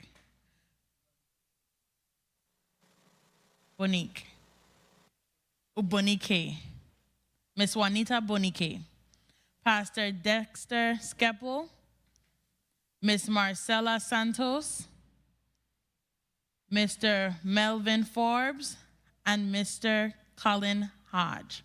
Madam Chair, this ends the reading of today's agenda. Thank you so kindly, Madam Clerk. Point of personal privilege. Senator Boques, I was going to ask who speaks on behalf of this bill. You want a point of personal privilege first? Yes, please, Madam Chair. Kindly proceed. Thank you so much, Madam Chair. Madam Chair, I wanted to extend a congratulations to Sergeant Shani Smith, who is our lieutenant here in the Legislature Police Division, on her recent graduation from 92Y ALC Unit Supplies Specialist Advanced Leaders course at Fort Knox in Kentucky in the United States of America. She graduated on June 23rd, 2024, and Ms. Smith received the Superior Academic Achiever Award. So I wanted to extend congratulations to her on behalf of all of us here at the legislature. Thank you, Madam Chair. Well, thank you so kindly, Mr. Senator at Large, for highlighting one of our security detail and keeps us in order and protected. So, Ms. Shani Smith, we are so incredibly proud of you. Now, who speaks on behalf of Bill number 35-0242? I do, Madam Chair. Senator Angel Boques, you are recognized. Thank you so much, Madam Chair. Madam Chair and colleagues, I rise today to introduce Bill number 35-0242, a resolution to honor and commend a remarkable individual who has made significant contributions to our territory and the world of music, Miguel A. Santos Jr., popularly known as DJ Poppy Pops. And this resolution recognizes not only his achievements in the internationally acclaimed disc jockey field, but it also commends him in his dedication for mentoring and educating the next generation of DJs here in the Virgin Islands.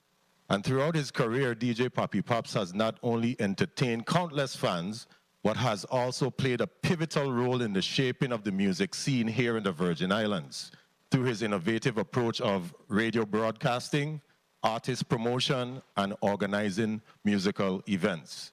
DJ Poppy Pops has provided a platform for decades of Virgin Islands artists to showcase their talents and has created countless opportunities for the musical appreciation of such artists. In 2011, DJ Poppy Pops faced a life-threatening stroke that could have ended his life and career. However, his resilience and determination saw him through the rehabilitation process, and after that, which he returned with passion and even greater conviction. He established the DJ Poppy Pops DJ Academy, the first disc jockey school in the Virgin Islands and this Caribbean region, where he continues to teach and inspire both children and adults in the fields of music, curation, and DJing. Today, we honor DJ Poppy Pops not only for his contributions to music and radio broadcasting, but also for his commitment to giving back to the community at large. His work with aspiring DJs ensures that the art of DJing, music curation, and entertainment will continue to thrive here in the Virgin Islands for generations to come. It is with great pride and admiration that I present this bill to recognize Miguel A. Santos Jr., aka DJ Poppy Pops, for his outstanding achievements and his enduring impact on culture, music, and entertainment. I urge you, colleagues, to please join me and support this resolution as we celebrate the legacy of a Virgin Islands icon. Thank you for the time, Madam Chair. And thank you so kindly, Senator Bolkes, for that eloquent introduction. Now, we have before us a number of individuals, including the man of the hour, who is being honored and commended through this piece of legislation. And what I'm going to do, because I'm not familiar with most of you, I'm going to ask that you place your name into the record, starting from my left, your right. The gentleman here, place your name into the record. My name is Melvin Forbes. Mr. Forbes, welcome. Thank you. Next to you. Good afternoon. Good afternoon. Good afternoon, Madam Chair. My name is Juanita Boneke. Welcome, Ms. Boneke. Thank you. My name is Dexter Skeppel. Welcome, Mr. Skeppel, Pastor Skeppel. Good afternoon, Madam Chair. My name is Hector E. Acosta, aka DJ Hecky Heck. Welcome, Mr. Acosta. Good afternoon, Madam Chair. My name is Delvin Delano Duggins Sr. And welcome, Mr. Duggins. So I have a total of 5 persons. And also we have the man of the hour. Welcome, Madam Chair. I'm DJ Poppy Pops. Wonderful meeting you again in person.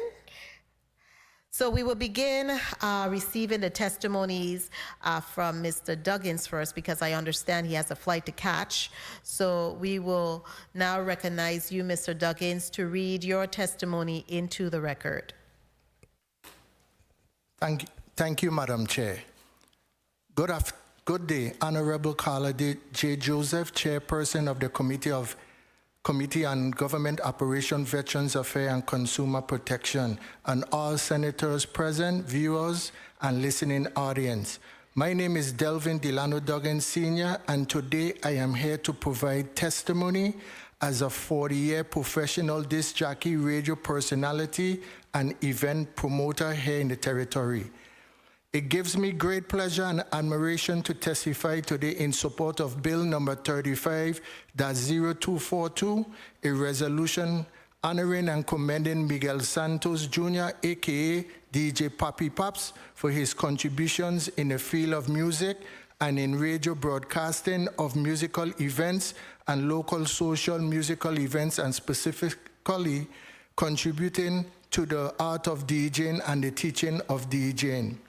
In the mid-'80s, after my residencies at the Ritz Cabaret, Hot Rock Cafe, Jimmy's Nightclub, Club Z Nightclub, and Studio 54 on St. Thomas, I moved to Orlando, Florida to play a 3-month residency at a club called Botai's. While there was mention of an individual from the Virgin Islands rocking a club downtown. So one evening I went downtown to the club to check him out. What I noticed was his mixes was great. He read the crowd well, but his voice as he engaged the crowd was remarkable. The city of Orlando at that time was a diverse city with a large majority of patrons at the club being Hispanic. Therefore, the Miami sound that was big at that time, along with Pops being bilingual, worked really well for him. He had a different style from how I played. However, I was impressed with how he presented himself. We exchanged pleasantries and spoke briefly, then our path never crossed until 2003.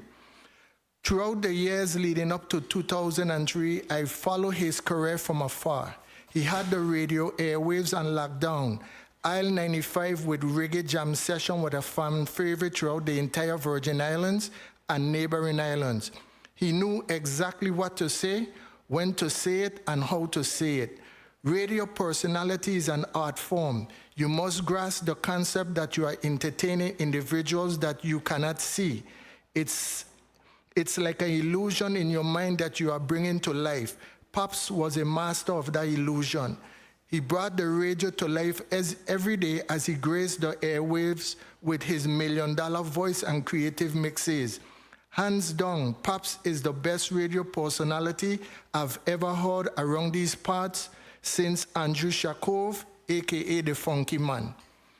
Pops was also filling up the clubs from Anguilla, Tortola, Virgin Gorda, Jos Van Dyke, St. Thomas, St. John, Atlanta, New York, Puerto Rico, and other islands and cities.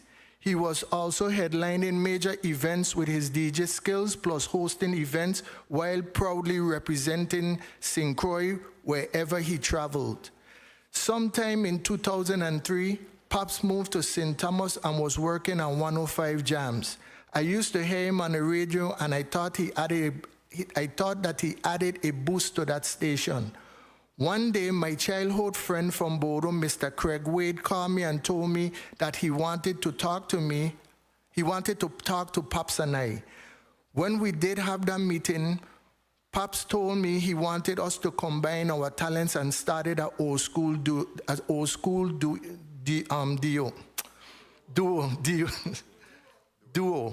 He stated that we will create a radio show called Remember the Times, and we will be on air 5 days a week on 105 Jams.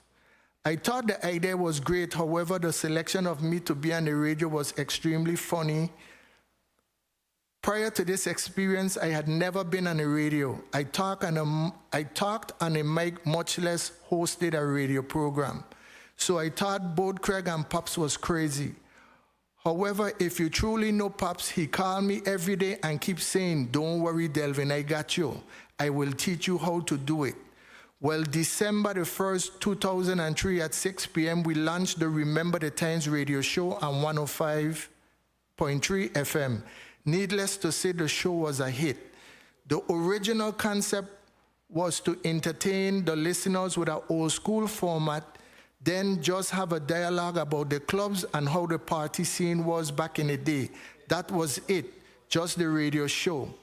A few days after the launch, Pops called me and said a beverage distribution company called him and asked him for our team to host an old school event with a product they were pushing to the public. Hence, the Destiny Old School Boat Ride, January 2004. Papi Pops and DJ Delvin, one from St. Croix, one from St. Thomas, created a phenomenal DJ group, RTT International, that to this day cannot be matched. Because of all the new developments, we created an executive team that handled the day-to-day management of the organization. Mr. Craig Wade was a partner, Mr. Henville Pole Sr., General Manager, Mr. Clifford Graham, Financial Advisor, Ms. Lynn Millen, Legal Advisor, Mr. William Jr. Richardson, System Manager, Ms. Cindy Lou Bartlett, Sales Manager, and our bar manager was my now deceased brother, Mr. Dexter Wilson. All these individuals contributed one way or another to the effectiveness of our organization.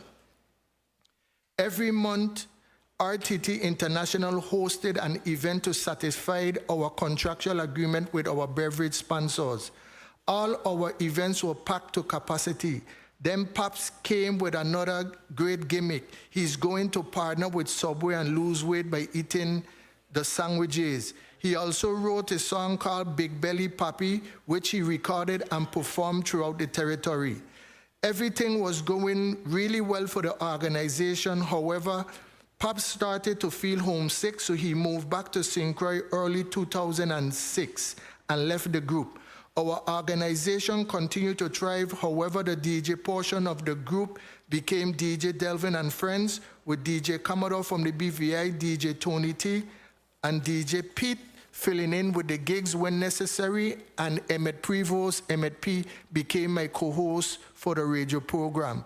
Pops and I remain in contact as we continue with our careers and family until I heard he had a major medical emergency that created an enormous setback for him. At the same time of his ordeal, I was hospitalized for months in Largo Medical Center in Florida, where I couldn't walk, move freely, and was in a septic state. Eventually, Pops reached out to me, and we both spoke of our medical conditions. We both agreed that it's the grace of God that have us here, that have us alive today. In July of 2022, Pops reached out to me again.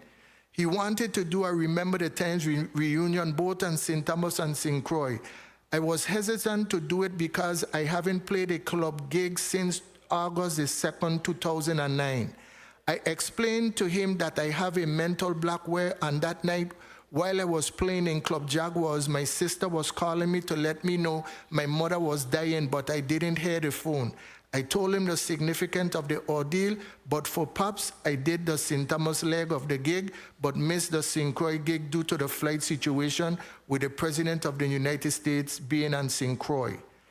To date, Pops and I are very good. We speak often, and whenever I travel to St. Croix, I would call him to let him know I am breathing the same air as him. I always tell him that I am proud of his nonprofit organization, where he is currently teaching the youths of St. Croix the art of DJing and radio personality. He is also involved in his son's baseball team and is assisting other coaches in his district by teaching baseball to the children in his community. In closing, many don't understand the skills required to be a DJ, much less a very skillful one.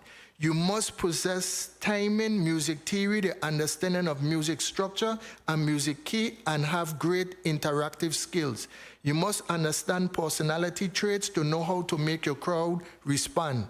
DJing is an art form. Pops learned that art form and master it all in DJing, radio personality, and event promotion. Senators, there were no computers to sing mixing, no beat counter or beat match, no DJ program. We had mountains of records, no wave files or crates. Therefore, we had to learn the knowledge and skill manually. When I tell you Pops is one of the best in the history of this art form, he is.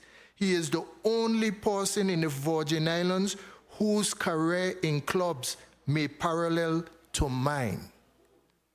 As such, I am asking all senators to support this resolution, honoring and commending Miguel Santos Jr., aka DJ Papi Pops, for his contribution in the field of music and in radio broadcasting of musical events and local social musical events, and specifically contributing to the art of DJing and the teaching of DJing. He is worthy of this recognition. He represented St. Croix with pride and dignity, but most importantly, he loves his community and the people of the Virgin Islands. Thank you so kindly, Mr. Duggins, for entering your testimony into the record. At this time, I will recognize Mr. Melvin Forbes. Mr. Forbes, you can now read in your testimony into the record. And before you do, I just want to advise all of the testifiers, before you begin reading your testimony, make sure you say your name, because this meeting is being recorded. You know, a stenographer is in St. Thomas recording it. So kindly proceed, Mr. Forbes. Yes, Madam Chairwoman. Thank you. My name is Melvin Forbes. Good afternoon, Chairwoman, and to all the senators and staff, legislature, viewing audience. My name is Melvin Forbes, better known as Trumpet. I am a promoter and also one of Pop's good friends. I've been, my promotion name is Rush Entertainment. I'm also a friend of Miguel A. Santos, DJ Pops. I feel honored to testify on behalf of his resolution honoring him. It was in 1988 that I met Miguel Santos while working at Hondo's nightclub, a very popular nightclub, top 40 nightclub. Top 40 meanings, at that time it only playing on rock and roll and disco music at the club, playing for the top 40 class. Miguel Santos, DJ Pops played there on Saturday nights. I met Miguel Santos, DJ Pops, and immediately bonded and becoming a good friend. I witnessed the growth of his popularity on the radio station shown on I-95 called the Reggae Jam Session. This growth brought him and many offers to play in the Caribbean and the U.S. mainland, like Atlanta, Miami, Texas, Baltimore, BVI, St. Martin, Anguilla, just to name a few. We agreed that I would become his booking agent, manage from probably 1988. Because of the immense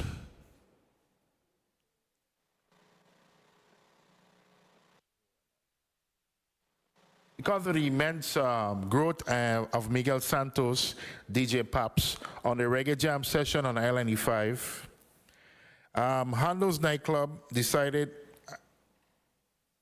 declared that change the demographic of the music through making Hondo's local melting pot from rock and roll to disco music. Only nightclub Pops introduced the reggae jam, dancehall, calypso, and Latin music, and it was a huge success. I remember a long lines of people waiting to get in Hondo's nightclub, attendance between 600 to 1,000 persons on the weekends. I remember we was always on the road during the holidays. He also played in many establishments, included Footprints, Moonraker, Rags, The Mill, Frederiksted, Club Z, aka Copacabana, Pier 69, Riptide, Hard Rock Cafe and the Waterfront, and Club Insomnia in St. Thomas. Miguel Santos would give back to his community as such as he could. When it came to the youth, volunteering his service free of charge for the Boys and Girls Club, Police Athletic League, UVI 4-H Club, and Sonny L's during the Woolworth Department's store give back, school give back events. The give backs didn't stop there. After a long recovery of his recovering, he gave back to these entities interested in becoming DJ throughout the DJ Pops Music Academy. One of the main things I admire about his developing to his children, Latinia, Tichelle, and Davante Santos. Those are number one of his priority that he always took place as a father. I admire the way that he supported the artists, the local reggae artists in the Virgin Islands in times of no social media, no media platform. It's a very small market. Miguel Santos gave them much needed exposure. Artists like Apostle, Daddy General, Daniai, Midnight, Reggae Buffaloes, just to name a few. When it came to supporting the VI artists, Miguel Pops Santos was a very influencing person. I am grateful for his friendship and to have been a part of their journey for the past 25 years, I have learned a lot I've learned a lot, and would always carry the great memories we created. Thank you all, senators, and Senator Bolkes. Thank you for introducing this resolution. It's an honor to be a part of this historical accomplishment, honoring our own Miguel Santos, aka DJ Papi Pops. Thank you so kindly, Mr. Forbes. Before I recognize the next testifier to read their testimony into the record, at this time I would like to release Mr. Delvin Duggins. I know you have a flight to catch. I want to thank you so much for spending your day with us and for rendering your testimony in person. You are released. The chair will now recognize Ms. Juanita Boneke. You're recognized to read your testimony into the record. Good afternoon. My name is Juanita Boneke, and I humbly thank you guys for giving me the opportunity to talk about somebody very special in my life. I am greatly honored to provide a testimony on behalf of Mr. Miguel A. Santos Jr., aka DJ Papi Pops. Many people wanted to know how he get this nickname, but it was really in the time of my dad playing baseball. There was a famous beer named Pops, but it wasn't spelled like P-O-P-S. It was spelled P-A-B-S-T. So they kind of like changed it a little bit. So allow me to share the inspiring story of Miguel A. Santos Jr., affectionately known as DJ Papi Pops, a beacon of joy and resilience in the vibrant tapestry of St. Croix, U.S. Virgin Islands. Born into the warm embrace of Miguel A. Santos Sr. and Annie Virginia Virgie Simmons Santos on July 25, 1967, Miguel Jr. graced the world with his presence amidst the breathtaking beauty of his island home. Though the youngest among his siblings, which he always thinks he's the oldest, Miguel Jr., aka Papi Pops, embodied the spirits of a protector and nurturer, always standing tall as the guardian of his three beloved sisters, Magda, Carmen, and myself. From his earliest days, he showed promise on the baseball field, a legacy inherited from his dad, affectionately known as Redhead or Mike. With each swing of the bat, Miguel Jr. carved his own path, leaving an indelible mark on the diamond. Yet it was the pulsating rhythm of music that truly set Miguel's soul ablaze. From the humble beginnings of the boombox to the boundless possibilities of the laptop, DJ Papi Pops emerged as a luminary of the Virgin Islands music scene. With every beat, he not only played the melodies, but wove enchanting tales that mesmerized audience far and near. I recall the poignant moment when fate cast its shadow and Miguel Jr. faced the daunting challenge of a major stroke.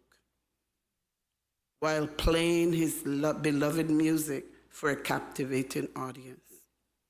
Even then, his unwavering commitment of his craft shone brightly. I'll never forget our conversation where I urged him to rest after his return from Miami Carnival that same day.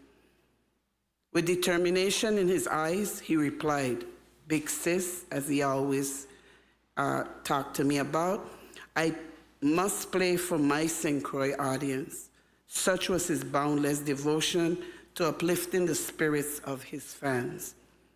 Driven by his passion for music and a deep-seated desire to nurture the talents of the next generation, DJ Poppy Pops embarked on a noble mission, establishing a DJ Academy for aspiring young artists and lending his support to Little League Baseball, and he became a guiding light in the community, inspiring hope and instilling a sense of purpose in the hearts of many. To my dear brother, we offer our unwavering love and prayers, knowing that the divine spark within you will continue to illuminate the path ahead. As you reach for the stars, remember that you are not just a DJ, but a beacon of inspiration for us all.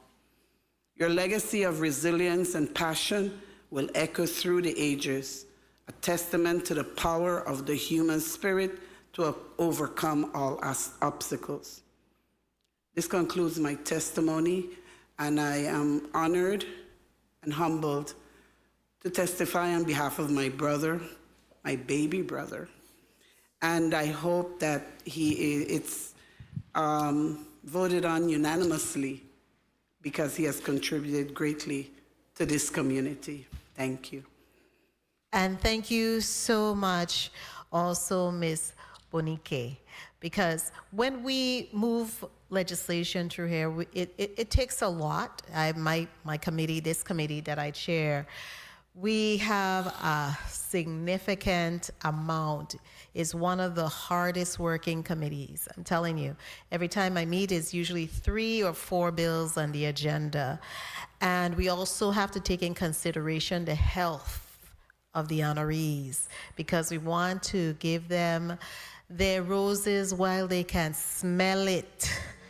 Okay? And that's very important. Amen? Amen. Amen. Right. Pastor Skeppel, you are recognized to read into the record your testimony. Thank you for allowing me to be here, honorable senators that's on the floor. God bless you. I've known Miguel Santos Jr., DJ Poppy Pops, from his early childhood. I've interacted with his parents and his entire family on the baseball field as we both grew up in Frederickstead in the at the Wim Ballpark. Miguel is an excellent, or was an excellent baseball player during his childhood and also his adulthood, playing at an all-star level. He loves baseball and is now one of our lead coaches in coaching Cardinals at the Little League level. He is a major part of our current baseball camp. The kids love Poppy Pops. He plays wiffle ball with them and they absolutely love him. They're asking, when is he coming back? He loves baseball. He's a major part of our current baseball camp that's held every year at the Basilio Baseball Park. And having Miguel Santos, or having seen Miguel Santos Sr. play at a high level, and now Miguel Santos Jr. coaching his son and others at a high level, and seeing his DJ Academy helping other young people in the Virgin Islands find a career in music, it is nothing short of amazing. Thank you for allowing me to testify. And thank you so much, Pastor Skeppel, for your testimony. It definitely sheds some light on the man of the hour. Now I will ask Mr. Acosta. I know you don't have a prepared statement, but you felt compelled nonetheless to come here today and present some remarks. In making your remarks, go slowly. We do have the stenographer in St. Thomas who is recording, so go slowly because we can share with her written testimonies, and she wants to be able to get all of your statement accurately on record. Kindly proceed. Thank you. Good afternoon, Madam Chair. Good afternoon to the senators, and I could say protocol has more than been established in here. My name is Hector Acosta. I'm a former DJ. I'm known as DJ Hecky Heck. And I'm here today to give my testimony on my cause, Miguel A. Santos, AKA DJ Poppy Pops. I'm going to start off by saying Miguel A. Santos is an individual that is multi-talented. As a youngster growing up, I always used to run to the Avis, St. Croix Avis newspaper to read the back part, the sports section. Every time I read the sports section, I want to know who is this Miguel A. Santos. Every week, Miguel A. Santos, 2 for 3, 3 for 3, 4 for 4. I mean, all the status of Little League, his name was always there. Second, from playing baseball, he moved his talent to break dancing. The famous wind-breaking group, the Windbreakers, tear up St. Croix, St. Thomas, even went to the States for competition and placed, if I am mistaken. After that is when I know my cousin DJ Miguel A. Santos, aka Poppy Pops, started his disc jockey career. While his disc jockey career was elevating, mine also started, but I started mine in Cincinnati, Ohio. Returned back here in 2006 when I meet up with my cousin Poppy Pops.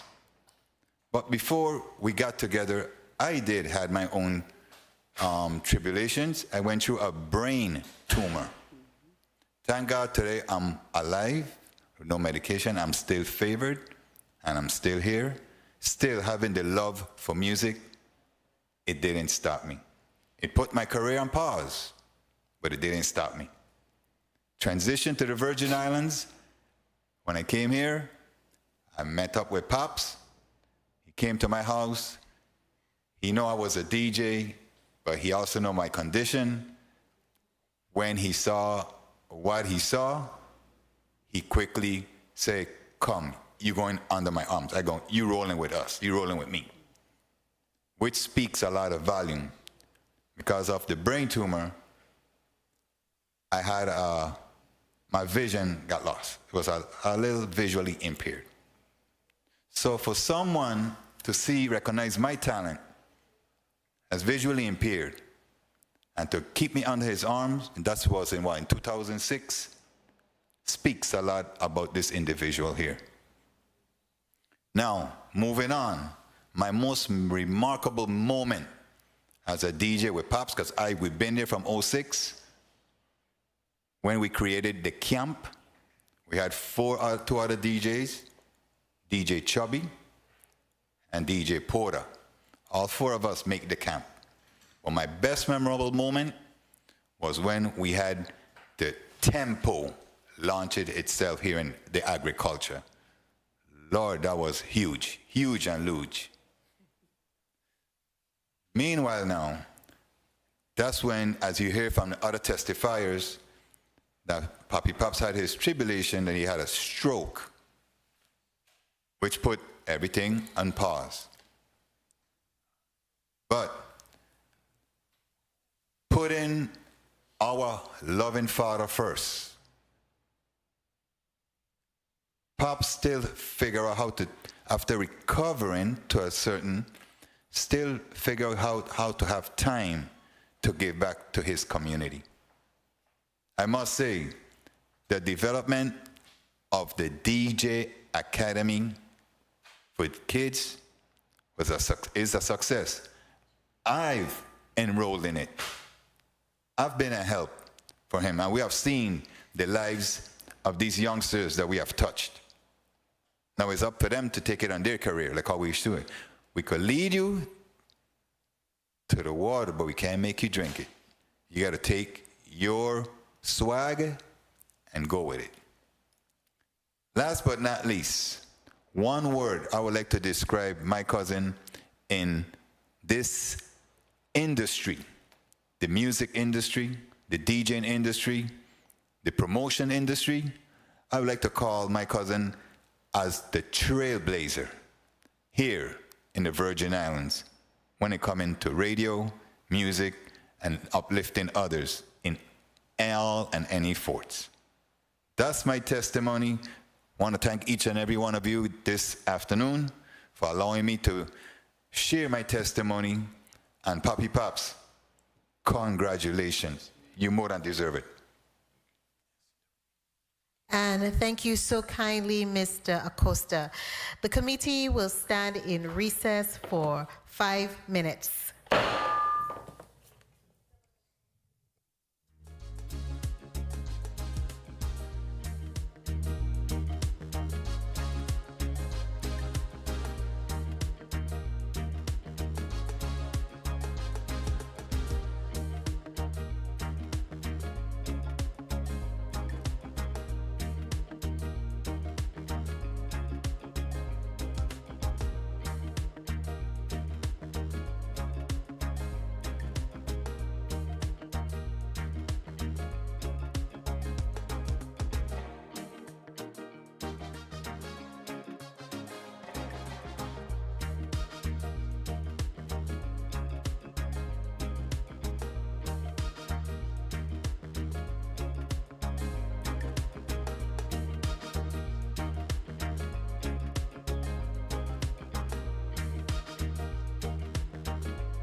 And we are back on the record. Madam Clerk, I understand that we have a written testimony. Would you kindly proceed with reading it into the record? Yes, Madam Chair. Letter from Mrs. Maricela Santos reads as follows. Good morning, honorary senators, chair, vice chair, committee members, and audience. My name is Maricela Santos, DJ Poppy Pop's wife. Unfortunately, due to unforeseen circumstances, I am unable to attend this important milestone in my husband's career. However, it is an honor to express myself regarding his tenure in the music industry. Today, I can attribute many things to my husband, DJ Pops, but I'll only attribute one word, legend. See, when we look up the word legend, it means an extremely famous and notorious person. Now, out of that meaning, I'll emphasize on the word notorious. It's exactly what's happening here this morning. My husband, DJ Pops, was recognized by someone, and that person carried that message to his office, and him and his staff made it possible for this day to happen, to honor my husband, to recognize his passion and love for the music. That individual is no one other than Senator Bolquez and his staff. Today, I am thankful beyond measure. My husband has been spinning his music for over 35 plus years. And although I was not in his life then, I can only be grateful for the years that the Lord has given us together and showering us with the blessing of bringing to this world our son Dante, who also adopted his father's music habit. Lord, send help, laughing. During those years, I've experienced the passion that my husband has for music. DJ Pops has been known locally and abroad to be one of the best DJs out there. One thing I admire of him is that he always looks out for his local artists. Don't get me wrong, Pops loves his people, and he's always willing to help the novice artists. But when it comes to local, he extends his arm to help them get noticed. This shows me gratitude and outpouring love that he has for the people of the Virgin Islands when it comes to excelling in the music career. He always says, you have to recognize your own. Pops don't miss a beat or a rhythm. His head instantly starts bopping to the melodies. He always setting his laptop with music. When I don't hear music, I get concerned, and I go to see what's happening to find out that in those quiet times where there seems no music playing, my husband has his laptop and his muffs over his ear, moving his head to the beat of the music. Pop sees no boundaries. Despite his medical condition, he opened his DJ school. And at first I thought he was crazy. See, our mind makes boundaries for us. I used to ask how he's gonna go teach knowing his condition. Suppose something happens and we're not there to help. But that didn't stop him. He jumped the hurdles and went to teach what he likes, paving the way for others to pick up and continue his legacy. As he continues his path, I can only pray to the Most High to continuously protect my husband and shower him with his blessings. Honey, your wife loves you beyond words can describe. May everyone here today be blessed, and thank you for acknowledging my husband, my love for all. Maricela Santos.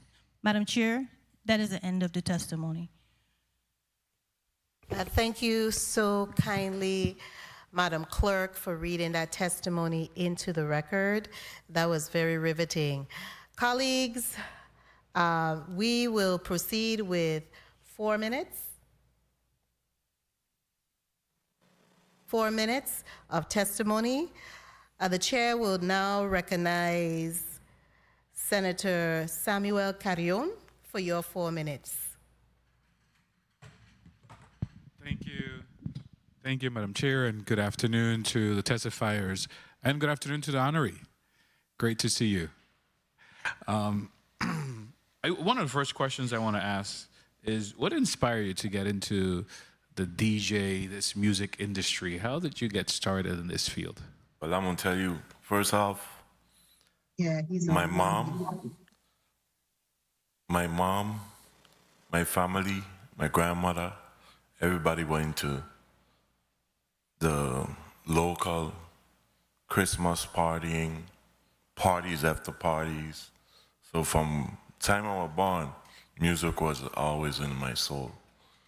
Now, becoming a DJ wasn't part of the plan. I must tell you that. I guess it was God's destiny all along. It was all God, because He put it in my heart. He put it where I'm at today. This was supposed to be a joke, and the joke turned into be the best thing ever happened in my life. What would you say would be one of your most fond memories in your career path that you still keep today? That's a hard question. Carry on, Senator. In a nutshell, there's no one thing that I could say was the most, because everything was the most to me. You worked, and everything you did it with a passion and with that level of dedication. That's commendable. The problem was my family every summer in Mombiju. That was the problem. Every summer, I blame it on my cousins and my auntie's house, which is Alan Brady and Mabel Brady. My cousin had a system. He was a DJ. And I would stay there and mess with everything. My name was not even close to Poppy Pops then. It was DJ No Sound. No sound. Okay? They used to laugh. See how you laughing? They used to laugh at me. Okay, we were at parties and everybody dancing, and they put me to play, and I come and play Planet Rock. So everybody go home. Clear the dance. So they laughed at me. But at the end of the day, who laughed last? And to the testifiers that are here today, if each one of you can use a word to describe Mr. Miguel Santos, what would that word be? Journey. Wow, if I could say one word about him. Quite inspiring. Motivational. Like I always say in my testimony, a trailblazer for the people of the Virgin Islands. Thank you, Madam Chair. Thank you so kindly, Senator Carrion. Senator Javon James Sr., I know you're joining us virtually. You are recognized for your 4 minutes.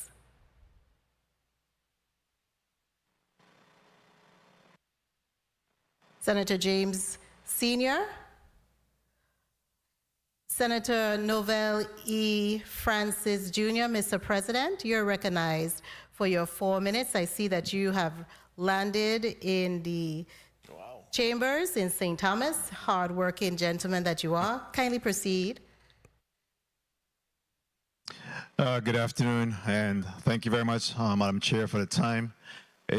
I was compelled to be here today as I traveled over and kind of missed the vote, or at least the discussion, and Mr. Willa John, I too really want to express my congratulations to him as we pay tribute for the work that he has done in this community. But today I had to be here because Miguel Santos, aka DJ Pops, has certainly been a friend and an individual that I've known over the years, and I was compelled to be here today. I could certainly remember the days, running from, as a young officer, running from club to club to club back in the days in Christian State. We talk about, Hondos and Moonraker and all those other areas.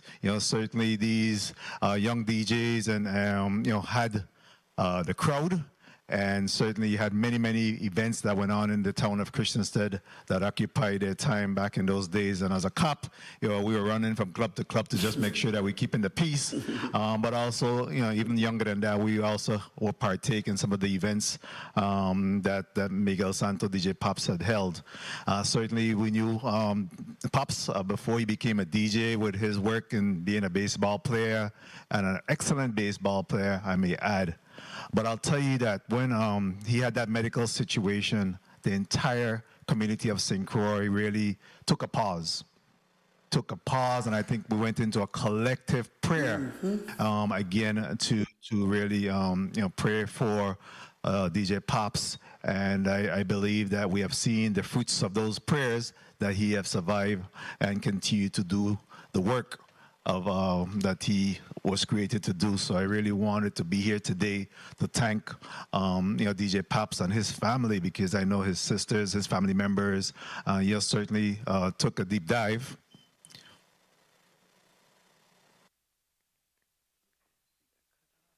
I know that the electricity has left the St. Thomas Chambers. We could wait a few minutes, less than a minute, for it to come back on. We're going to take here we go. Continue, Mr. President. It came right back on. I prayed for it, and see, let there be light. Thank you very much. All of this is for DJ Pops. Yes. We continue on his behalf. So my question again, and I know some of those individuals that have spoken on his behalf today, certainly Pastor Skeppel, my classmate and friend, Mr. Acosta, that I have also seen in action over the years, and he too, suffer his medical situation and continue to do his part in his community. But I wanted to ask, DJ Pops to just kind of, again, tell the community what kept him going, during those times that certainly he wasn't able to DJ at the level that he wanted to DJ. What was it that he held on to during those critical times? Well, I'd just like to say that first it was faith, it was all God, because my sisters and my family could tell you, I gave up.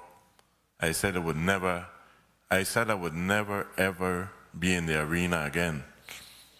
But it was my son, actually one day, they had an event a party over next to our house. And my son came to me and said, Daddy, you need to teach these people how to DJ. They ain't know what they're doing. I could go and do a better job than that. And I said to him, Papa, no, Daddy done. And that night I couldn't sleep, I sat back in the bed and I said, I have to do something. And that's what motivated me now to teach the art. Because prior to that, those that I've taught are major DJs today in our community. Some of them that you all honored here haven't mentioned who taught them. And I stood out on the Senate floor. And I was appalled. I was like, wow. We looked at it, and it was like, wow, they didn't even acknowledge who really taught them. But that's how it is in this community. And Novel, you know that I am a guy that is straight up. I don't hold back anything, but I don't take anything from anyone. I'm happy for them, and I continue to be happy. But we have had 4 classes so far, the DJ Academy, and I've had 16 students up to today, and 7 are active in the community. Very well. Thank you again. Thank you for all that you have done. You know that, my brother Buddha, who's also been a promoter, and a big supporter of yours. I know that you have DJ'd in Club Passion back in the days. That's right. And you know what you meant to us over the years, and we just really want to say, congratulations to you, and we're really happy to see that you're getting your flowers while you're still alive, and you've certainly deserving of the recognition being heaped upon you today, and we will continue to support you. We'll continue to support the Academy to make sure that you're passing on those skill set to our younger individuals in this community. We love you. Take care of yourself. And I'm truly happy for you today, and I was compelled to be here to share that with you. God bless you. Bless you too. Thank you. Thank you so kindly. Senator Franklin D. Johnson, you're recognized for your 4 minutes. Thank you very much, Madam Chair. Mr. Santos Jr. My family, your family, goes way beyond. Way beyond.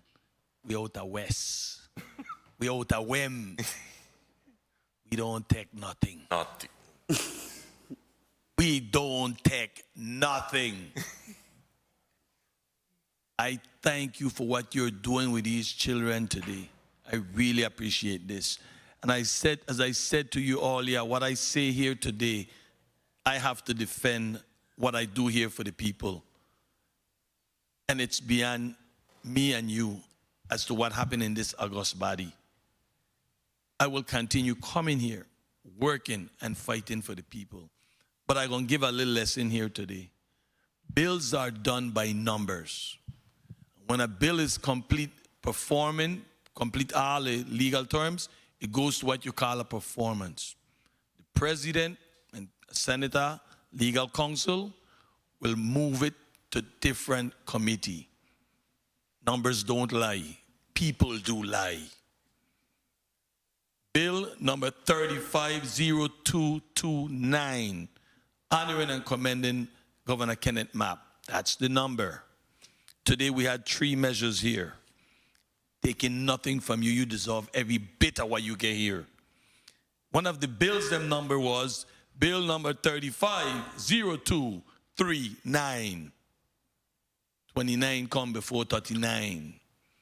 Not a bill number was bill number 350242. Again, 29 come before 42. So when people get on these floor and talk, and say that they're talking facts, there's a man above listening, and he's seeing too. That's why you're here today, because there's a man above.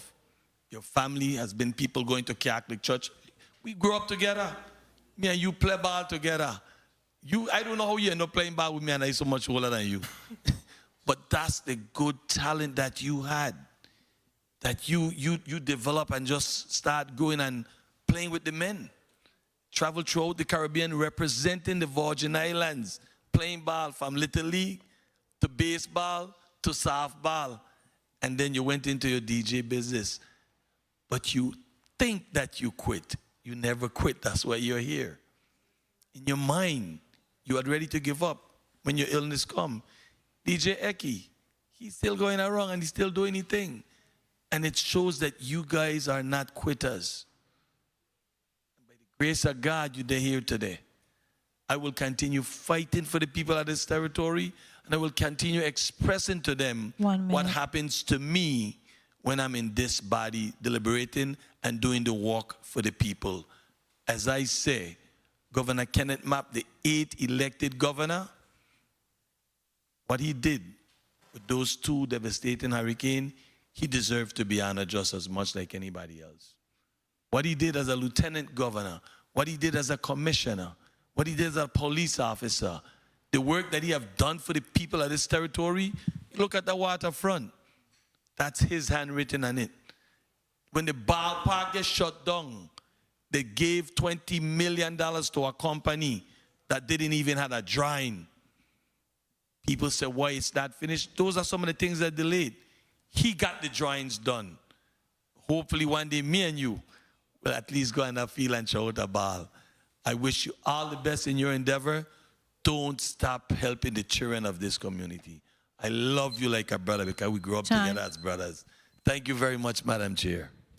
Thank you kindly. I want to just make some things very clear, eminently clear. When a legislation is being proposed, we look at all factors besides just a number. Last year, we had a resolution to honor and commend Mr. Charles Well. And that didn't come through the committee because that person was near death's door and the body moved to have it special ordered to the floor. Any legislator can do that. There are various mechanisms because of a person's health who we are commending. I had conversations with the sponsor of this legislation and also with the previous legislation to honor Ms. Claire Roker.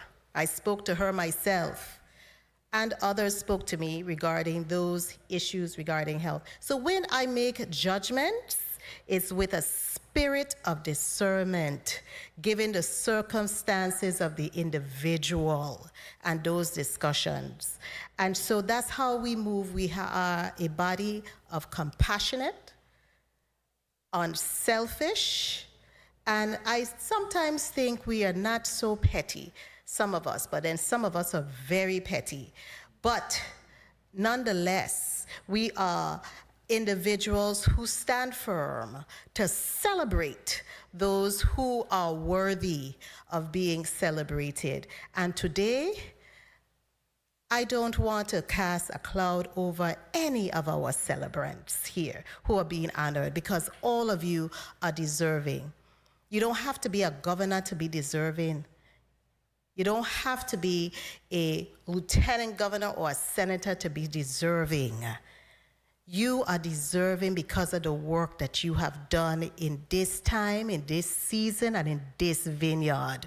And I want to commend the bill sponsor, Senator Angel Borquez Jr., for putting forward this piece of legislation in this time and this season, because DJ Poppy Pops, you just mentioned that he had others who have come before and they didn't mention your name.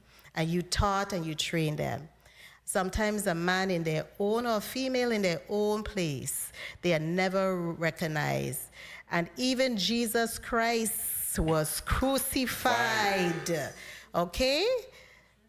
Jesus Christ was crucified. But guess what? He became the cornerstone. And so we want to give appreciation to you today, and no cloud of anybody, anyone is going to reign on this day, because I understand how it is to struggle, go through health issues, and to overcome. And so I want to say that I see you, DJ Poppy Pops. I used to go down Hondos to dance and everything. It's a long time. This would have been in the 80s. And I used to come over here to St. Croix. I stayed in Montbijou. My families are the Joseph, Walwyn, Willocks, Henry. So I have a whole bunch of family over here in St. Croix. And so every summer I would go to Hondos to dance and enjoy myself, especially after I have worked hard, and used to spin out those beautiful lyrics and music so we could just be able to be invigorated to continue to do the work and enjoy ourselves. At this time, I see in the chambers well, actually, we have Senator Maurice James. She is here in the Legislative Conference Room. Senator James, you are recognized for your 4 minutes. Thank you, Madam Chair, and good afternoon, Poppy Pops, and your supporters, people who testified on your behalf. I was upstairs with my staff, and my chief of staff said, Glory V. You have a reminiscing about Hondos. and then you just said, Madam Chair, the same thing about, yeah, we all remember Hondos. You know, I always marvel at the DJ who knows how to put the right music on to keep the people dancing.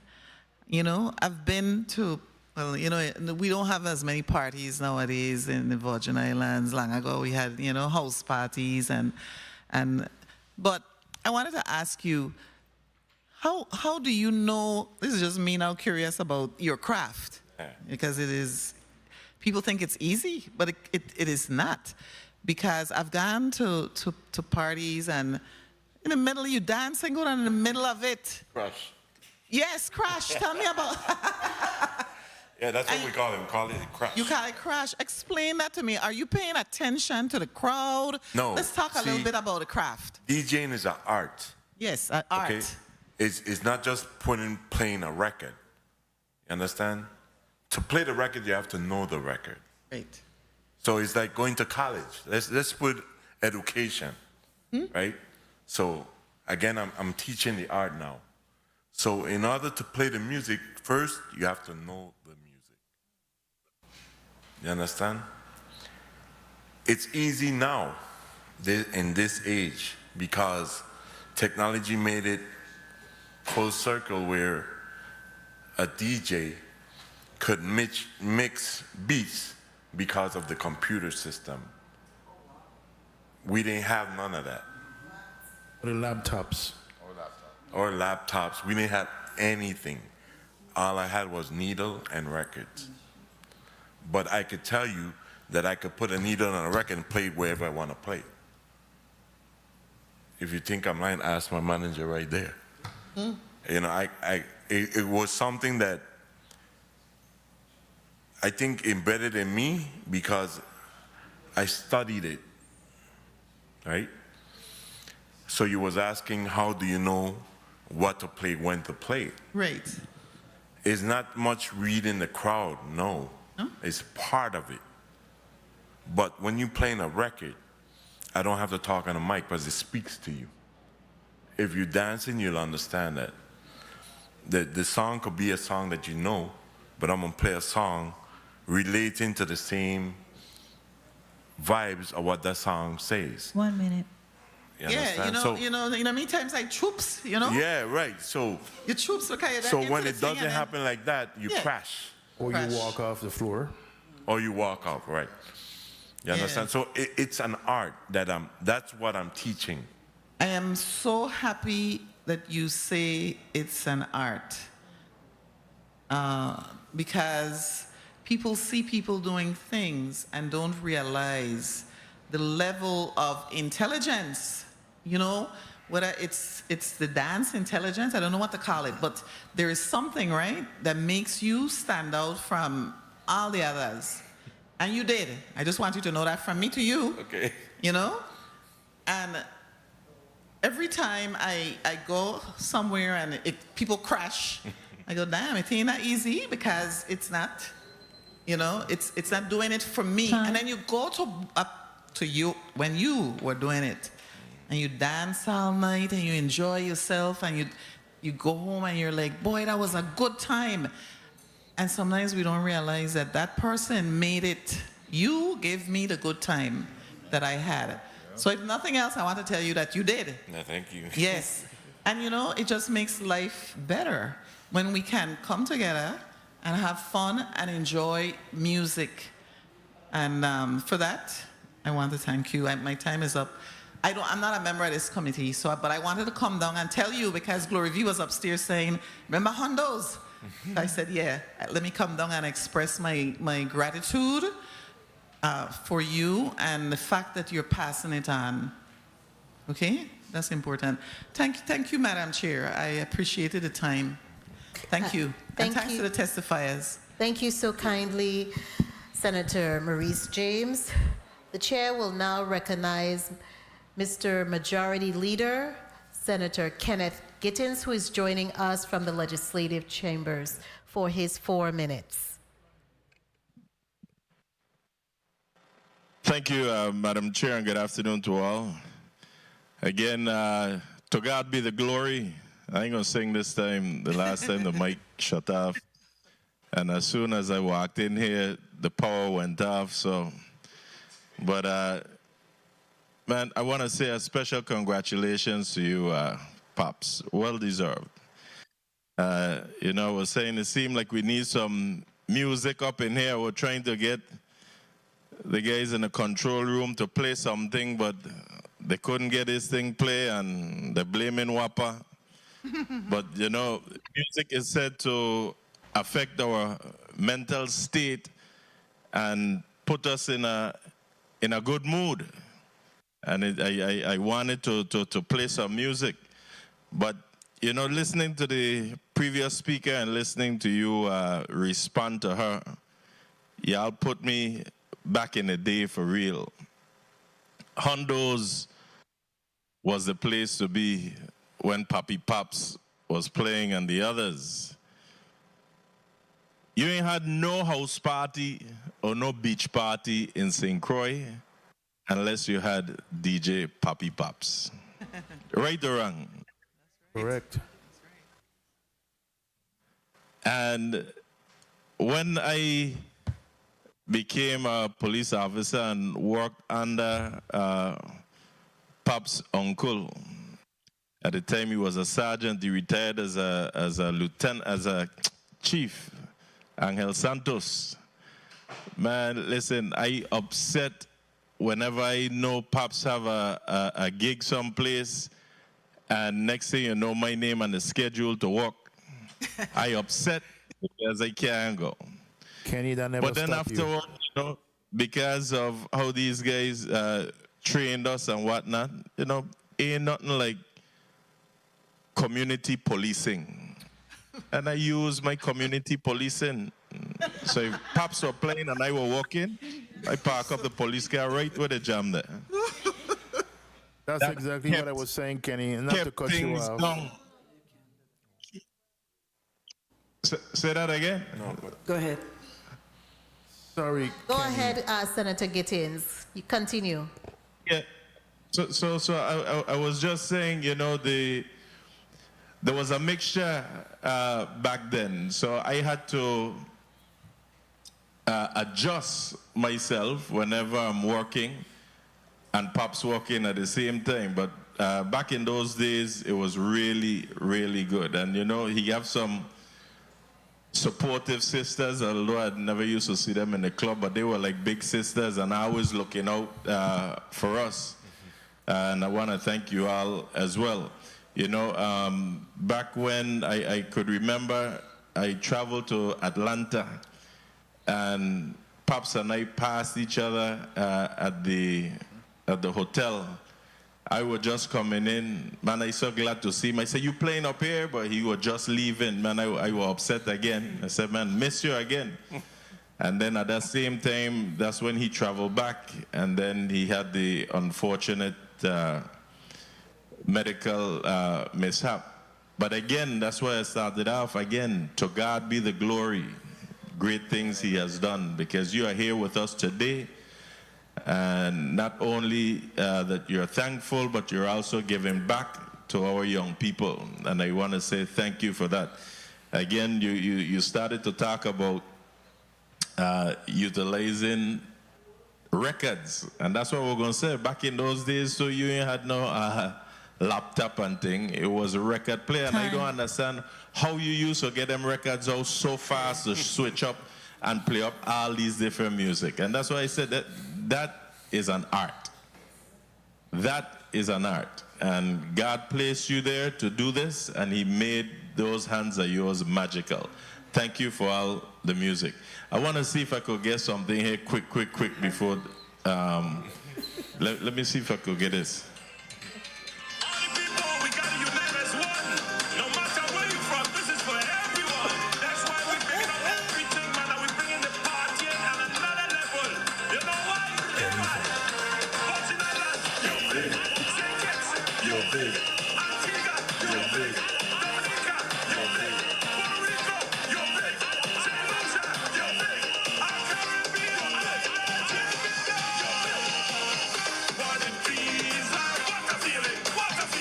And see how he bigging up the whole Caribbean, not just the Virgin Islands.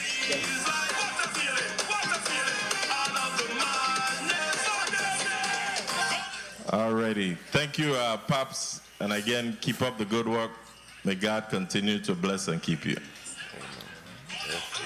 Thank you so kindly, Senator Gittins, and for adding that musical piece in the mix. It really is uplifting. You should see their faces over here reminiscing. It's just a wonderful pleasure to see that in all that you have contributed, Mr. Santos, to the people of the Virgin Islands and the Caribbean region as well. At this time, the chair will recognize Senator Alma Francis Heiliger for her 4 minutes. Senator Francis Heiliger, you may proceed. Thank you. Good afternoon once again to my colleagues, to the people of the territory, to the testifiers. Good afternoon, Poppy Pops. I am one of the individuals that love music. My father was a musician, and in our household, it was filled with music and bands. And, you know, even as an adult, I decided myself to take a DJ class because I was so enthralled in wanting to learn and know more about DJing. And I remember it was such an eye-opener for me when I learned about beats. And I was like, oh, this is how it works. And just from having the memory of, like, listening to Remember the Times and just having those types of emotions of old-time music and the joy that you brought to the community along with DJ Duggins, I enjoyed those moments just listening to the radio and listening to you over the years on Aisle 95. And, you know, back in the day, I was fortunate to, when I visited St. Croix, to be able to attend some of your events, which were very entertaining. We had a lot of fun back in the day. But what I want to know, when you just spoke about DJing and your DJing academy and teaching our young people, and the fact that you are correct, it's a lot easier now. You know, people could grab virtual DJ and all these different things, and everybody who claim they're DJ isn't a DJ. That's all I'm going to put extra on the record. But what do you think with your academy? What type of avenues or other things that people could use this skill for? Especially within their community, not just to say that they're going to be DJing in a nightclub or whatever. What other things do you think they could utilize it for? I'm glad that you asked that question, because the DJ Academy is not just about learning to DJ to play in a club or to play in a party. It's about you learning to enjoy yourself while playing the music. It's a career of choice. You make a choice whether you want to elevate in the career or you just want to have a good time at home. You know, how our environment is placed right now, you have to make a choice in life of what you want to do. DJ is an outlet where you could use it for variety of stuff. Everybody cannot be a radio DJ. Everybody cannot be a club DJ. Everybody cannot be a party DJ. There are different stages in the word disc jockey or being a DJ. So I would say it's a choice that you make. One thing I always teach is whatever you put into it is what you're going to get out of it. Exactly. Well, thank you so much for that. I also wanted to touch a little bit on your sport acclimens, because we heard a lot about you being a sports enthusiast and participating when you were younger, especially, and now even teaching children, even your child. What I want to know is, in our society today, do you think we need to have a little bit more focus on our sports as a way for our children to interact, physical health, you know, a variety of things versus how it used to be back in the day? Because for me, I think through education, for example, I think we've dropped the ball a little bit when it comes to sports.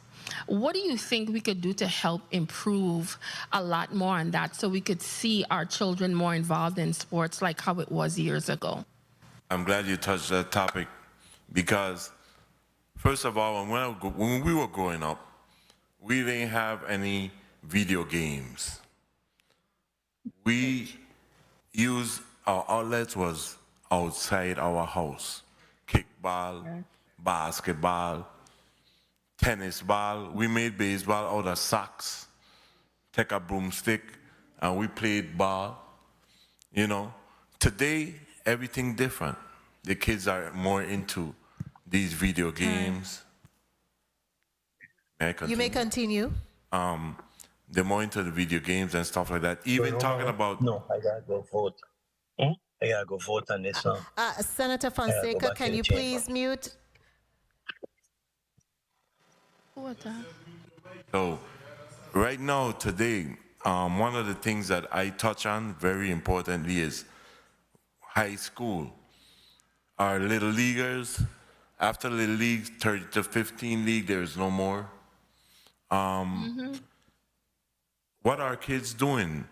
We play several games a year, then it's done.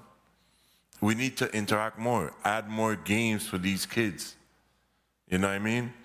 Right now, we play, they want us to compete in competitions, yet we only play X amount of games.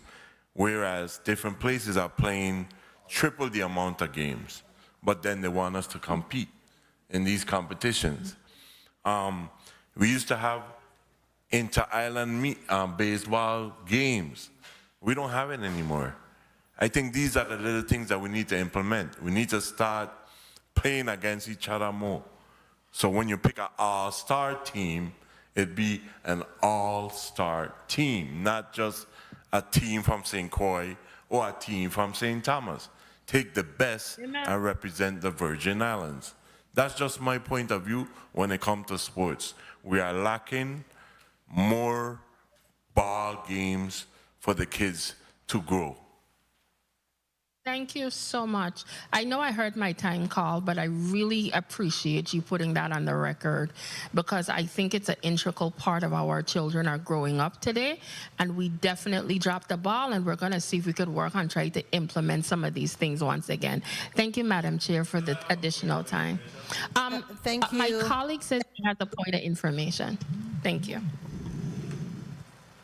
Senator Gittens. Oh, thank you. I didn't see his hands up there. Senator Gittens, you're recognized for your point of information. Thank you so much. Thank you, Madam Chair.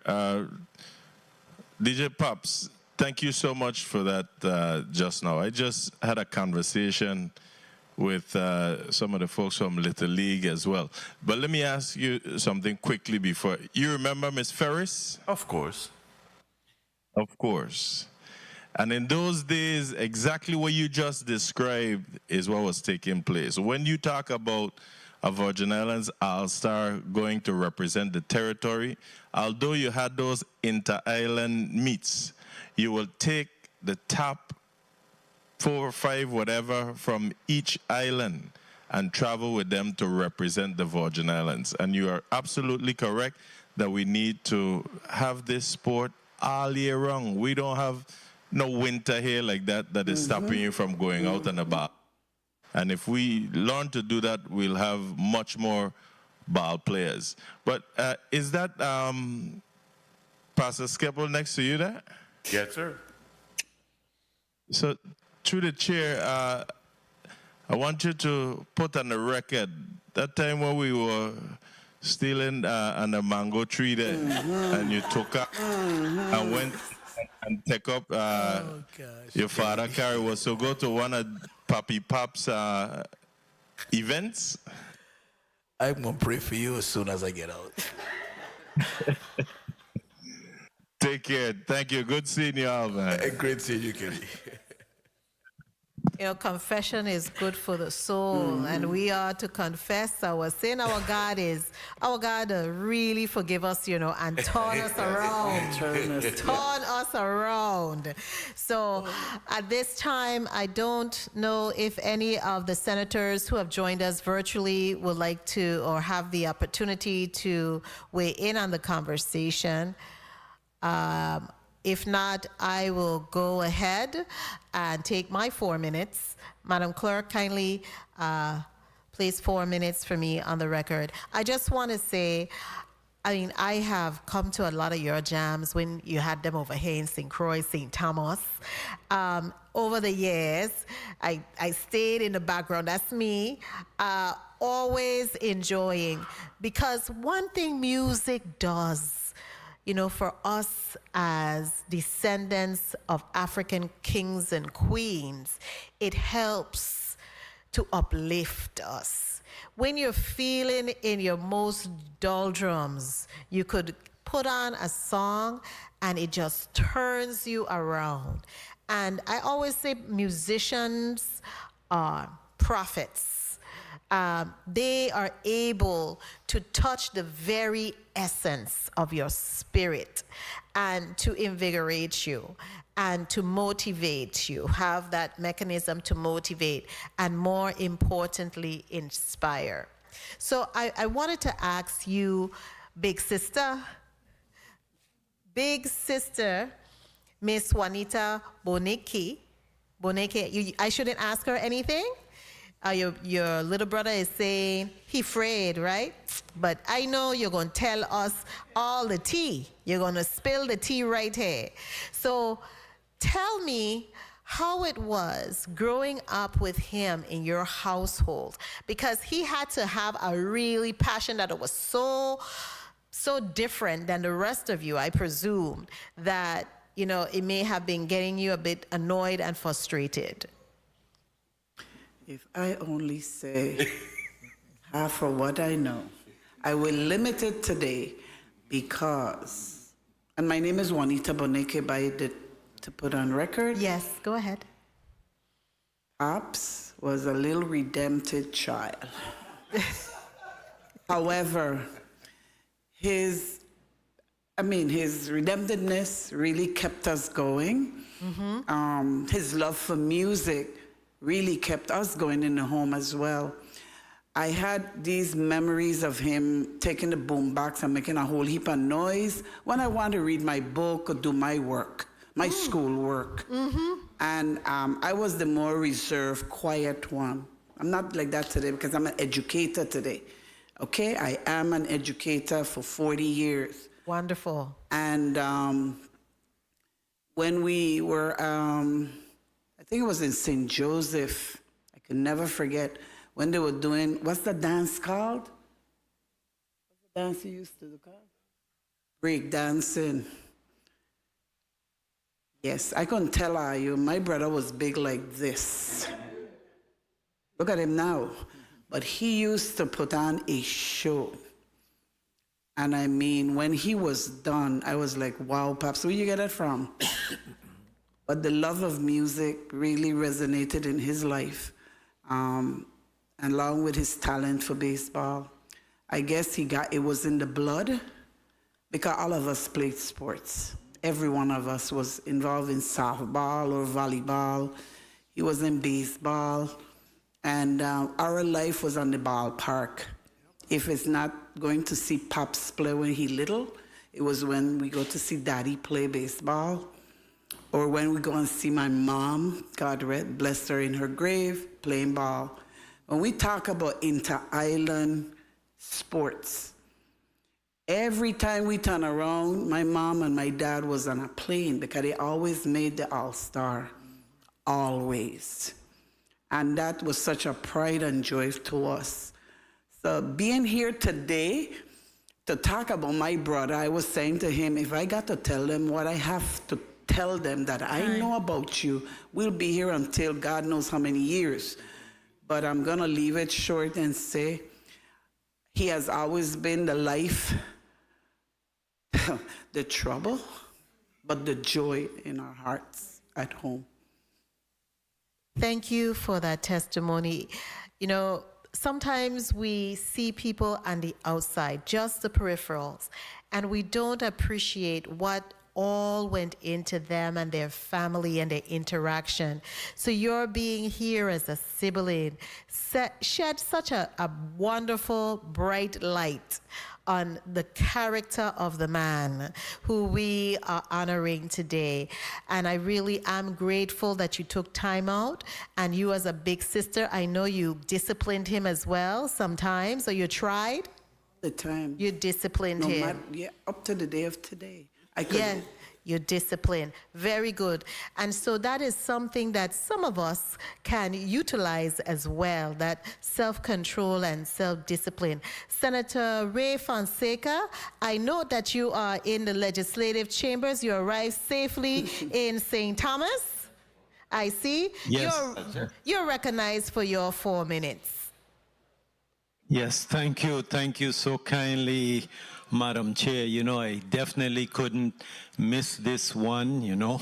Miguel Santos Jr., DJ Poppy Pops, you know, bill number 35-0242, proposed by Senator Angel Bolkis and co-sponsored by myself, honoring Miguel Santos Jr. for his significant contributions to the music and radio broadcasting industries in the Virgin Islands. You know, he also has some good baseball skills, as we discussed. I think he followed in the footsteps of his father, who was with the Los Angeles Dodgers. Ban Crucian, you know, he discovered his love for music from middle school, honed his skills in high school, and he's had a distinguished career, including performing at major clubs in Texas, Florida, you know, Hondo's nightclub in St. Croix. He hosted the radio show Reggae Jam on Aisle 95. You know, he had a little stroke and thing in 2011, but he back good. You could see him there. He dressed out in a nice black outfit. You know, he demonstrated resilience. Founded the DJ Pops DJ Academy, the first disc jockey school in this region. You know, he teach and mentor aspiring DJs. You know, his efforts has, you know, enriched the lives of the local scene and fostered a new generation of talent. You know, and so this resolution will honor his diligence, his dedication, resilience, and his expertise as a renowned DJ, you know. And of course, you know, DJ Poppy Pops helped me out a lot in my earlier political career. You know, I used to be on the radio show for an hour, 2 times a week. You know, he was giving me pointers when I first started out in my political career. So, you know, I'm grateful to you, and I'm sure the whole community is grateful to you, DJ Poppy Pops. And I definitely will be voting yes at the appropriate time. And thank you, thank you. And also I want to give out a blessing shout out to his wife, because, you know, she is a bedrock of support, of love and laughter, and, you know, everything that's perfect and well in that marriage, you know. And thank you very much, DJ Poppy Pops. Blessings. We'll be in touch. I gotta get on the show soon. Blessing. Thank you, Madam Chair, Madam Chair, for the time. Thank you so kindly, Senator Fonseca, and I'm glad that you arrived safely in St. Thomas. At this time, we will recognize the bill sponsor, Senator Angel Bolkis Jr., for your 4 minutes. Thank you, Madam Chair, and good afternoon once again, colleagues, and I appreciate everyone being here for this auspicious event honoring Miguel Santos, a.k.a. DJ Poppy Pops. And Poppy Pops, I'm sorry I'm not over there in St. Croix, you know, the opening of the village on St. John. I have to be here for that. But please know that my love and respect for you extends between time and boundaries. And you've known me since I was a little boy. I remember you coming to St. John and playing at different places like Fred's, Sputnik's, you know, and even out at my grandmother's beach, there was a big reggae event out there. You came out there, John's Folly Bay and in Coral Bay, and you've been coming to St. John for many years and playing music there, playing in St. Thomas, in St. Croix, all over parts of the United States of America and other Caribbean islands and countries. So you're well known in your endeavors for DJing. And, you know, I want to share a little joke with you because I never see country come inside the chambers so much. DJ General Country up and down in the chambers now. We had a little joke running, you know, because I made a joke with him about, Virtual DJ or Serato or one of them, and the timing and stuff. We were just laughing about it. But it's just so impressive how DJs from your era, to include yourself, of course, were able to find that special sweet spot in a song just by looking at a record and just dropping the pin precisely where you needed it to go and be able to keep the momentum going and entertaining people the way that you did. And that is a technique within itself. If I were to do that, I probably would mess up the whole party. Everybody gonna go home. But for most part, when I say crash, he said crash. Yeah, we don't want no crashes. And definitely, there's a lot of momentum here today. And I want to commend Madam Chair for putting together a good set of resolutions from Claire Roca to Willa John to Miguel Santos, from pageantry to our cultural Makujumbis to the world of entertainment and music. I think it all meshed very well, and I'm very happy to be here today to be a part of this historical moment. But DJ Pops, I wanted to ask you a question because I knew about DJing, I know about softball. I did not know about breakdancing. So you got to tell me about breakdancing right now, because I did not know that. I learned something here on the floor here today, breakdancing. So tell me a little bit about that. Well, Senator, before everything, I was a dancer. I really was good at dancing.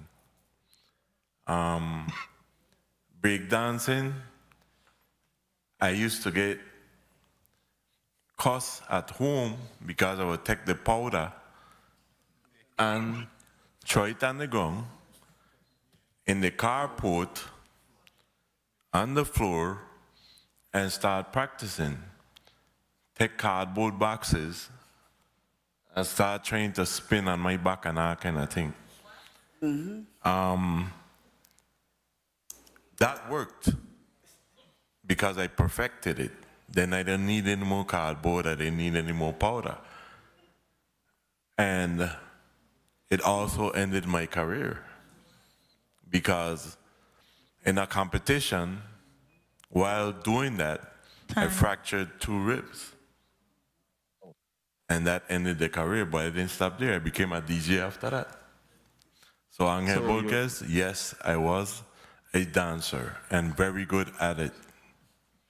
So you ended up trading, spinning on your back for spinning records? No, breaking a rib.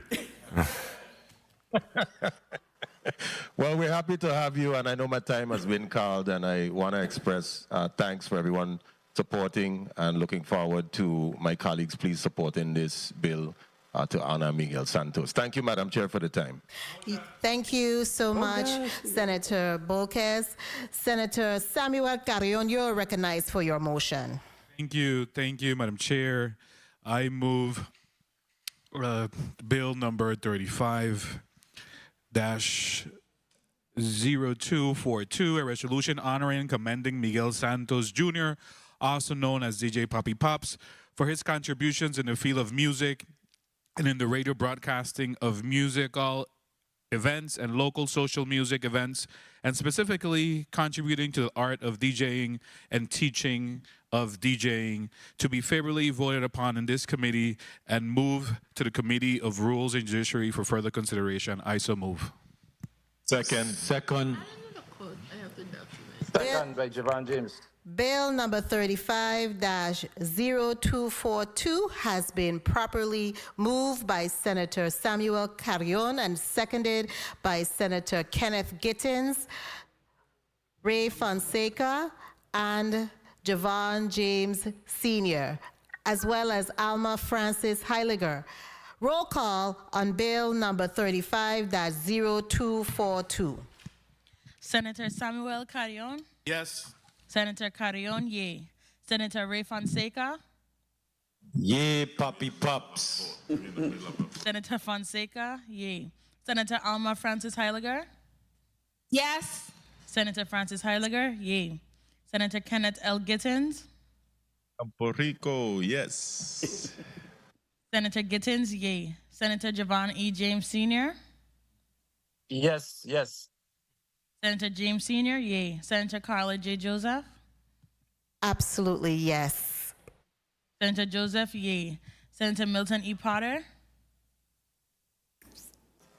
Senator Potter, absent. Madam Chair, you have 6 yeas, 1 absent. Thank you, Madam Clerk.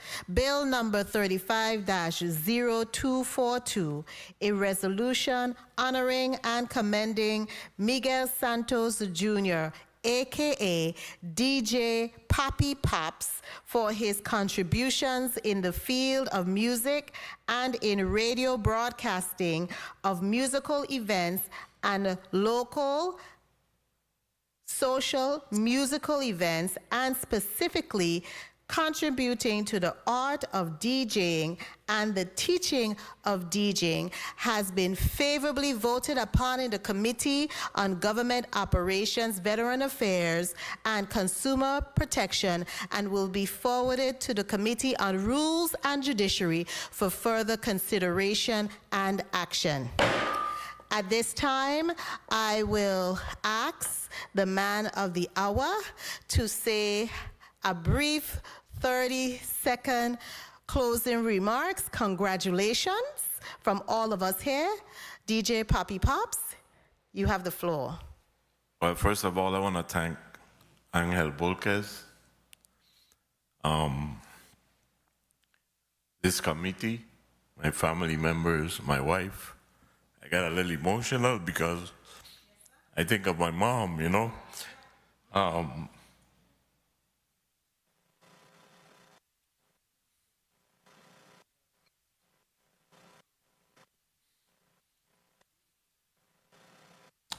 You know, when she was here, you know what I mean?